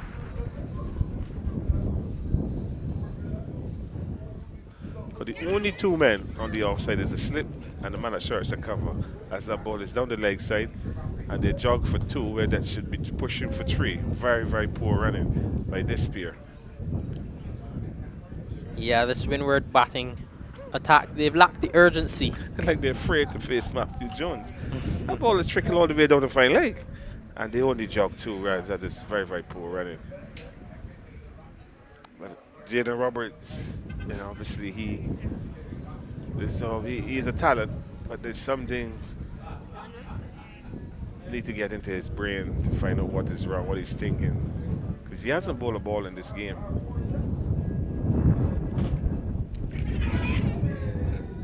Doesn't even want to run that single. Seth Agard again looking to turn that ball to the leg side, just going to the right of the silly mid-on and getting a streaky single. And that is the mode of attack from Matthew Jones with this series. He's got to bowl the ball middle of leg stump. So the batter should be clearly prepared to work in a lot of deliveries into the leg side. But a productive over for Super Playing Gladiola. Again, Matthew Jones showing his quality at this level. Yeah, 65 for 3. 14 overs completed. Javonte De Pisa will continue. Just that 1 over, 4 runs. A very capable bowler he is as well, Philo. We haven't mentioned much about his bowling abilities. No, we mentioned a lot about this batter because he looks solid in that area. Yeah. We haven't spoken a lot about how tight he is as a left arm orthodox. And he's going to. And you have Matthew Jones from one end, and now Javante De Pisa from the other end. He's operating from the northern end, and Matthew Jones is operating from the southern end. So it's going to be interesting to see how these two left arm spinners bowl in tandem. We've seen another feeling change where he's moved the man from extra cover. Left-handed Seth Agard is up to it straight. He's bowling to a leg slip, silly mid-on, forward square, deep forward square, short mid wicket, a mid-on 3/4 way down, a regular mid-off, just wide, and the man in front point on the offside, plus a slip. And Agard decides to just stay back and watch the ball onto the bat. And if you're going to stay back to that full length, you have to keep your eyes on the ball. Because if you take your eyes off the ball, then there's any chance of being dismissed LBW.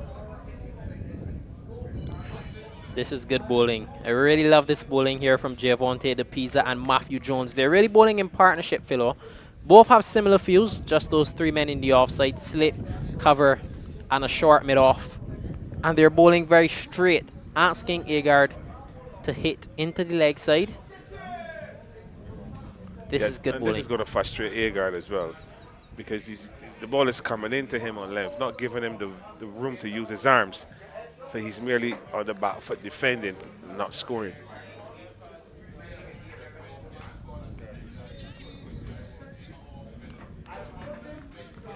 So it's going to be a trial by spin for the Windward Island, the Windward batters, that of Javante De Pisa, Seth Agard, and Jaden Roberts. They're going to have a baptismal spin here this evening.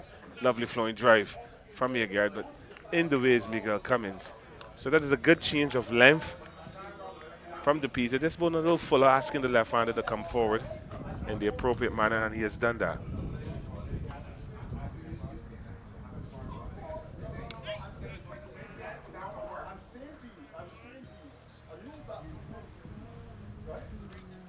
$65 for 3. Another tidy over there. A maiden over from Javante De Pisa. Seth Agard, he's there on 23 from 51. Jaden Roberts, 9 from 7. Those 3 wickets having fallen are Micah Greenidge, run out from a very sharp effort from Rashawn Ramsey. Tennyson Roach, he was caught along with Latrell Greenidge. So Windward find themselves in a spot of bother. They need to continue batting. This matchup though, Philo, Matthew Jones versus Jaden Roberts. More on that as we see some action from Dash Valley, where the Signia Globe Financial BCA Youth team continue to fight against the Wildy side. Wildy 127 for 3. And they're fighting. They're fighting. I don't know if it's a good fight, but they're fighting. 127 for 3 and 19.4 overs. Wildy, and you're telling me that the Signia Globe Financial, they lead by 249. The Signia Globe Financial Barbados Youth are fighting. Yeah, but there are different types of fights. David and Goliath fought. You mean they're taking the punches? I guess you could say so. They're being punched around. 249, looking, obviously, Wildy looking to maybe declare soon, maybe at the top of the hour, and put the youth into bat and try to win that game. So they have a hill task as well. Yeah, but this matchup, that one goes long from Jaden Roberts into the next door neighbor's house. House? You mean to the village? Into the village, 6 runs. That ball has cleared the sight screen, bounced through the gap, and it's going down. The only way that ball can stop is if there's a tree. Yeah. That is a mighty blow. Yeah, the that's loop delivery there from Matthew Jones. Robert's not using his feet, but his levers, his arms are so long that he got to it and he just swung through the line of the ball and cleared that sight screen on the southern side into the development on the other side of the road. And the ball hit and bounced and went down the road, and it's being returned now. But a mighty 6 from Jaden Roberts. So he's not a slouch with the bat. Rashawn, if you look at his stats, he's been getting a lot of decent scores for Windward, despite their facing relegation. So he's been one of the outstanding players for this Windward side. Yeah, most certainly. Matthew Jones, ball back in hand. He goes up again. And that one is another 6 for Jaden Roberts. Whoa. Not as far, but it goes the distance. And almost hit a car that was going up the road. Hit this ball flatter and harder, this time over long on. The fielder had no chance at all to execute a catch. He just jumped as the ball hit the road as the car was passing, and he's, let's say, Eiffel is going into the other property over the road to retrieve the ball. So 2 balls, 2 sixes. So clearly Roberts is set to start out that he's going to attack Matthew Jones. Yeah, and that's why I really wanted to see this matchup, because anyone that knows Jaden Roberts knows that he loves to hit the ball straight down the ground. He's a tall man, so he loves to get to the pitch of the balls, use his long arms to hit straight down the ground. Matthew Jones now, left arm spinner, is going to spin it across him. So my question was going to be, how is Roberts going to adjust to continue to hit him straight? But Roberts, he's doing it, and he's doing it well. And the reason why he's hitting Matthew Jones so easy for 6 is because Matthew Jones is carrying an injury. So to impart spin on the ball, you have to rotate your body. And because of that injury that Jones is carrying, he cannot rotate his body the way in which he would like to impart spin. So there'll be less spin on the ball, which allows Roberts to hit straight through the line. The only thing Jones can beat Roberts in is flight, because he's not going to impart spin because he cannot rotate his body through the delivery. I know we're very close to Bushy Park, but that is a normal car with a big baffle that's going past us at Lucas Street. But another flighty delivery, deceiving flight, Roberts, but he just hit it over extra cover and pick up an easy single. So that is good bowling from Jones, because he cannot defeat him with spin because of the injury that he's carrying. He cannot get his body to rotate through his action, so he has to beat him on flight and guile.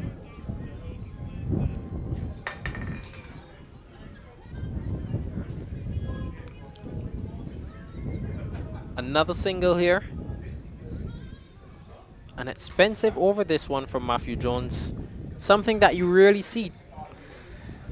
Yeah, he's bowled about 6.3 overs. He's going 2 for 41. 6.4 overs, 2 for 41. So he's taking some tap in this over from Jaden Roberts. Jaden Roberts is 22 from 10 balls. Agard is 24 from 52. And Windward there, 79 for 3. So a partnership building here, but how long will it go for? Bang! And that one is up, and it goes even farther into the village from Jaden Roberts. What a lusty blow. The 3rd 6 of this over. I think there's a little challenge out there. Partnership is 34 for 27 balls. And Jaden Roberts has scored that. He has what? He's 35 from 40. Seth Agard has only contributed 6, and he's contributed some 28 runs. But that's a wonderful shot. Again, beating in flight. He's not moving his feet to get the pitch of the ball. It's all arms.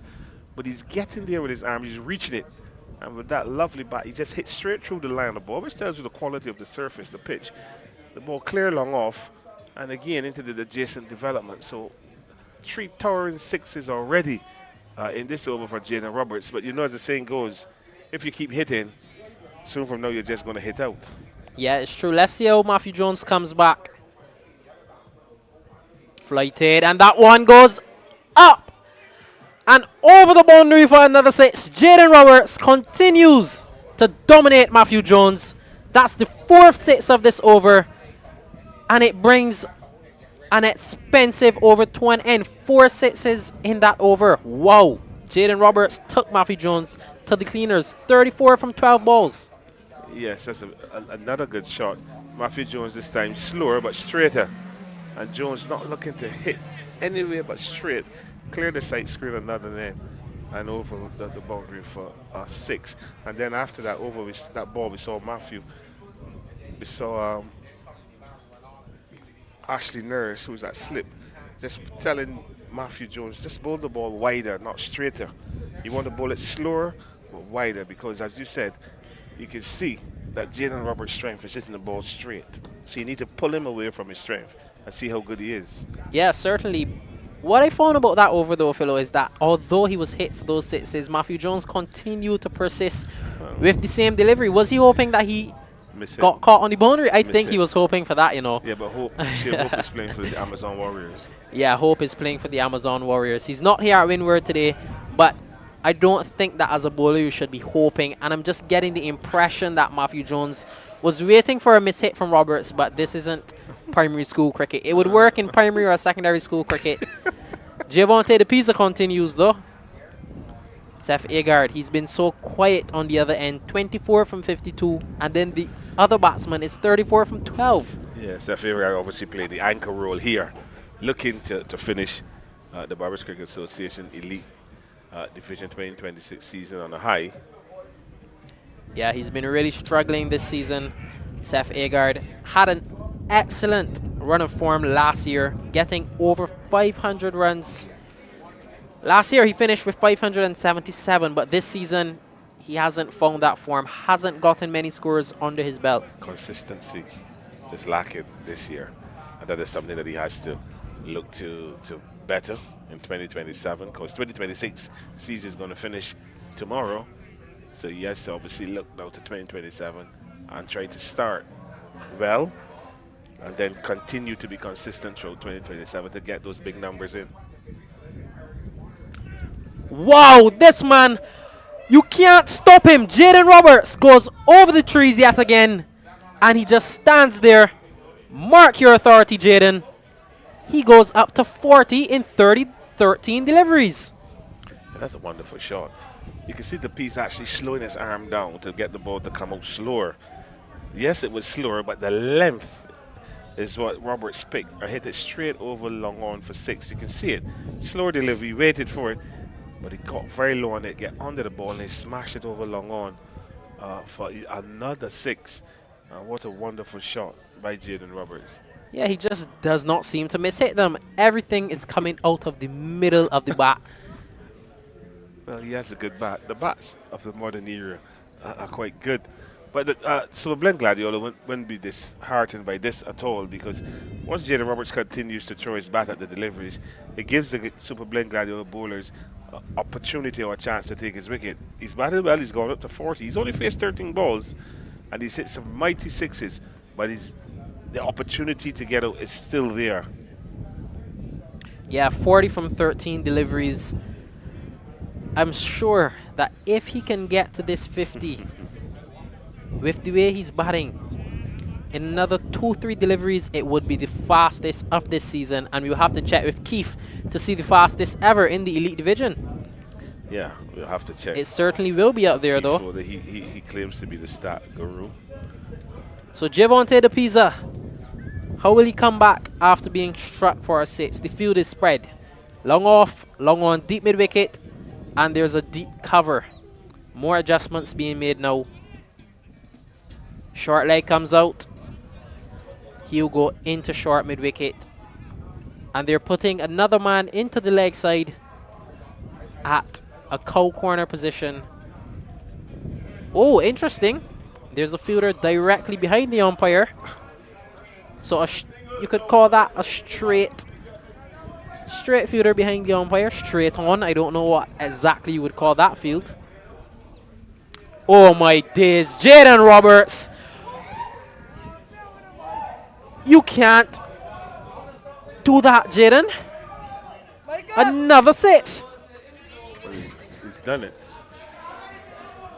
Another 6. This reminds me of watching the CPL game between Jamaica Kingsland and the Barbados Australians. It was raining 6s at Sabina Park. Actually, it's raining 6s here at Lucas Street. Another flighted delivery from Javonte De Pisa. Not a bad delivery, but in this hitting zone of Jaden Roberts, and he's targeting that wide long on, straight mid on area, and that is where he's collected yet another 6. Just hitting the ball to the right of the long on, over the fence for a maximum, and now he's given his bat to Eiffel to have a look at it. I don't think he should have done that, because when you're a cricketer, you're superstitious about your equipment. He's laughing. He's gone out there. The 12th man is gone there. He's getting water. The ball has not yet been retrieved, but this is a good lusty hitting from Jaden Roberts, really showing the skills of hitting a cricket ball and staying stable. That's what he's done. He's getting a base, and he's swinging the bat off the base, which is a steady base, which maximizes swing, power, and placement. So he's doing the right thing so far in this innings. It's just short innings, only 14 balls, but he's moved on quite quickly to 46. As with that 6, it brought up the 100 for the Windward Cricket Club. They're 104 for 3, and this is only the 17th over. So they're traveling at the run rate of 6.24, which is not really relevant in 3-day cricket, but they only trail now by 38 runs. Yeah, Jaden Roberts, 46 from 14 deliveries, 7 sixes. Can he get to the half century this ball? It would be a record. Oh, just strokes it. So that's a much better delivery from the Pisa. Well, flat and faster. So Roberts in the approved fashion. This is smoking before the fire. Yeah, 46 from 15 deliveries for Jaden Roberts. This is much better bowling.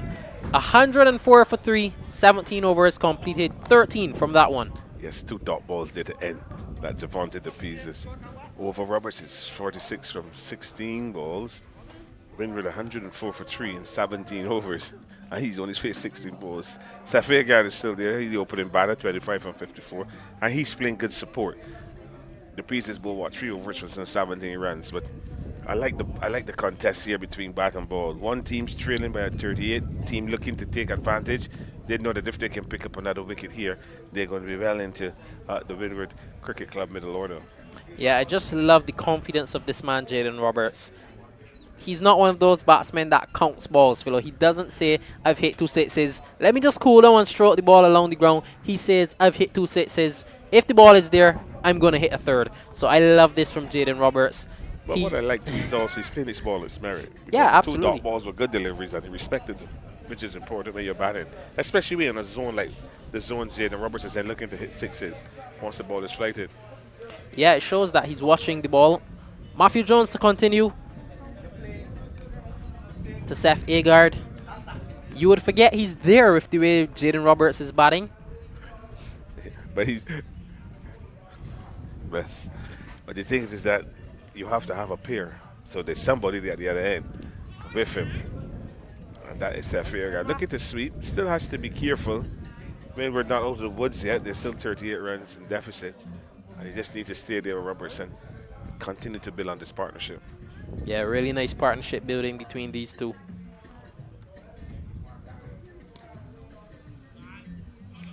Ooh, Roberts is looking for the single. He's thirsty. They just had water. Yeah, he wants more of Matthew Jones. He wants it. Yeah, give it to me. I'm going to smoke him. But if Jones gets him out, then who laughs last best? It's true. Oh, and he's caught at short leg. And he's given. Seth Agard goes back to the pavilion for 25 runs. He looks disappointed. Matthew Jones has his 3rd. Yeah, Seth Agard coming forward to a length delivery. The only way he can get it is if he hit the ball to the leg side. And that is something he has to prepare himself for. Matthew Jones bowling through and around the wicket. Ball on length on leg stump. Umpire took a very long time to make the decision. Matthew Jones did not even appeal when the catch was taken. And the umpire took a very long time in making the decision, but then raised his index finger. And he's given Seth Agard out caught at silly mid-on. Agard walks off slowly, dejectedly. Obviously, he didn't like that decision, but he has to go. And the Windward Cricket Club has lost their 4th wicket, and that of Seth Agard. Yeah, so Seth Agard finishes his season with a score of 25 from 58 deliveries. Not the best of seasons for him, but it brings new batsman Shaquan Bell to the crease. Bell, he batted nicely in the first innings, scored 23 from 19. Another power hitter is Shaquan Bell. Well, the power hitters have to hit a lot, because at the end of the day, Windward have still some 38 runs in deficit. They have to wipe off 142. They're 104 for 4. And they've lost that Fairguard, one of their top batters. Jaden Roberts is there. He's on 46 from 16 deliveries. And Shaquan Ben, who looked good in the first innings, but gifted his wicket, Roshan, in the first innings, being caught at long off when there was no need to play that shot. He has now to try and come in and solidify this middle order and hopefully forge a partnership that can see Windward to the close of play. Because if they lose another wicket here, it's going to be the cat among the pigeons. Yeah, certainly. Certainly, Philo. We can't get lost in all of the ball striking from Windward because Gladiola, they're still on top of this game. Windward trailing by 38 runs. 4 wickets down, 3 of them going to Matthew Jones. Jones to the new batsman, Shaquan Bell.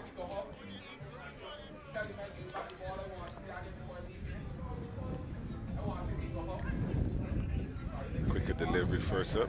Bell, shoulders arm taken to the keep by the keeper. But this is a good contest. And what you should learn here, Roshan, is that you can hit as many sixes as you like. Once you're behind the 8 ball, you're still under pressure. But Jaden Roberts hitting the ball so cleanly and so easily. Being 46 and 16 looks good, but his team is 104 for 4. There's still some 38 runs in deficit. So they're not out of the woods, but it's good cricket from Super Blend Gladiola because they've kept their cool. Among all those sixes, they still remain calm, which is good cricket. Yeah, they certainly kept their cool. I think they're just hoping or knowing that at some point in time Jaden Roberts will miss-hit one. So that's why they opt to continue to go to the fuller length. And Roberts, the question is, how many can he get? How many sixes he can hit? That's all that's on his mind. How many sixes can he hit? He has to hit a whole lot to get his team out of trouble. 46 from 16 deliveries, 1 hit away from a half century is Jaden Roberts. Oh, that's well bowled. Quick single there.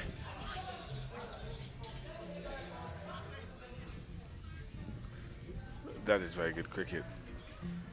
Yeah, so you can really see the adjustment in the bowling of Giovante De Pisa. He realized that the flighted deliveries weren't working, so he's opted to go to the flatter, faster deliveries. Yeah, he's gone to safety. But Roberts again equal to the task. Just pushing the ball into the offside with soft hands and picking up his 47th run. And now this brings Bell, Shaquan Bell into strike.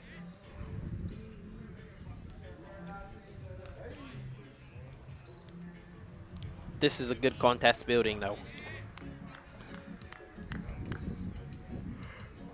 2 strikers of the cricket ball against 2 orthodox left-hand spinners. Nicely driven. It's a beautiful shot. Wow. That wow. is a beautiful shot. Placement at its finest from Shaquan Bell. And what I loved about it, Philo, it was pure timing. Yeah, I think the timing is the key factor. He got into a good position with his left foot coming forward onto the ball. And then with the arms coming straight through, just hitting it with a lovely straight back, beating Griffith to his left at mid-on. And Miguel Cummins, I can't call it sprinting to his right. And into the boundary for 4. No disrespect to Miguel Cummins, Rashawn, but when you get to a certain vintage, there are things that just don't happen. And the vintage that Miguel Cummins is at, he doesn't sprint anymore. He might feel he's sprinting, but he's just going towards the ball. Yeah, I noticed it about quite a few of these players, Philo. I saw Ashley Nurse. Doesn't sprint anymore either. Cannot. Yeah, Ashley's one of those players. So he's at that level though, where sprinting doesn't come into his cricket game. He doesn't even chase after the ball. He just goes in the direction of the ball. That's what you call it now. 109 for 4 at the end of the 19th over. A good over there from Giovante De Pisa. Jaden Roberts, he's still there. Settled down quite a bit now. 47 from 17 deliveries. So a good adjustment from the superb blend Gladiola side. Captain Matthew Jones, he'll continue. Yeah, when you look at it, with the loss of Safiya Guard, there's some spectators as well from Super Blend Gladiola. That's Coach Norman Puckering, obviously doing some good work up at Gladiola. We see Griffith seems to be leaving the field. He has a blue tape on his hand, and he's wearing his sporting shades. You can see he worked hard. You can tell from the boots, all the toes are ripped out. But this is good cricket here. You're not missing anything. I think it's a good contest. Jaden Roberts has come in and changed the complex of the game for Windward by hitting some massive sixes. But Super Blend Gladiola continue to pick up those all-important wickets. Oh, Roberts was looking to hit that one. He was looking for it, but he couldn't get under it. So Matthew Jones, he's opted for pace on as well. A really good battle building between these two.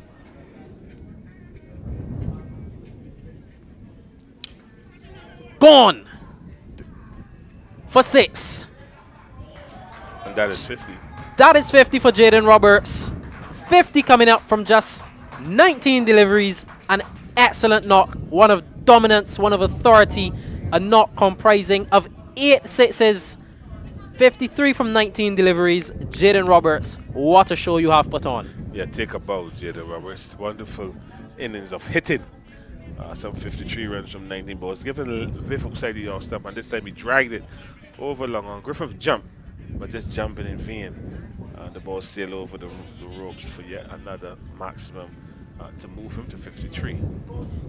So good batting from young Jaden Roberts. His team is still not out of the woods, but he's putting pressure on the Super Blend Gladiola bowlers and fielders. Yeah, he's prompting the skipper Jones to change the field as well. Long on in place, long off, and there's a fielder on the deep cover boundary, as well as a deep extra cover between deep cover and long off. So there's protection out there.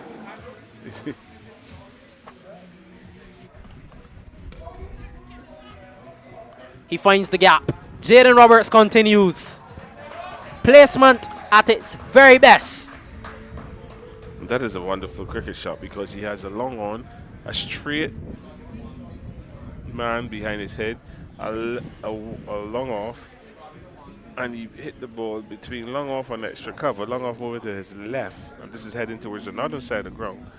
And the ball bounced past him with a lot of power and into the boundary for 4. Good control cricket shot from Jaden Roberts. He must stay in control here. He's hitting the ball nicely. He's 57 from 20 balls, but he doesn't want to get out this evening.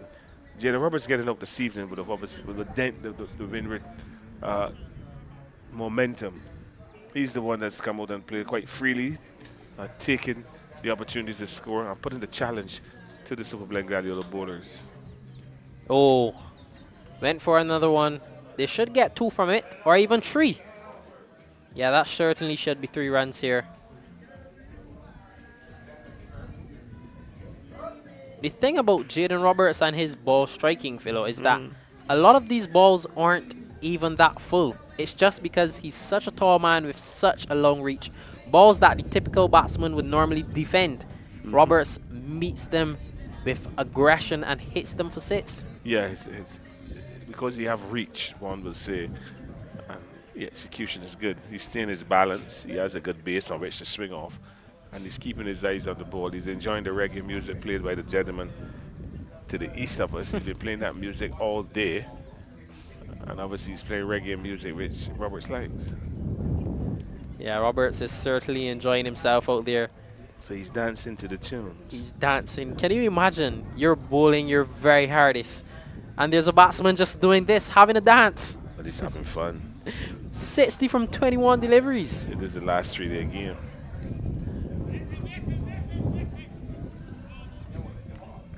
This is the last elite game for the season, so why not enjoy yourself? At the end of the 20th over, 122 for 4. That man, Jaden Roberts, he's still there on 60 from 21 deliveries. What a show he is putting on for us. Yes, clearly it's a Jaden Roberts show. They're taking a much-needed water break. I don't think Super Blend Gladiola will mind to just get some water to cool what's happening out there, and also get some feedback on what should be the approach going into the latter stages of the second day of this final series of matches in the Barbados Elite 2026 division. Windward there, 122 for 4. Roberts has really come out and batted well, hit the ball to all parts of this wonderful field here at Lucas Street. It's not a small field, it's a good sized ground. First class cricket has been played here before.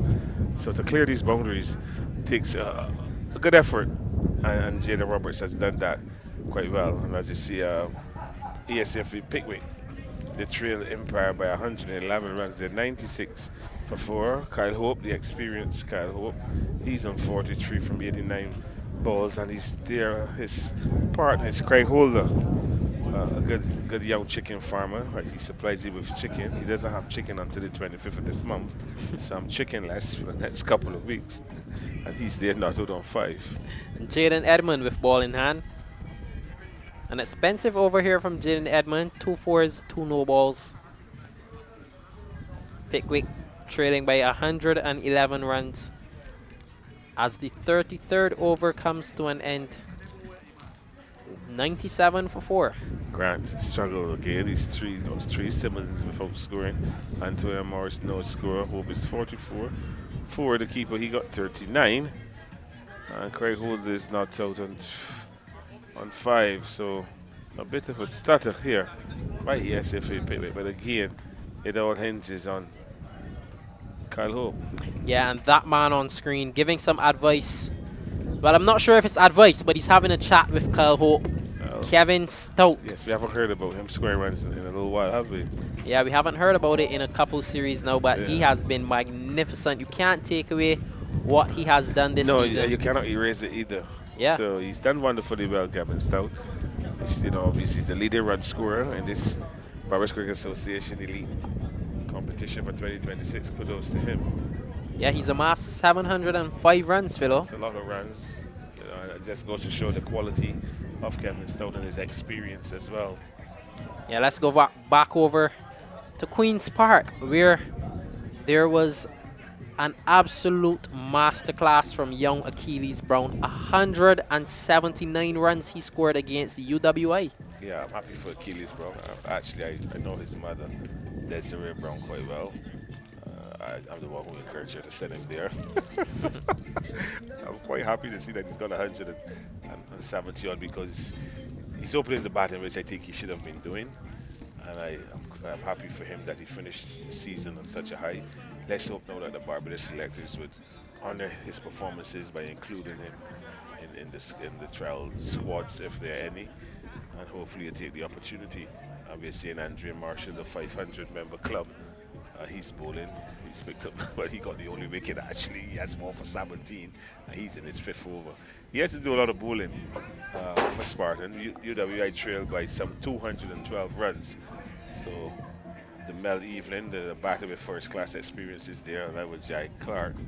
And those two have a lot to do in order to get UW out of trouble. And it will be a big plus for you, for Fusion Boutique Spartan, to get over UWI. We haven't been doing well against them for a number of years, and UWI is one of the teams that Spartan will love to beat in this year's elite competition. See Tyrone Gibson, he also got some runs as well, and I hope that he gets an opportunity at trials and grabs it with both hands. So I think he's the best gloveman in Barbados. There's some outstanding glovemen, Demetrius Richards as well, but when you look at quality, I think Tyrone Gibson has the quality, and I think he should be given an opportunity. And I believe that if he gets into Barbados, into first class setup, I think he's going to set Tom's wagon in the region. The late David Murray said he's the best gloveman he's seen in a long time. He just have a lot of poise.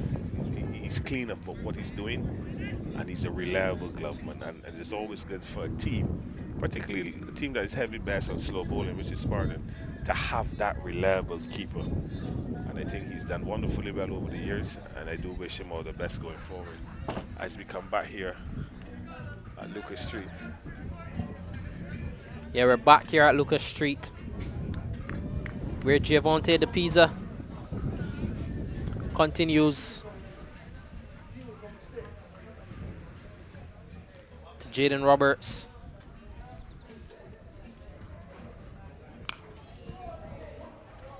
Gone again. Roberts dispatches that one for 6 runs. But that's a serious cricket shot, you know. That ball was short, but not that short for the left-hand spinner.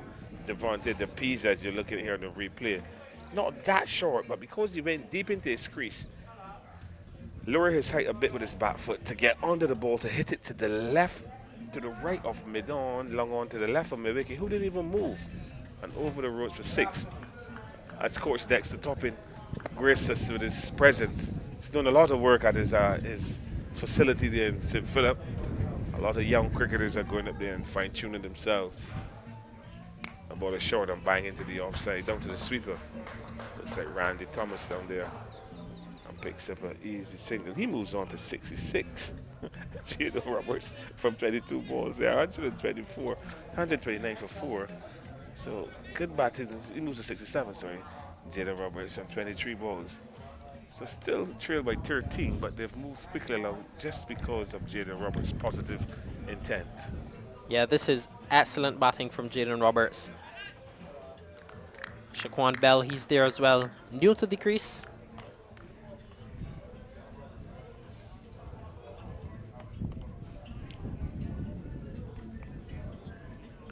It's going to be interesting to see how Bell readjusts his game with the presence of Jaden Roberts. And I said readjust because in the first innings, Bell was hitting the balls at all parts at the boundary.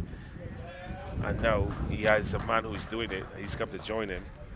He now has to play the supporting role as he drives that ball sweetly down to long on for an easy single, which is good batting because he rotated the strike to get Jaden Roberts on strike. But Jaden Roberts still has to remember that if he goes, he's going to open the floodgates for Super Blend Gladiola bowlers to get to the lower middle order of this Windward batting lineup. So Roberts still has to be mindful of scoring runs, but yet not gifting his wicket. Yeah, Roberts is the key man here. 67 from 23 deliveries. He is enjoying his time in the middle. Cut away. This is good batting because, as you previously mentioned, Philo, he's not premeditating anything whatsoever. He's playing each and every ball on its merit. Yeah, he's batting well. He's obviously seeing the ball as big as a football. And if you're throwing a yellow meat by fruit, it might be a little bigger. So that ball was short, so he punched it down to the sweeper for a single. So again, he's playing each ball on its merit, but he has the presence of mind to rotate the strike. It's not all about hitting sixes when you're batting. It's about getting the singles, rotating that strike, going to the non-striker's end, and just having a look from the non-striker's end. Good ball to close out the 21st over.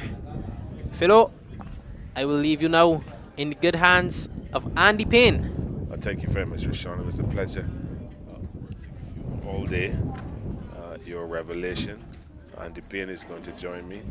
And will they continue, Windward continue to show fight and grit, courtesy of Jaden Roberts. He's moved up to 68 from 24 balls. Shaquan Bell, he's on 5 from 12. And Windward, they're 131 for 4, just trailing by 11 runs.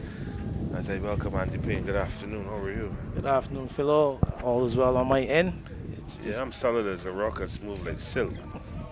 Oh man, so Philo Wallace, top adjectives: solid as a rock, smooth as silk. Yeah, smooth as silk. So how would you describe Jaden Roberts? Jaden Roberts is just going like gold. It's a serious ball striking here. Don't be fooled. To hit the amount of sixes that he has struck so far, and we will tell you how many sixes he has struck in this innings of 68 from 24 balls. On this wonderful ground here at Lucas Street, the headquarters of Windward Cricket Club, it is wonderful to watch. And we're in the box seat because we're seeing it live and direct. Oh, Philo, like you've called it. I mean, like he's timing this ball with tremendous ease. I mean, these sixes that you're describing, these are massive sixes. They're not dropping over the fence. They're going over the fence. He's not using his feet either to get the pitch of the ball. He's just all arms. But because he has such good bat swing, and we can see he mishit this ball, and Griffith should run and take the catch. No, the ball is gone for yet another 6. Griffith is saying, what could I have done there? That was a tick outside edge, slower and wider. So Matthew Jones has obviously taken the instructions from Ashley Nurse at slip. Ashley Nurse told him to go wide and slow, which he has done. Ball hitting the outside edge, but again, because the wind is blowing from the east to the west and hitting us in our faces, the wind helped carry that ball over the boundary for 6. So another 6 to Jaden Roberts. A little fortuitous, but he needs to be careful here because the more he tries to hit sixes, the more opportunities of getting out will arise. Well, Philo, that's his 10-6. Well, he's 74 and he hit 10 sixes. So he hasn't run a lot of singles. 10 sixes is 60. And then you have 60 and 14. He hit 1-4 as well in Right, that. so he has 60 and 4 is 64. Yeah, So he's run 10 singles. He's run 10 singles in 74. Yeah, this is So he has 64 runs in boundaries. 64 runs in boundaries. And this is not a T20 game. No, not at all. He's striking at 284. My God, he can take that to the bank. Bimpe will be happy to see him. Hello, Dexter Toppin. Very well. So nice to see you, Chana. You look lovely. Yeah, you're well tan as well. The best place.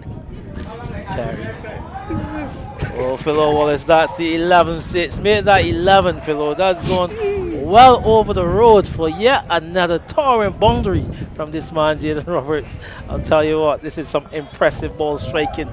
This young man, he's hit now his 11-6, really taking Matthew Jones to the cleaners. And tell you, Jones, he's now into his 10th over, and he's conceded some 78 runs. 8 of those sixes have come off to the back of Jaden Roberts, so he struck for 8 sixes and 2 fours. Matthew Jones, all told in his spell. He's gone to 80 and 28 balls. And Matthew Jones is feeling proud of it. Matthew Jones is bowled 9.4 over for 78 runs. Jaden Roberts is 80, you know. Yeah. And a lot of hammering has come from Matthew Jones. Yeah, 8 of those sixes. 8 out of 8 sixes off of Matthew Jones bowling, which is unusual. But again, he's not at his fittest. He's not 100% fit, Matthew Jones. So again, he's hampered by the injury, but he's still out there trying his best for his team. Windward, they're 143 for 4. They're only 1 run away from wiping off that deficit. But thanks to Jaden Roberts, who is really, don't really want to use the word smoking. I don't really want to use the word beating. Those are not nice words to use. I just say he's just hitting the ball to all parts of this wonderful ground here at Lucas Street. Well, if we go down to Dash Valley here, where the youth, their target is 271 for victory. Philo, this could be an upset. They're 15 for no loss. That man, Gladson Bowens, the Barbados under 19 captain, and DeMarco Wiggins, the Barbados under 15 captain, under 17 captain. They're up against the Wildy side. That's a shot hit over deep square leg from young Gladson Bowens, and that's 4 more to him. This is another guy with tremendous ball striking, Philo. Good enough to score double 100 in the under 19 competition. I know that. He scored double 100 on 1911, but this is elite cricket. And they require 252. It's not going to come with 1 pull shot. I'd be happy if the Signia Glow Financial Barbados Youth can draw this game or even win it. But if they lose this game, there's a big discussion about Barbados Youth. They would have lost every game in the elite competition, which is significant because this is red ball cricket. This is the cricket where you expect these young men to hone their skills and bat long and show what they are being taught within the nets. So this is a big opportunity for them, either to win this game, draw it, because if they get beat, it is going to be the 9th defeat, which is a bone of contention. The cricket committee at BCA will need to have a very serious discussion with the management of this youth team as to why this is happening. I know they went on and they won the one-day competition in Antigua, but my concern is 3-day cricket. Why are young cricketers not standing the test of time? We know he has a lot of ability to score double. He's in England at St. Bees, the school that Shea Hope has attended. A friend of mine, Gerald Bartley, his son is there on a football scholarship from Antigua. So he's at a good college. And obviously, you can see that from his setup, you can see that he's in a good place at the moment. But he needs to bat here and bat properly in order to dig his team out of the hole. DeMarco Wiggins, obviously he hits the ball a lot, but again his fitness is going to come into to contention, because when I see these guys of this size playing for Barbados, it always brings me back to Cornwall. And we don't want to see too many of those in our cricket. We know Cornwall is a talent, but at the end of the day, if you go higher, the cricket gets harder. So physical demand becomes even greater. So we need to start to hone our young players into becoming fit and understand the importance of fitness if they want to play the longer version of the game. I'm looking at longevity because I'm seeing too many cricketers now looking to be T20 specialists. My eyes are on Zachary Carter as well, to see how he develops. because he obviously has been given the opportunity to play T20 cricket, and sometimes, you know, getting that T20 mode, you don't want to come back to red ball. So we're back here live at the Gladiola ground and Rice at Lucas Street. Sorry, the Windward going at Lucas Street, where the opposition Gladiola are up against it, Philo. Like you said, they've gone into the lead. They've erased that deficit, Philo. Yeah, See, Jaden Roberts just going across the line of that one on this occasion. He's been doing so well, hitting the ball straight down the ground. All of a sudden now he wants to be Hercules and hit the ball against the turn. And then it's time now limping and holding the back of his leg. And all these are little signs that obviously he's getting tired, because hitting and hitting and hitting, you're going to get tired because you're using a lot of power, you're using a lot of muscle, and obviously physically you're going to get tired. So it's going to be important for him, Jaden Roberts, if he can bat the remainder of the second day and come back tomorrow, which he should be thinking, because if he stays today and come back tomorrow, Super Blend Gladiola will have to be thinking overnight, how are we going to dismiss this man? So the lead by 2 runs, he's on 80, Bell is there on 5, but it's down to Roberts how well he can finish the day if he does get to do that. Yes, so it looks like it's going to be a bowling change from the bushy part ends, if you call it that. It looks like Eiffel who's going to be introduced into the attack for his first bowl in this innings. Yeah. Remember, we're just interested to see 22 overs already bowled before you turn to your fast man. Yeah, quite strange. He batted well, he got 50 odd, and now he's been given the opportunity to bowl a ball that is 22 overs old. He's starting obviously with a long on, which is not on for me, because if I was a captain, I'm not giving you no long on and no deep mid off. He's bowling to a slip, a deep backward square, long leg, long on, short mid wicket, cover on the boundary, extra cover on a point. And Roberts is swinging a very, very poor shot, and the ball goes through to be taken by the keeper. Not a very good shot at all from Jaden Roberts, as he signals to the pavilion. And this is my thing about Jaden Roberts. There's always something mentally going on. He started well, and then all of a sudden now he's going into a blockade. He wants this, he wants that, and soon for now he'll be out. Yeah, so this is a period where you really need to be in control. Your concentration powers need to be good. Your selection of deliveries needs to be good. You've really got the bowlers on the back foot. He has the bowlers, because now the short mid wicket is going to deep mid wicket. So where are they going to get him out? On the boundary. So counter-attack that by batting sensible. And this is poor batting. And there's a coach sitting in there who should go and tell him, listen, this is not on. And if the keeper throws the ball, the stamp, they'll run him out because he's jogging. Yeah, so he's kind of almost reserved himself. He's given up. Yeah, he's given up. He's given up. He's looking to swipe at 2 balls from the fast bowler. Then he's walking the single. The keeper threw the ball at the stance, which I agree with. I'll ask you a question. Back for the second. Would you be perturbed with him getting that additional run? I mean, you want to get as many balls at him at this stage. I wouldn't be perturbed. If I was this young man, I feel like I get him out.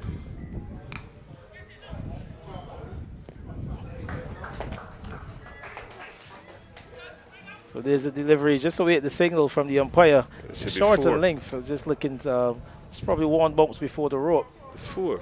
So just the piece is now just telling the umpire that it's gone. That's clearly 4 inside the ropes. But 4 runs to. Yeah, he's calling for a rib guard. That's why he's batting that way. Okay. You score 80 runs before the rib guard, and all of a sudden now you want a rib guard. When the ball was less over his shoulder, bouncing higher, you didn't want the rib guard. So it's just psychological. That's all it is. It's just psychological. Short ball is swung into the leg side, 1 bounce for 4 in front of square. He moves on now to what? 86. And Windward there 150 for 4. So well done to Windward. They're still not out of the woods yet. Clearly he's looking to swipe. Here you see a shorter delivery, and he's really thinking about taking on the faster man. So a good ploy here by the Gladiola side, bringing the faster bowler in and trying to take that swing out of the air of Jaden Roberts.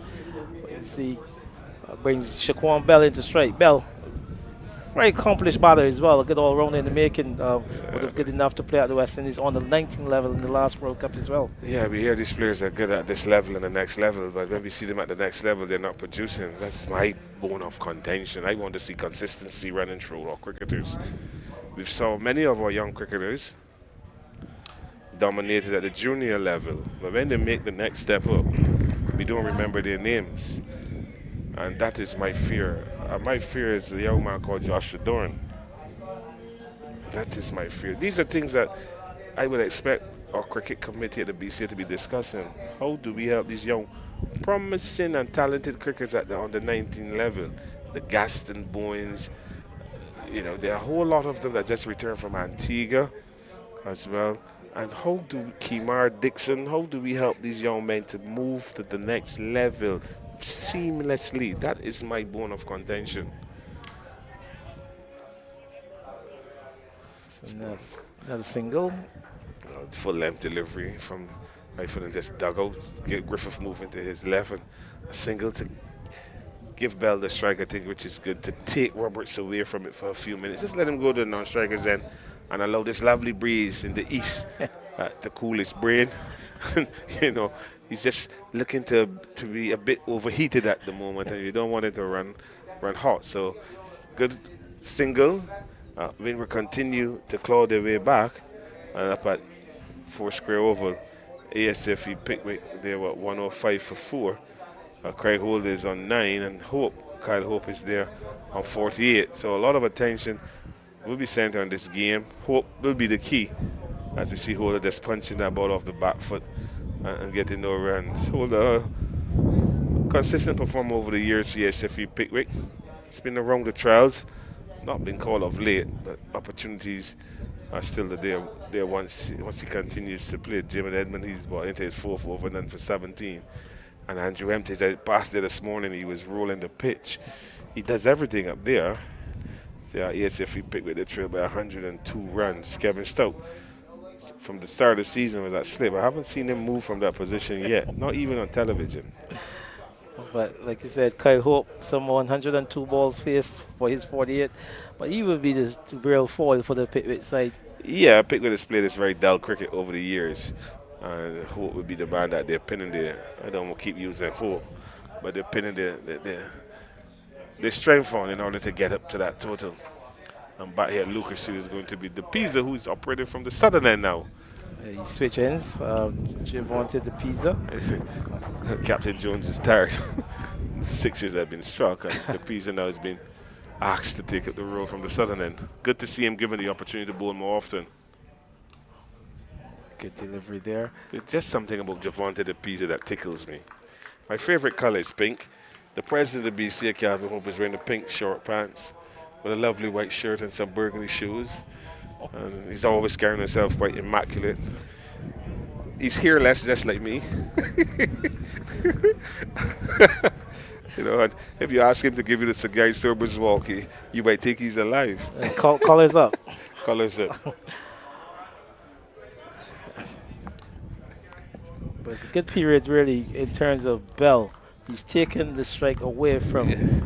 It's called common sense. the Roberts there, not strike his head and watch a few balls. Yeah, back from there.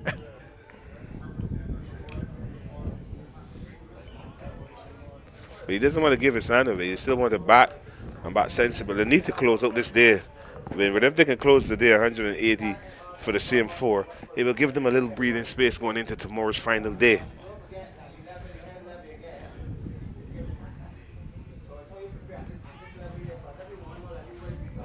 Things have gone a bit quiet because Roberts is off strike, and that's a maiden over being delivered there by Javonte de Pisa. So the score remains at 152 for 4. The home side leading by some 14 runs. Phil will get the lead in a minute. Yeah. But yeah, just bowling. Cummins has just bowled 3 overs. Griffith have bowled 3 overs. So the faster men. And then you had just previously Eiffel sending down 1 over. So 7 overs of pace between the faster men. And Jaden Roberts, he's on 87 from 34. So lead of 10 runs, the Windward side. Yeah, lead of 10 runs. They're not out of the woods. They would need more than that. They might have to multiply that by about 500% to really challenge Super Blend Gladiola. They'll be looking at victory here. But all eyes on Jaden Roberts. He's 87 from 34 balls. He's slowed down quite a bit because of Bell. I think that Bell has done the right thing. Just take him out of strike for a bit. Let him watch it from the non-striker's end just to realize that the game is still on. And we'll see how he approaches this. Eiffel's over. Well, Nothing has changed. Well, Philo, I can tell you that's gone a long way over to the Bushy Park side for yet another 6. So Jaden Roberts continues in this 6 mode, hitting the ball with tremendous ease and power.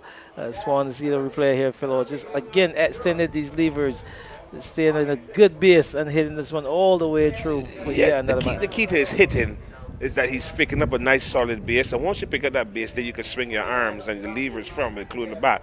And that is what he's done. He's watching the ball all the way on and hitting in that arc of wide mid-on, corner area successfully.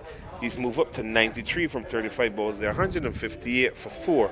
And Windward, they lead now by 16 runs. But this is fantastic hitting by Jaden Roberts. He's coming and he's, as the old people would say, he's taking the bull by the horn. And he's really put the sword to the Super Blend Gladiola bowlers. Yeah, he's now hits his 12-6, couple with 2 4s. Taking them 93 off 35 deliveries, Philo. 12-6 is how much? 12-6 is, let me tell you, that is 72 runs. 72 runs. That is how many 4s he struck? 72 and 2 4s, so 80 72 runs. And 72 and 8 is 80. How much is he? And he is 93. So 93 in boundaries. This so is 80 in boundaries and 13 in singles. Yeah, so this that is cruel batting. And this is not a T20 game.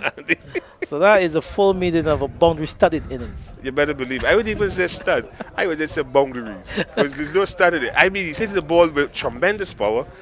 He missed hit 2 balls I could count. One here in front of me, he pulled. And one he looked to hit over extra cover for Jones that was wide to take outside edge. Other than that, all of the other boundaries were hit off the middle of the bat. He has not bowled a ball in this game, but he's batted wonderfully well. He batted well in the first innings. And now in the second innings, he's really put back the ball and he's given Windward, well, obviously put Windward in a position where Super Blend Gladiola will have to bat a second time. I feel going full on this occasion, just looking for a Yorker. He's got a man at deep backward square and just tickles away for a single, something we haven't seen a lot of from Jaden Roberts. So one more to the total, 158 for 4. It brings Shaquan Bell back into strike. He's on 6. I would like to know how many sweetbreads he sells on weekends. You know, he goes to every cricket ground. Sweetbread is good sweetbread because it takes me 2 weeks to eat. This is Glendon Johnson. Last week you had one. I had one last week. Yeah. I'm thinking about buying one this week, but I know it's going to last me for 2 weeks. And he goes to the beach on mornings. Every morning at Brandon's. Yes. And yes, please, Coach Dex. Can just work off the hip there by Bell. I think I'll buy bread this week. I can't buy them every week because I got to watch my sugar intake. When my sugar is up, my hair grows. So brings Jaden Roberts back into strike. He's on 94 within 1 shot of a century. This will be his 2nd century of the season. Jaden Roberts, he's on 94 from 36. So within 1 strike of that 100. He's batted some 36 deliveries, 12 6s and 2 4s. He has so much money in his pocket, he can't get the money out, Mr. Johnson. You know him, he used to play cricket? Yeah, I played quite a bit against Linden. He was a good batter. Jeez, don't break steady. Just struck up along the ground to mid-off, so 95. Let's take his total. It's within 1 shot of a century. Well, the way he's batting, yes, he's 1 shot away from a century, but he's 5 away in runs. But this is good batting. He drilled the ball over long on for 6. While long on, then obviously you get a full length delivery, hit it down to mid-off where Miguel Cummins is there for a single. So again, rotational strike, which is important to bring Bell into to face Eiffel. Played in defense, but a century is there for the taking really for Jaden Roberts. Said it will be interested to see how he goes about a no ball. You don't really see them nowadays, do you? No. No ball signal by Sherwin Codrington, former Barbados cricket lead player, BCL. He captained the BCL, didn't he? He was the captain of the BCL. Opening batting? An opening batter, yeah, yes. Not too bad. Like a decent player. Yeah, elevated himself to umpiring. He has to be one of the top ones in Barbados. Yeah, good to see. Shot. That's a lovely shot from Bell. Square driven there, Philo. Whiff given and on the fuller side. And you saw young Shaquan Bell opening the face of that one and helping it square of the crease. and that's gone for 4. So just showing his shot pool as well is Shaquan Bell. He goes into double figures. He's on 11 from 23. Yeah, that's a lovely cricket shot from Bell, just wide, and he just stayed low in the shot using his arms and hitting the ball across this lovely outfielder down to the point boundary for 4. Good control shot, not looking to hit it too hard, but just hitting the ball where it's going, wide of the off stump, which is always important. Excellent shot. See Eiffel. This time is short and pull, but there's a man there at the long leg area in Wirral. So just 1. So again, not bad at all from Shaquan Bell. He's going to retain the strike as the Windward side to go up to 167 for 4. Jaden Roberts, he's on 95, and Bell, he's very much the on 12. I question the fitness of the fast bowlers. When you look at Eiffel, he's just Jamar Eiffel, he's just jogging to the crease. He's not really running in, as one would say, sprinting and hitting the crease hard at all. He's just going through his action. That short ball was obviously, you could clearly see he's on the ball a short ball, but again with no pace, no direction down the leg side, and Bell just helped it to long leg for a single.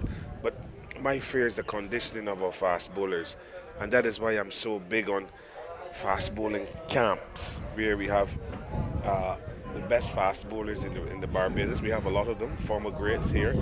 I have the best pool of fast bowlers, work with them 2-3 days a week to hone their skills and to get them to understand why and what is required to bowl fast. I'm very big on a guy called Shabazz Chowdhury. He was here last year. I don't think a lot has come out of that discussion with the Barbados Cricket Association. But we need to get our fast bowlers in programs to help them to develop. I know there's a lot of stuff going on with batters, but we need to get our fast bowlers and slow bowlers into camps, and maybe spinners with keepers as well, so they can understand the principles of why they're doing certain disciplines in cricket. But these are discussions that should be had at the cricket development level of BCA. I don't know who sits on those committees and that committee and what discussions are had, but this is the kind of things that we should be thinking and talking about to try and structure our cricket in a better way. Because if you're looking at Griffith, and you're looking at Bell, Jaden Lord, next season we should see improvements. If we see Griffith bowling the same way, McAllister is a big letdown for me as well, because we haven't honed in on his skills and helped him to develop the way in which he should have been developed. And we don't want to see that happening too often, because then it's going to pull the cricket down. Because people just expect him to bowl fast with no control. But if a man is bowling fast with control, it brings excitement.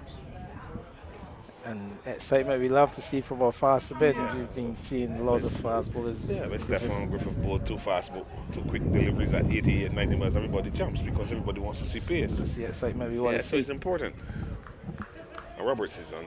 Is it No, that is still Bell on strike, just picking up a couple previous delivery. Again, just showing his technique really.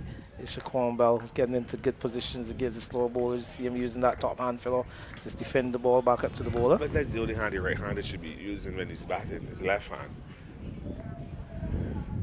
Slow delivery. We had a man in Queen's Park called Wani. He had one hand, but he always used to tell you, use your top hand. And his top hand was a knocker. And he used to slap it with his right hand. So use your top hand when you're batting as a right-hander. Once you're using that top hand, a lot of good things happen when you're using that top hand. And Bell is clearly showing it, because if you're going to punch the ball off the back foot, the top hand has to be the dominant hand. If the bottom hand comes in, you're going to drag it. So once the top hand is working, then you open the whole offside to scoring. Yeah, so just good assessment, just showing that technical side of his batting. You can see, like you said, just showing that skill with the top hand and just showing some good defensive shots there off of the left arm spinner. So the over is coming to an end, 169 for 4, Windward they lead by 27 runs. Yeah, now we're going to see Griffith be given the opportunity to operate from the northern end. And he told me he likes the ball from the northern end. So we'll see how he goes against Jaden Roberts, who's some 5 runs away from a half century. Really showed some good skills in hitting the ball. And this is going to be a different proposition here now with Stefan Griffith. He's only bowled 3 overs, he's gone with 16 runs, so he's relatively fresh. So we're going to see how Jaden Roberts approaches this passage of play here with Griffith coming back into the attack.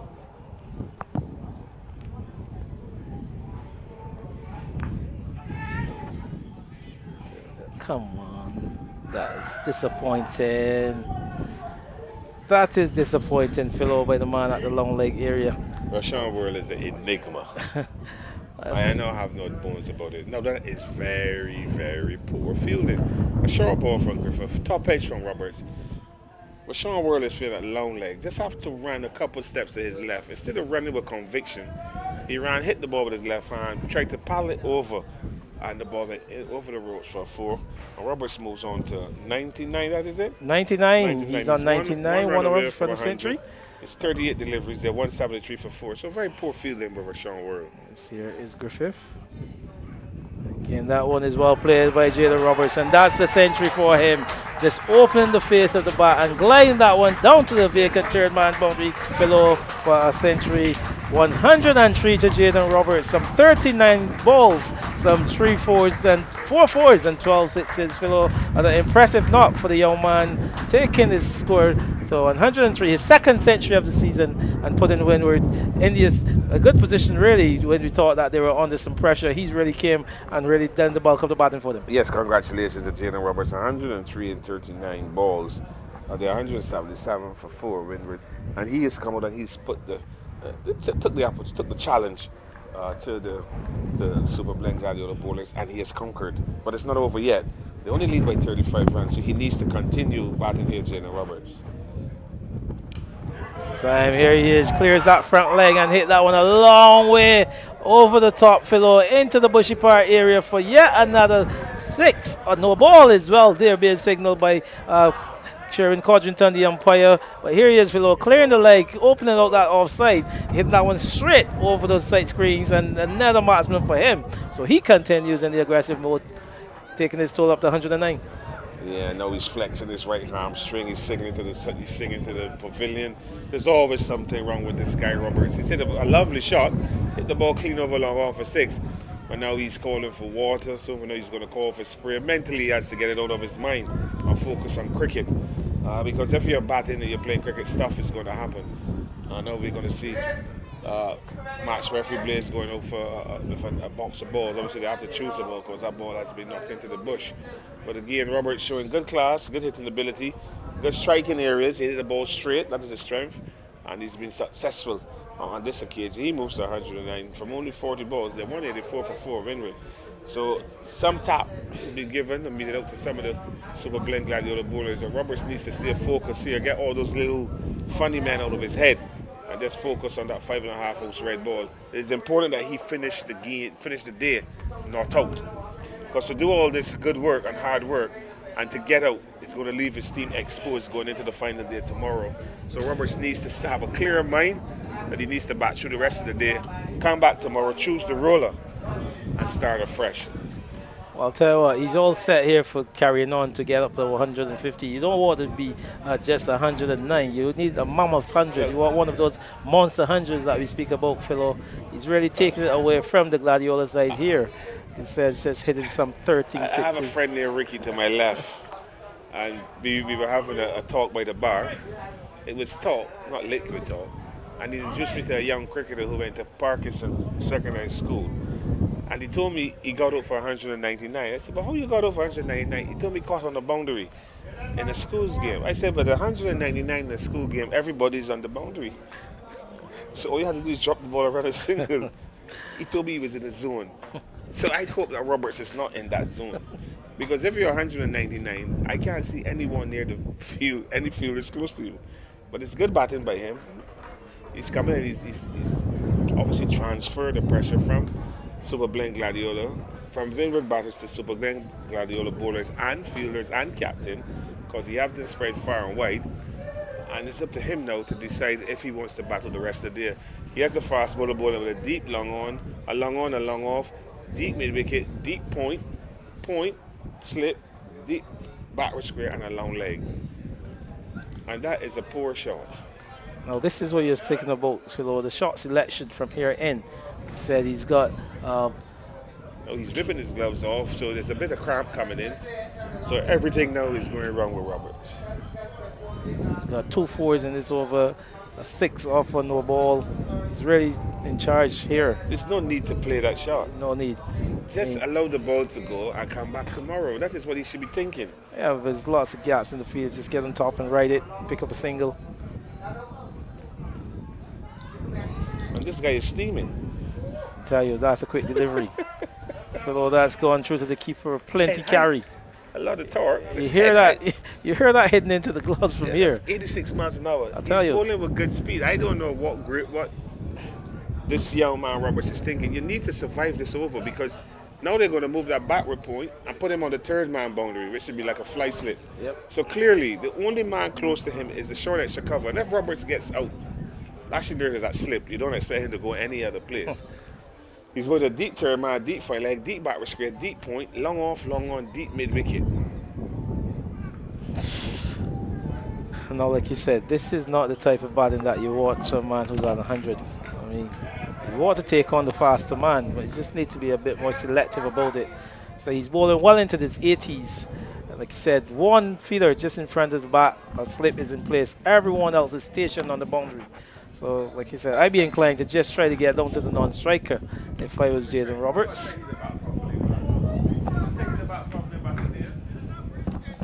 184 for 4, lead by 42 runs.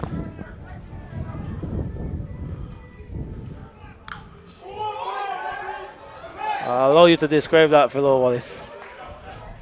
Well, there's a short ball, and Roberts just go back into his crease, and he hit it clean over mid-wicket, clearing the tennis court here to our left on the northern side of this ground. And that is another 6. That ball was 82 miles an hour. Short ball, but it was wide enough for Roberts to just give himself room and hit it just wide over mid-wicket, long and far for yet another 6. There is some problems with him. He's suffering from a bit of cramp, but that still should not deter him. He should look to bat out the entire day. It is going up just to the hour of 5 o'clock. I don't see Andrew Mason. I don't see Roshan Hackett, so they have me working double overtime, and today is Saturday, and I work Monday to Friday, and my job is very mental and time consuming. So I hope that one of them will come and relieve me rather soon. I've been here for almost an hour and we're still getting the same pay. But that was a mighty hit. Another 6 to Jaden Roberts. He's batted well, but he still needs to stay focused. The job is not over yet. As our guy in the east playing the music now has come down now to this oldie goldies mode. It's about getting on to 5 o'clock, so he's just simmering the mood for later. It's dinner time coming up. We didn't have much lunch here today, but obviously looking forward to have a lovely supper. But it's good batting here by Jaden Roberts. Now he's giving his bat to Eiffel. I don't believe in that. I'm very superstitious. I think that if a batter is batting, nobody should touch my bat but me. But these guys play friendly cricket. Because at the end of the day, if Gladiola beat Windward, Windward is still going to be demoted. So just try and stay focused on the job. The ball is back. The umpires have it. They're going to look to see if there's any damage to that 5.5 ounce red leather ball that has stitching around it called a seam. But the ball has been struck to all parts of this ground here by Jaden Roberts. He should be commended for 100. It's a wonderful 100. One can't take that away from him. He's 115 from 44 balls, up to 190 for 4. The leaders move on to 48. But Roberts has to be obviously the target. He has to stay there. Doesn't want to give his hand away to let in Super Blend Gladiola at all. He needs to continue to bat with intent, but also still with the presence of mind not to get out. Yes, so like you said, viewers joining us, this man, Jaden Roberts, 109. Presently 42 115 balls, 115, sorry, of 44 deliveries. He struck some 14 fours, massive 14 sixes, massive sixes. How many he struck? 14 of them. He is in tremendous form. And Bell continues to offer good technical support. He's been there for 30 deliveries and he's on 14. He's on 14. But yeah, the day belongs to Jaden Roberts. He's really hit the ball with a lot of authority in this inning so far. Bell goes back and just punches his ball from the piece. Back along the pitch to the fields. I like Javonte the piece. You know what would please me to see this man playing 4-day cricket for Barbados. I think he deserved that honor. There's a calmness about him. He has cricket sense. And whatever he's doing on the field, you can see a structure to what he's doing. I know he's at the academy in Antigua, but you can see a structure, and this is good to see. He's not going to get that. Loud appeal. Bell looking to be adventurous, looking to hit the ball over mid-wicket. That famous sweep shot. This is good variations by the Pisa though. That's the thing that you're speaking about, his skill set. Yeah, he's a skillful cricketer. Yep.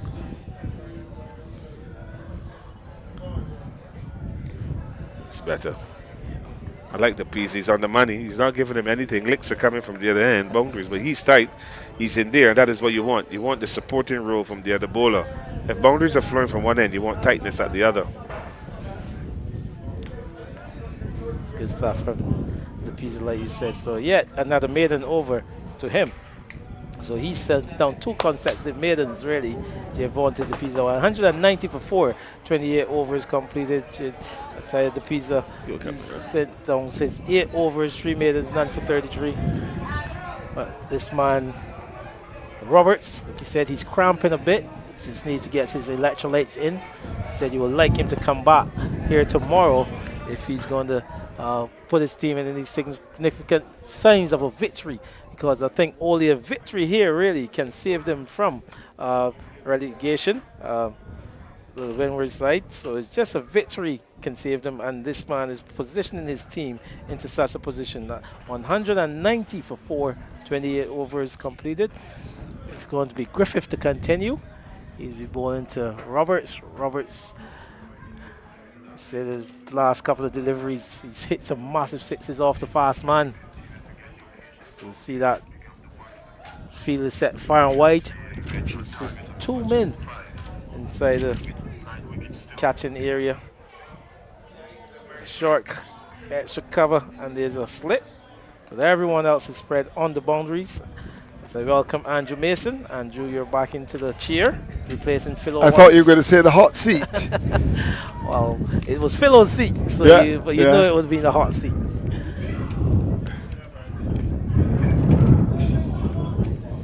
Griffith just picking up another run. It was 116th run.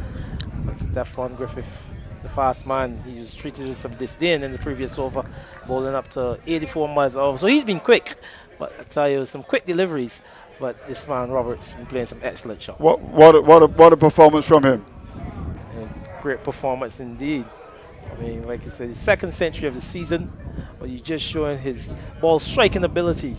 One who can hit the ball a long way over the rope. Griffith is going to continue. Ball into Bell. Delivery just work into that deep backwards square area where the Pisa is attendance. Single. So talk to me now. They're 50 runs to the good. They've got 6 wickets in the hand. What do you think the strategy will be here until the end of the day's play? Talk to me. Well, they need to carry on in this vein. Like I said, they're scoring at some 6.8 runs over, lead of 51 runs. As long as Jaden Robertson's there, obviously, he's going to move the game. Remember, we said today is moving day. So he's really moved the game along at a brisk rate. The amount of 6s he's hit. So this one is hit over extra cover this time. But the man from Lawan would come around. So they're looking for a second, and a good push there by Bell. Sees the opportunity to come back for a second. It's even looking for a third, but they've gone a bit too far beyond the crease. So 2 more to the total. So good aggressive running there. Pushed by Shaquan Bell. Brian Roberts back in the strike. So remember we said if they're going to save themselves relegation, they got to win this game out. They got to win. Yeah, you're right. So they need to give themselves something of a total of 170, 175. I would think so as well. I agree with that. So they need to really bat and carry on here. You can't sit on your laurels. You're 196, just approaching that 200 run mark. And you got to be thinking we have to get ourselves beyond that 150, 175 mark.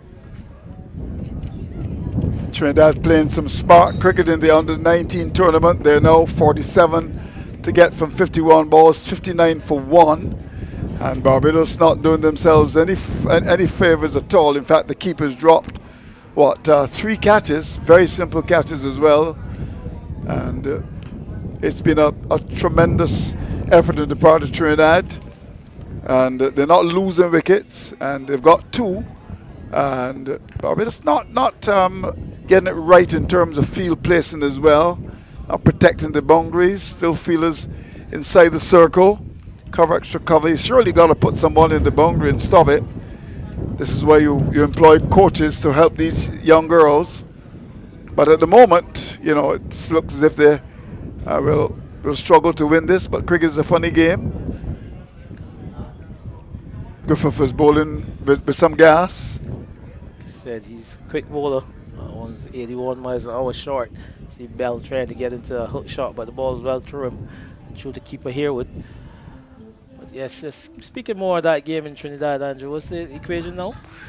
Well, there's 62 for 1 in 12 overs. Trying to get it to 105. Trying to get up to 105, you're correct. So they have to score the rate of 5.38. Bruce, of course, is bowling now. And, of course, Tiani Herbert, the captain, has got 2 overs. So they just need the support. But they need the support from their keeper. Who I think they made a change. I'm just trying to pick up, just get her name. But 3 simple catches dropped already. And at the moment, you would think that 43 to get from 48 balls, it could be still tight, but you never know. What I like about the Trinidad side is that they're running very well here, pushing the ball in the gaps and running. Bajan girls are not as alert as they should be, so we'll keep you posted in that game. You reckon that at this level 100 is a score that you could defend, but at the moment they need wickets, or just keep it very tight and get that rate up to about 6 or 7.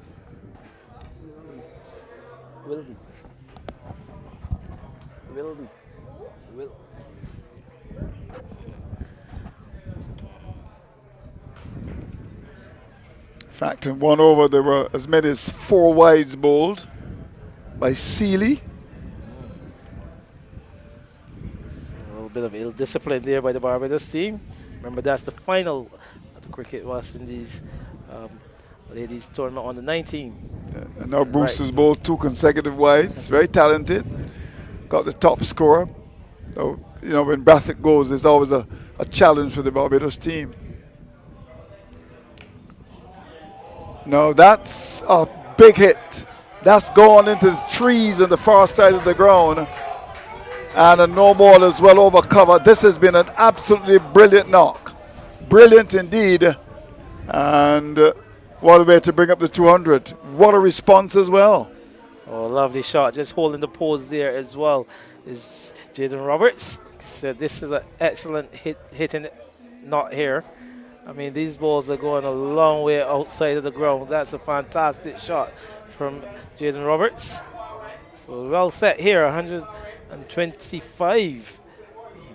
Just should be 150 on the cards. Even looking for a double the rate he's going at. They haven't had the answer for him, the Gladiola. But bringing up the 200, like you rightfully said, Andrew. Yeah, this has been a top knock. I saw him make 100 playing for Wildia. Could have been about 2 years ago. And, I mean, it was a brilliant, brilliant 100. He's got the ability.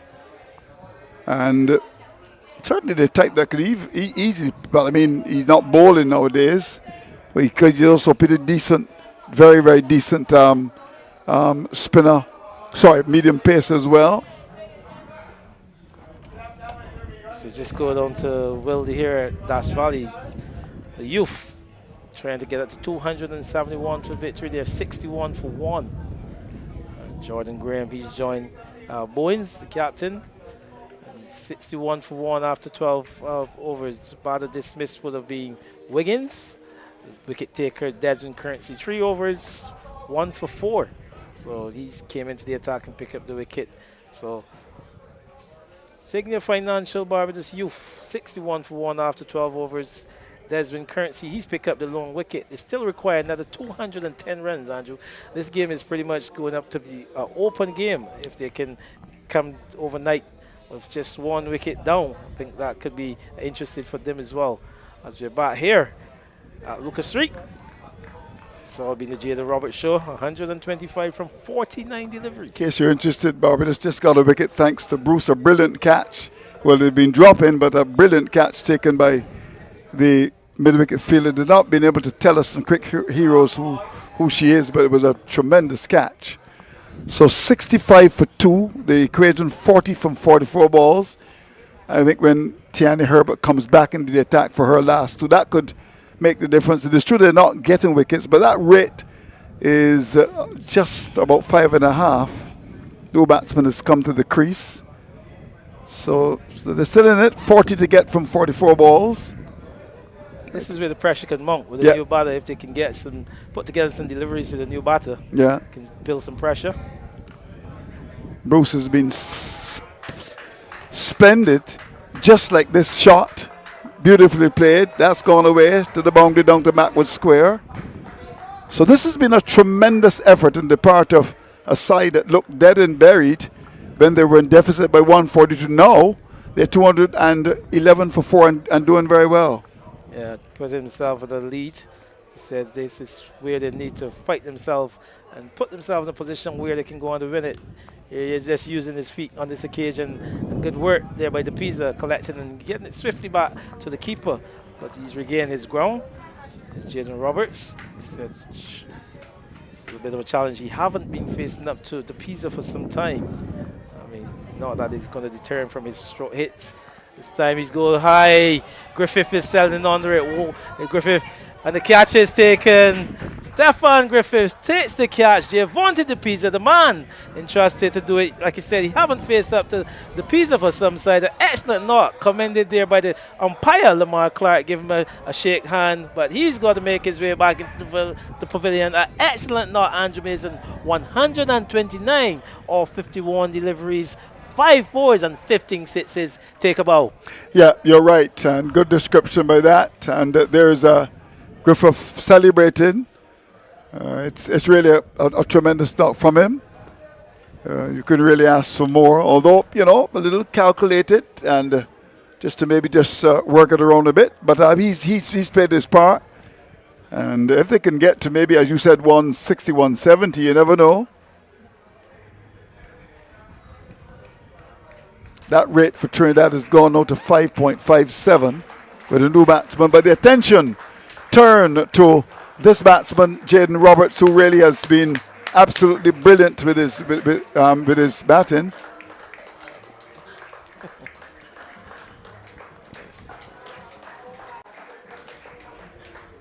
So excellent knock there by Jaden Roberts. Said fantastic innings, like he said, pulling his team back into a semblance of something, really. Windward now lead by 69 runs. We thought they were dead and buried after trailing by 142 on first innings.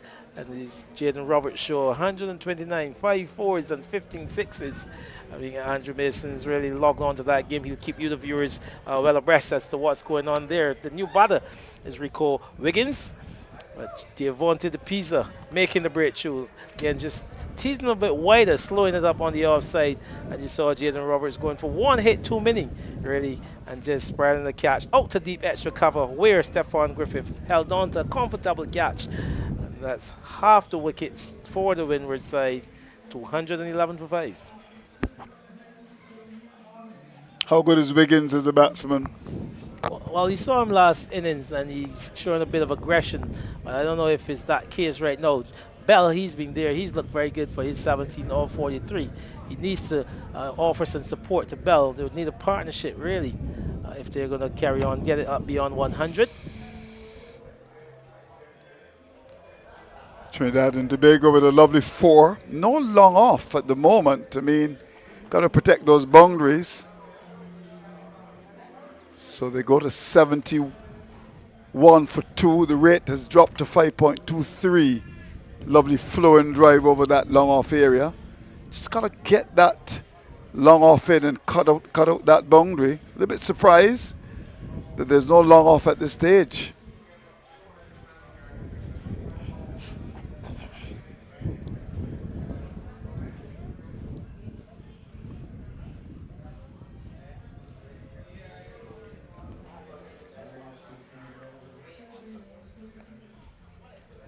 See, 30 overs completed. I think they were the start of this innings. Needed to bowl 52 overs, Andrew. Just gone past the 5 o'clock mark.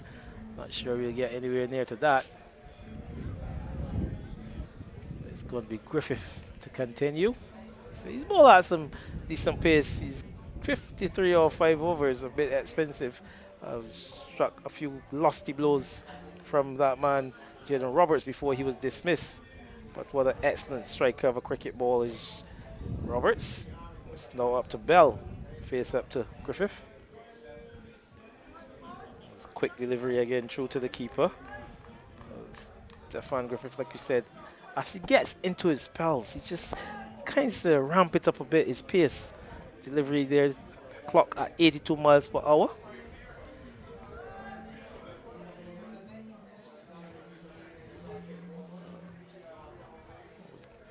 Think that they might want to bring a second slip. No.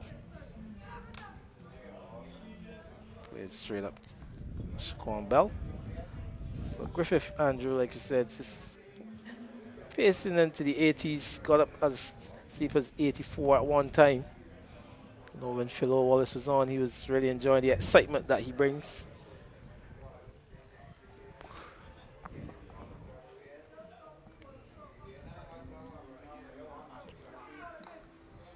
Short delivery and well played there by Bell. So Bell just showing his technical abilities, really. I know you questioned earlier today, is he a better batter than the bowler? I think he's a very well organized player all round. But again, Barbados not having the cover on the boundary. This is strange, really. I mean, leg spinner bowling, no protection. There's 4 fielders inside the circle. You gotta surely just push somebody back. I mean, this is where the coach should come in and help the cricketers.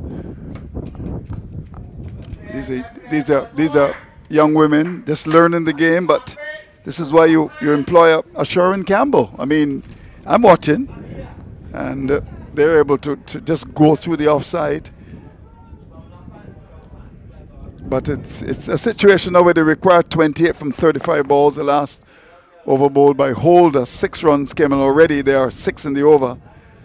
So the pressure is off slightly.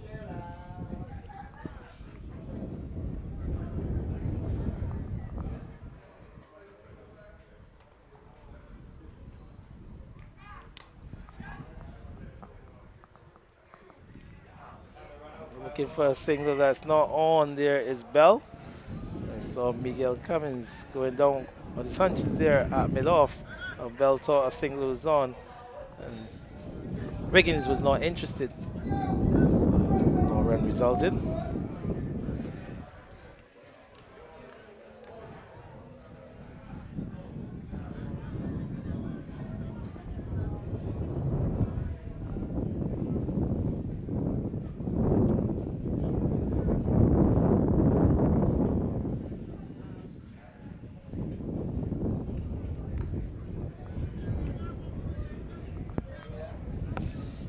Batting there on the part of Bell, just good in defense, just defying his man, Stefan Griffith. So yeah, another over comes in. Then Windward, 211 for 5 in their second innings, just led by an excellent not 129 from that man Jaden Roberts, and they lead the Windward side by 69 runs. Well, the top run score for Trinidad just dismissed. So another twist to this battle here. So you never know. 3 wickets down. And it was Bruce again picking up her second wicket. So 79 for 3 now. You think that at this level 100, 110 should give trouble. So 26 to get now from 32 balls.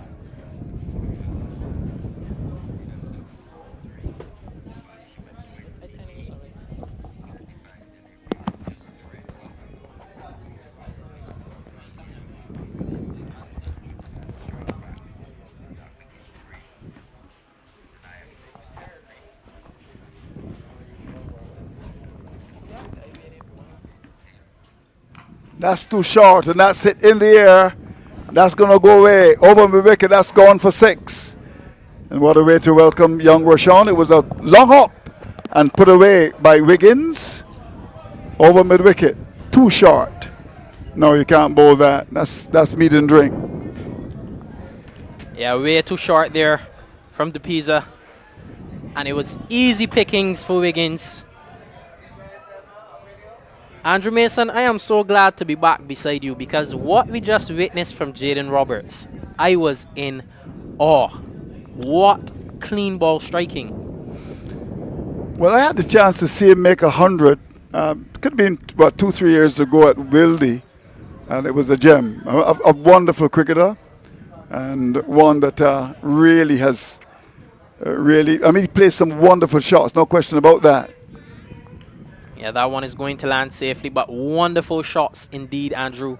The way he just batted with confidence, he did not slow down whatsoever, and he was positive from the start right through to the very end. A truly commendable innings, 129 from 52 deliveries, 15 sixes and 5 fours.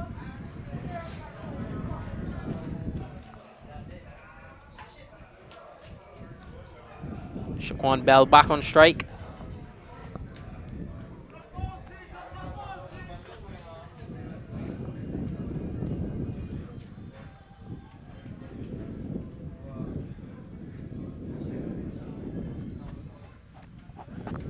He's also a good player. Yes, very talented player he is.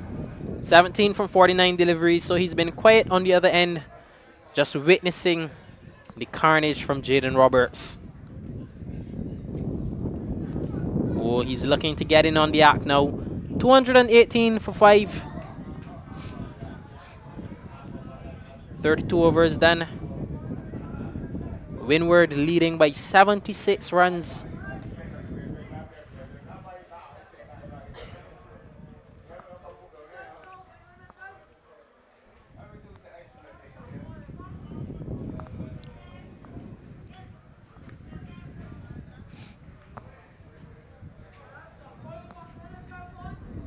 How do you read the game right now, Andrew? Well, I mean, 218 for 5, effectively 76 for 5. Lest we forget that. I think they would have to try to maybe get 160, 170, and as they say, work with that. So the batting has been positive. They made 218 in 32 overs, and I would think maybe 160, 170. And let's see what happens as far as that is concerned. Of course, the Gladiola, they've got to go at those runs. They got to try and win the game as well. Schoolboys have done pretty well so far. 61 for 1 the last time we heard. Yeah, really exciting day 3 of cricket being set up. Windward leading by 76. And the BCA youth team, can they hold Wildy to a draw? Or even potentially win? Stephon Griffith to continue. Starts with a short delivery. Rapid that one was.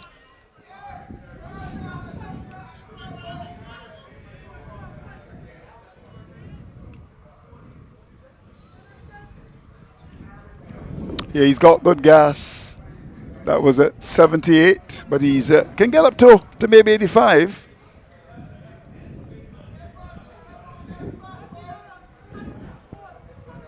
Ooh. Ooh. Very well bowled indeed. Good sharp delivery.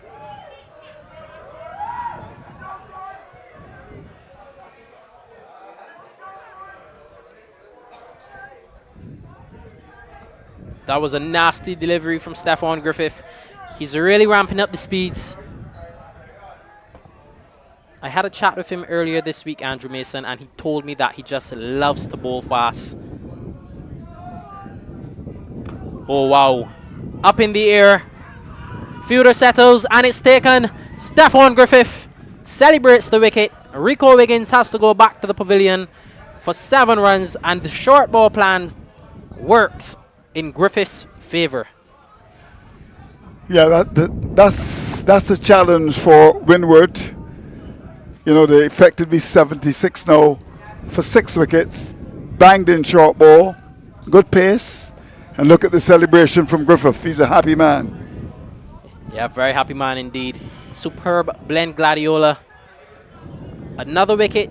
218 for 6. They'd be happy at this point of the game.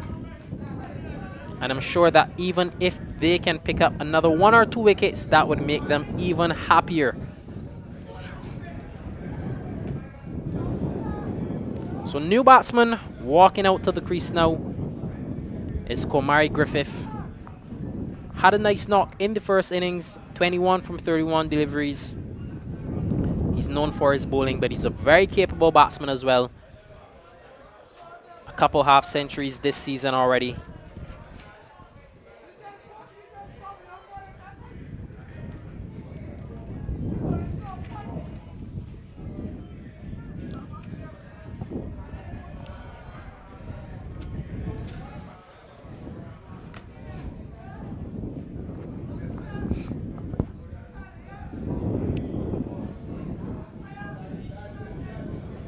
Gladiola side, Andrew, I can tell you for sure they're keeping their eyes on the BCA Youth Wilby game. I was down on the boundary not too long ago, and a couple of the players asked me about what are the scores. They constantly want to know the scores because they know that if the BCA Youth team can hold Wilby to a draw or even beat them, they are in with a fighting chance. Yeah, that's right.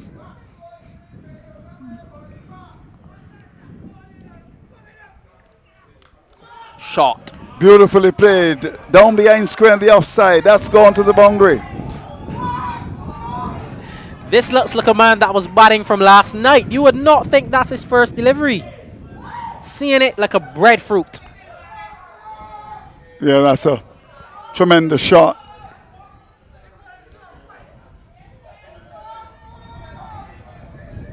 On the off stump. And stroke beautifully down to backward point.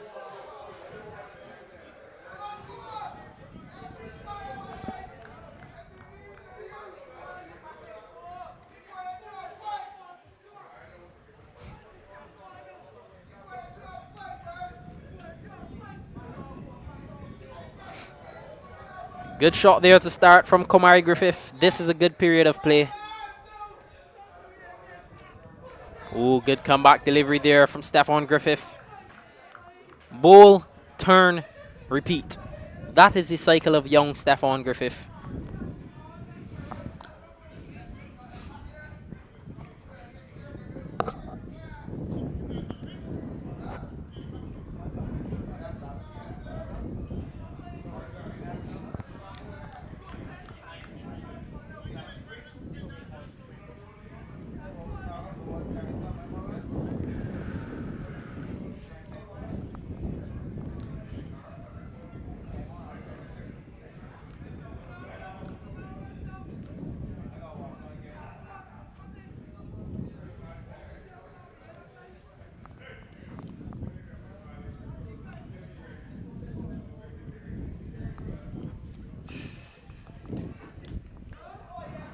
Every run is so vital here. They look for second and will get it too.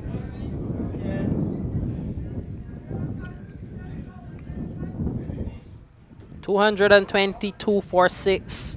Windward lead by 80 runs and 33 overs have been completed as we see a scorecard.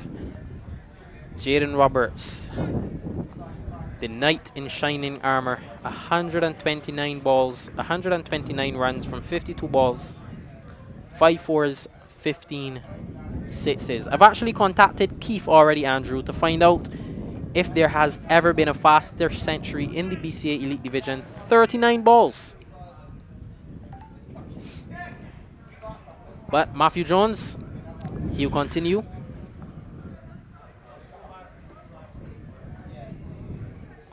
So in the under-19 tournament, Trinidad are closing on victory. Giavonte De Pisa continues. What are the scores looking like, Andrew? Well, they're 93 for 3 in search of 105 for victory. But yet again, I mean, I'm away, of course, here in Barbados, but just wondering what's happening with the field placings. I mean, no protection on the boundary. I mean, is it young lady being able to drive a ball down to long off and get a boundary? They should go on to win this.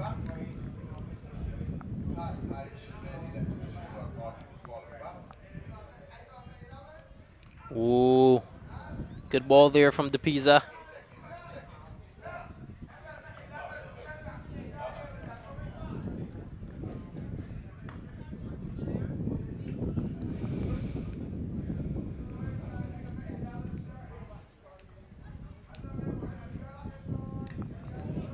To just a rate of 4 per over now. 93 for 3. They need 12 from 18 balls. With 7 wickets in hand, you should go on to win it. Captain Herbert Mears comes into the attack to see what she can do.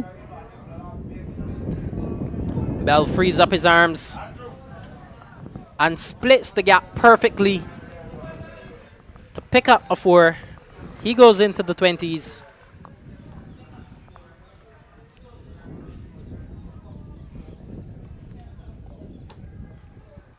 Let's have a look back at it. A full delivery.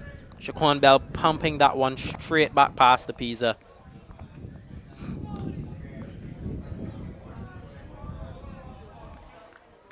It's 5:26 p.m. in Barbados as the shadows begin to make its way across the pasture.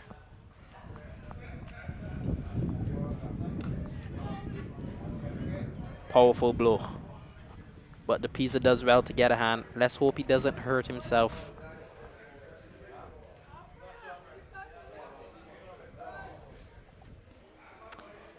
$229 for 6.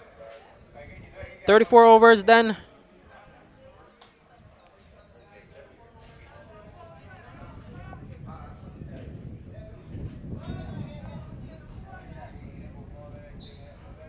Still some hope for Barbados. 93 for 3. They've just got young batsman Davis out by the run-out route.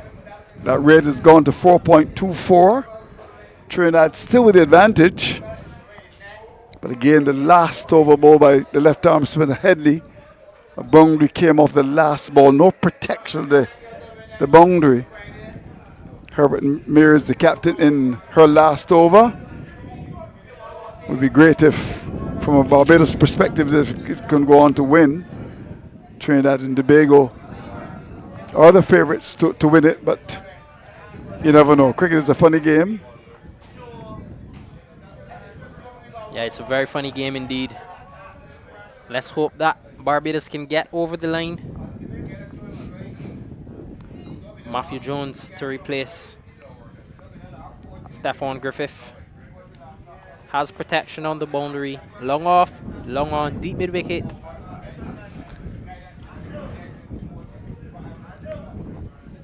And he's bowling to Shaquan Bell, who's set 22 from 57 deliveries. He did well at supporting Roberts, and now he's the lead man in this partnership.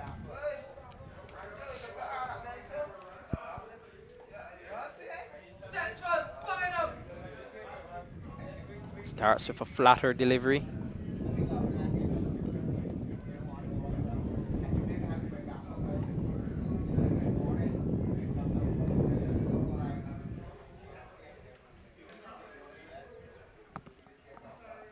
Bell forward and holds the pose.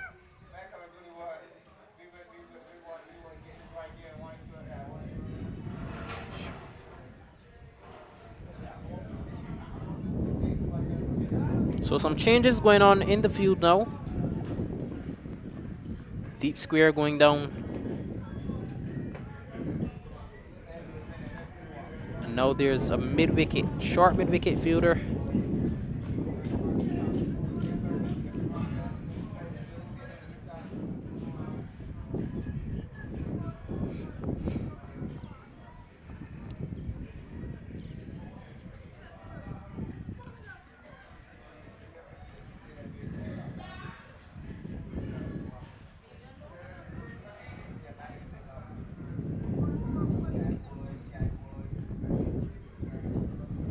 Oh, turned away. And that'll be 4 runs. Nicely placed from Shaquan Bell. Windward extend their lead here.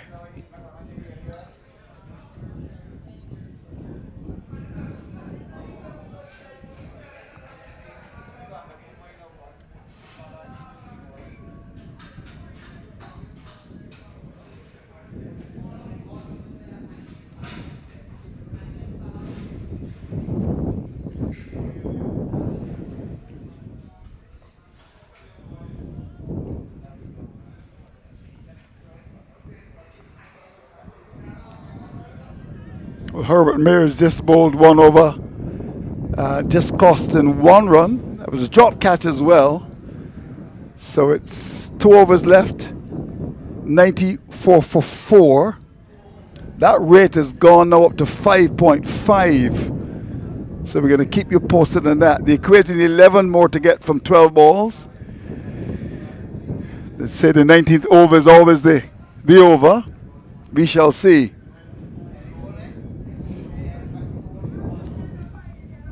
Two, 3 for 6.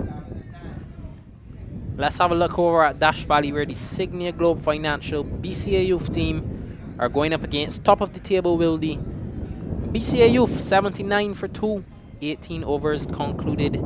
Desmond Currency, he has one of the wickets, as the BCA Youth require 192 runs more for victory.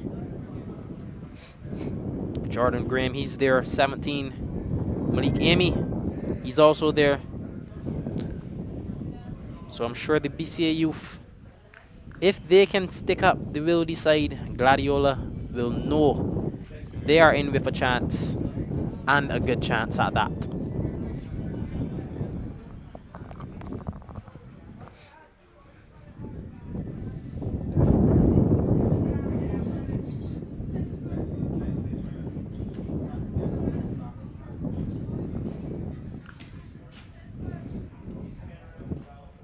Ashley Nurse into the attack, back at Lucas Street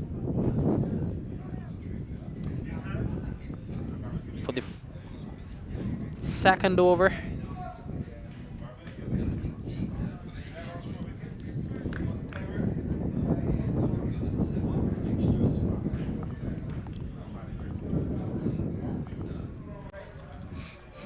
Very quiet period of play here now. Nurse has just a deep mid wicket on the boundary, so he'll know he's bowling at the tail.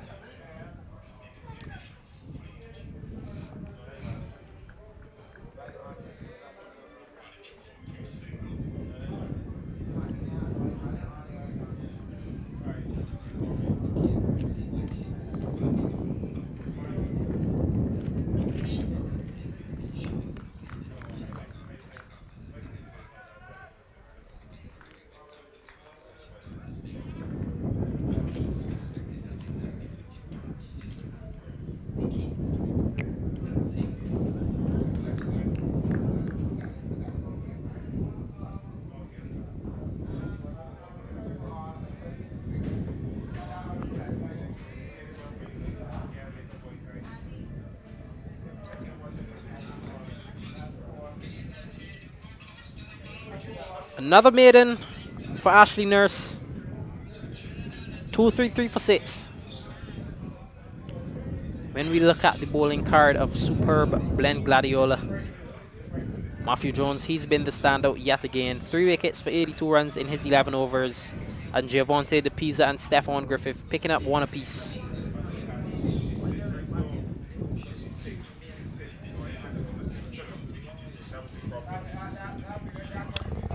Just so we'll just come at the end of the over. But I just want to comment. I think Trinidad will go on to win the game. But you know, to be honest with you, you really got to question those in charge. I mean, here's a lady able to drive a ball down to long on and pick up a boundary. Surely these girls must be helped. You know, I mean, basic elementary mistakes in field placing. Sharon Campbell, you know, he's under the microscope here. Got to help these young girls. I mean, you can't have that.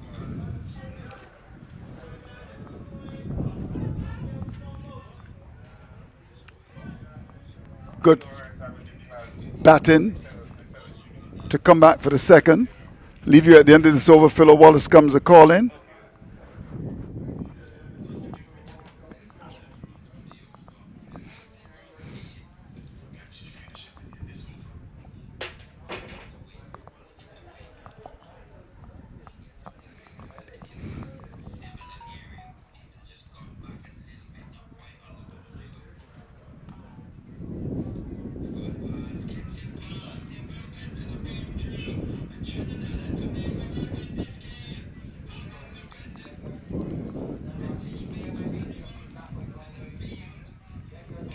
That one is skied. Feudor runs, but he doesn't get there.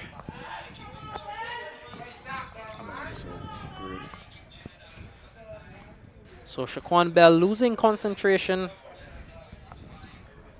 but he lives to see another day. On the brink of the day's play, he almost gives it away.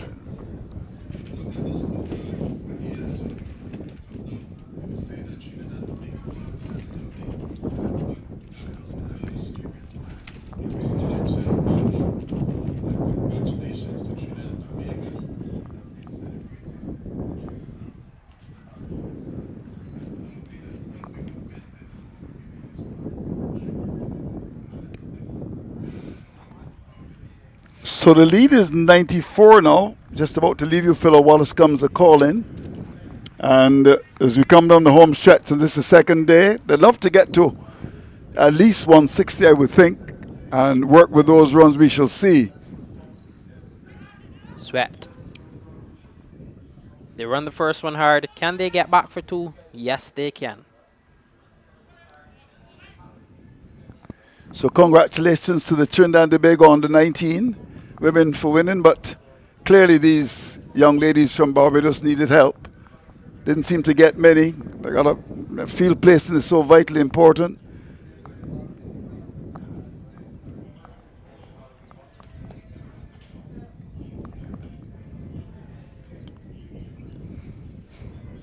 More runs again. These are vital runs here for Windward. They look for the second. There's no need to flirt with danger. You don't want to lose a wicket towards the end of the day's play here. As the over comes to an end, 239 for 6. They lead by 97. I'll leave it with you. And then it's going to be our good friend, Mr. Philo Wallace.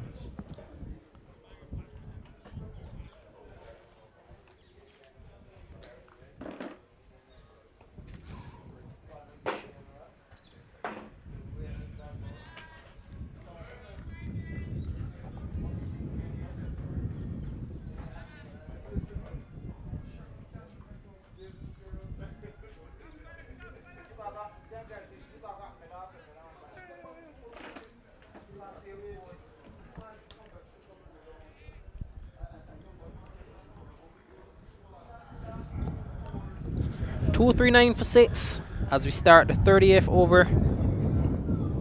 And we welcome back Philo Wallace. How you doing, Rashan? I am fantastic. I thoroughly enjoyed this session of play, especially that Jaden Roberts innings, and I'm sure you enjoyed it as well. Yeah, I enjoyed it, but he should have gone on, battled the entire day, come back tomorrow, and look to, you know, look to get to a 200, a double hundred or something. He's gotten out, and now what he's done now, he's exposed the lower middle order to Super Blend Gladiola. They're 240 now for 6, 241. This is a double. They lead by 99. But you have to put your team in a position where they can win. You're facing relegation, but if you bat the entire day, second day, you have the choice now to come back tomorrow to choose what size roller. Super Blend Gladiola will go to bed tonight sleeping a lot more comfortable. If Roberts was not out or continue to bat here this evening, Super Blend Gladiola will go home sweating, because the momentum would have been with Windward. Windward stand a chance to stay up in elite cricket if they win. 175, 200, you don't know what could happen tomorrow. Conditions could change, the ball could start to swing, fast bowlers come into play. But you've given your team, yes, put them in a position, but you could have put them in a better position if you stayed. He hit the ball lovely, well played to him, but the class of the innings would have been better if it was deeper. 245 for 6, a lead of 103, but you're into the tail. Griffith and Bell. Bell is still there on 29, batting good.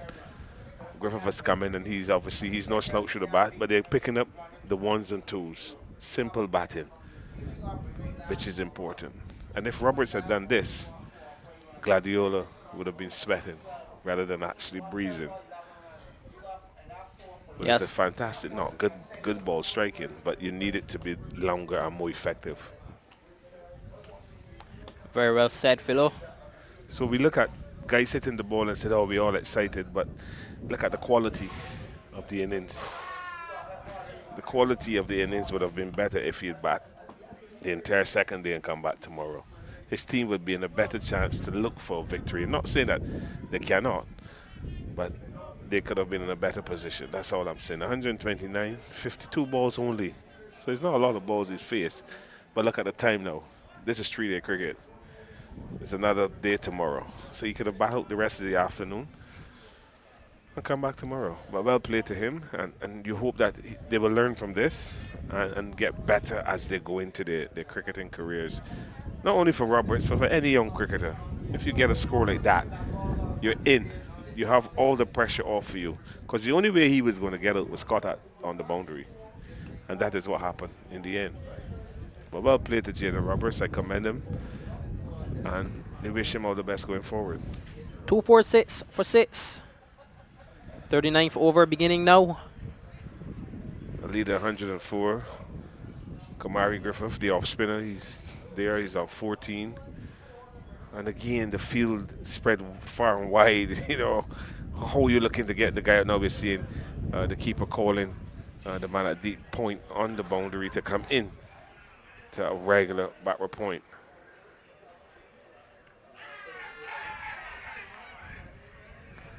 Keeper Zidane Herwood was convinced.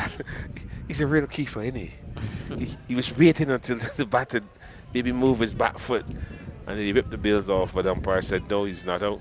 But a good take, good effective looking to stump. I think he's an effective keeper as well. Oh, that one splits.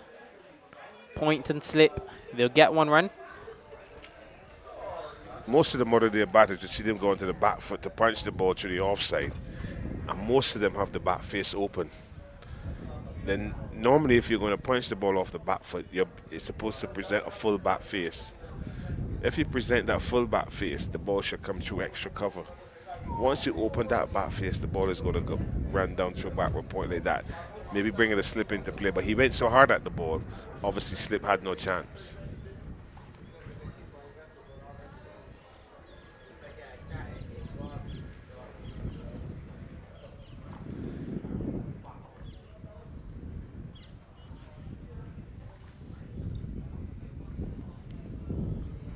Matthew Jones just throwing that ball high up in the air, and Bell said, no, you're not going to tempt me. Then Jones looking to his right into that deep wicket area, hoping the batter will hit the ball in that area. Bell goes back and punches his ball through the offside. A good shot. Should pick up a couple of runs. Yes, he does. Still fielders converge on the ball. A good batting from Bell. You have to commend young Bell for how he has played in this innings. He's gone some 29 runs and 69 balls, and he looks the part. In the first innings, he was batting wonderfully well, very free scoring, but now he's read the situation here quite nicely for Windward in the second innings, and he's really settled into being the anchor and bringing some control and respectability to the batting. Yeah, partnership growing now. 31. Shaquan Bell contributing 14. Kumar Griffith 15. Well, these two have to try and see out the day's play. But both of them are batting, they're not taking any chances, which is good. So it's important that these two try to bat the entire day, the remainder of the day, and give themselves a chance coming into the final day tomorrow.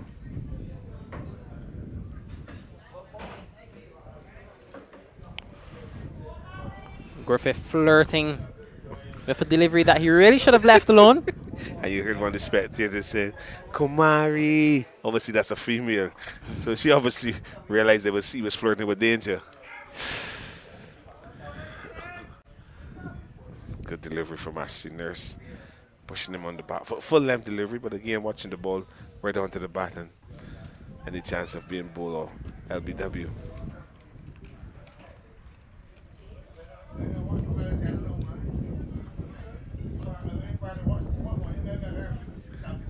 Yes.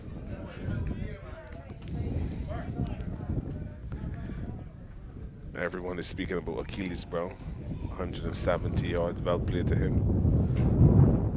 And that is what people want to see. batters scoring big hundreds.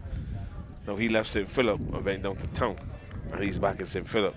So it just goes to show what spectators want from the cricketers. If cricketers churn out the performances that spectators are looking for, they're going to come and watch the cricket. As that ball is swung down behind square for 4 by Griffith. A very good shot, just going on his knees and using the sweep to great effect and bringing up yet another boundary. So when you look at it, the spectators are interested in this sport called cricket, but what they want to see is consistency from the players. Yeah, certainly. Anytime good cricket is playing, Barbadian spectators will come out and support. Correct. And they love to see big hundreds. Because they're accustomed to big hundreds. If you look at yesteryear, cricket, the batters, well, they used to be called batsmen in those days, scored big hundreds. And they were attractive hundreds. So Jaden Roberts today would have attracted a lot of people. MP Indarware was here. He came because he heard of the excitement that was at Windward. That is what people want to hear and see in Barbados cricket again, where a batter is putting bat to ball and really lifting the standard of the game. They need to do it more consistently. But covered pitches, when a batter gets in and it's of quality, he should just play a array of shots because everything is in the batter's favor. Well, most things are in the batter's favor. 253 for 6, 40 overs done. Windward lead by 111 runs as we approach the end of day 2.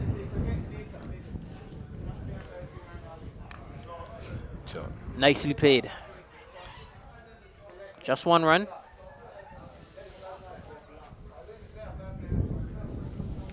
I don't know if you were watching well, you can watch on the 19 finals there, the last couple of overs. But the field placing was quite off. You have mid-off and mid-on up. There's no one on the sweeper boundary on the offside. And once the ball beats the inner ring, it went for 4 and allowed Trinidad and Tobago on the 19th. Congratulations to them to lift the championship, to be crowned the champions. They're on the 19 women's champions of West Indies cricket. Barbados obviously would have played well, but at the end of the day, they did not get over the line by scoring enough runs or restricting Trinidad and Tobago. So congratulations to them.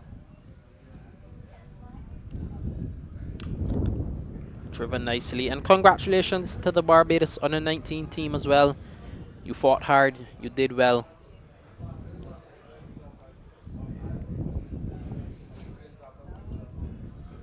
Well, they lost 2 games, both with the Trinidad and Tobago. So clearly you can see that you have a deficiency against what Trinidad and Tobago has to offer. Maybe it be slow bowling, seam bowling. So you know where your weaknesses are. So it's about working on those weaknesses now to turn them into strengths. Yeah, 1 short run here. You cannot do that as a batsman, especially when every run holds high value.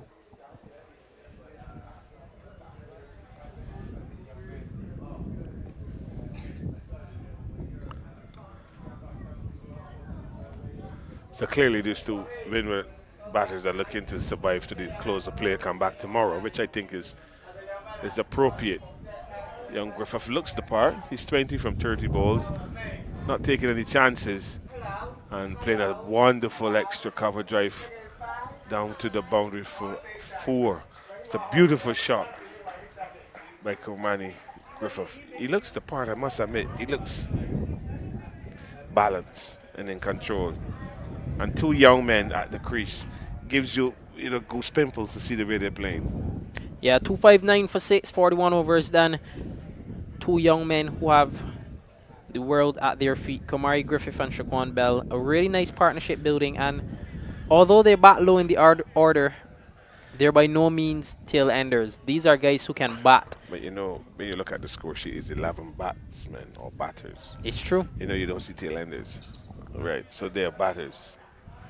And they're batting the way in which batters should bat. Playing the good balls and the opportunity to score, or for bad ball, they're putting it away. Now Jada Roberts is moving to her left here, walking. He has no shoes on. Yeah, he doesn't seem to like shoes, because this isn't the first time that we've seen him without shoes for the day.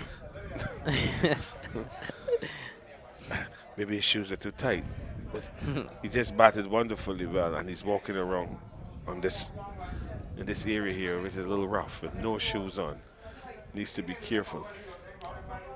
Yeah, Ashley Nurse to continue. 4 overs for 11 runs. Calls the long off in now. Asking Shaquan Bell to hit over. Oh. Is that a wicket? That's a great catch. Excellent catch from Ashley Nurse. Shaquan Bell has to go back to the pavilion for a well-played 32. But Ashley Nurse, you cannot do that. Excellent stuff. Well, he has done it. Defeated in flight. Bell looking to execute a drive down the ground, not getting to the pitch of the ball. Into the ball to the right of Ashley Nurse, which is the stronger side. And he came up with a wonderful one-handed catch. So he's caught on ball. Bell, he has to go for a well-played 32, but a very good catch by Ashley Nurse. That ball was going away to his right.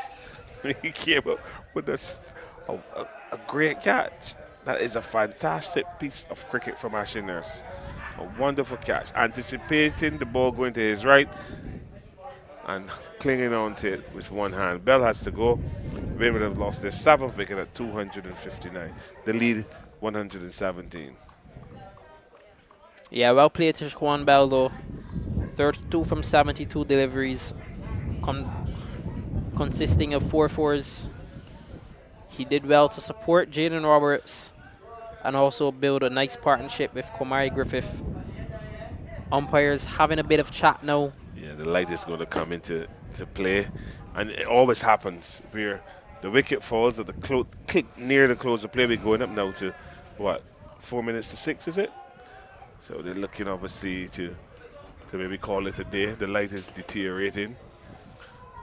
The spinners are in operation, so that will give Super Blend Gladiola a little comfort.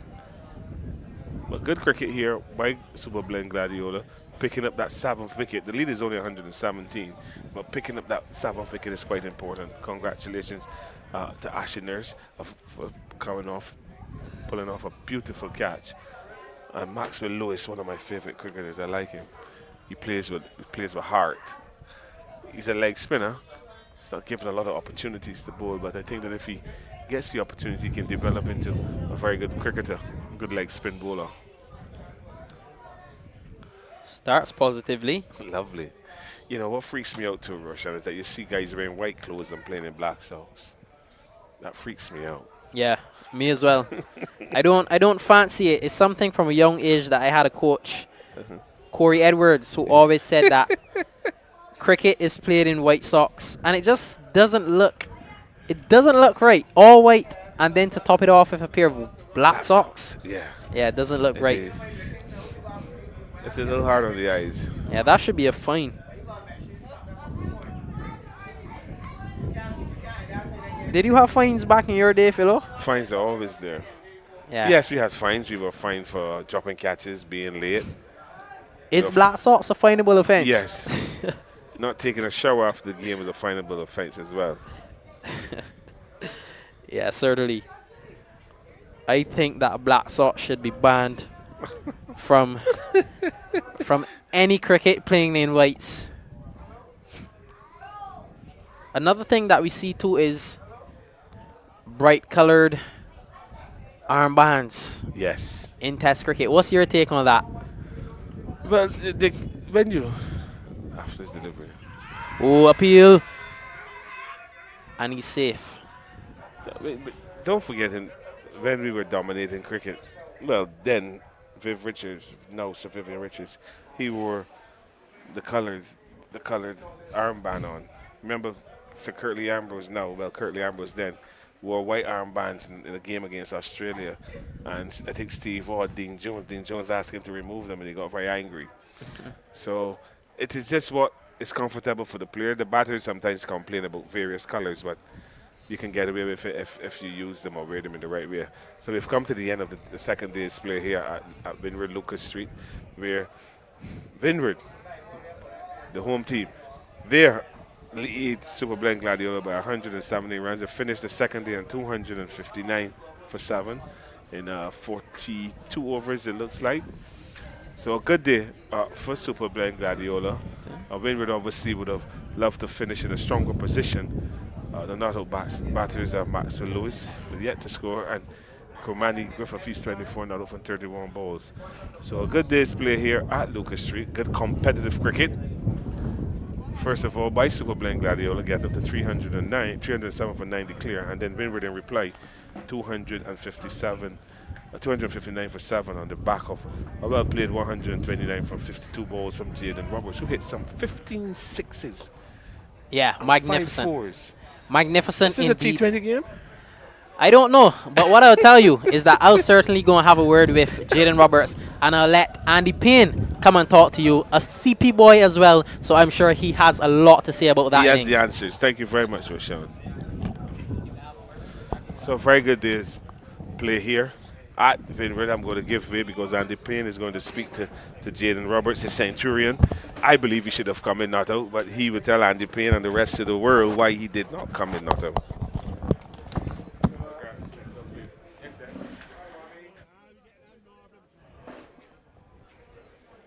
Just put on your headset. Yes, sir. Good. So thank you very much, Philo. Thank you very much, Rashawn.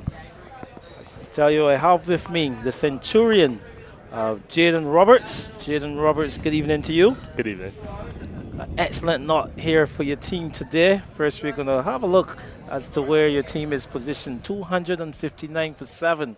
They lead by 117 runs. So what you've done, you've really put yourself in a position that if you can carry on tomorrow for some length of time and give yourself a chance if you're going to win this game outright and bring yourself into a position of saving that relegation as your team will find themselves in. Yes, unfortunately.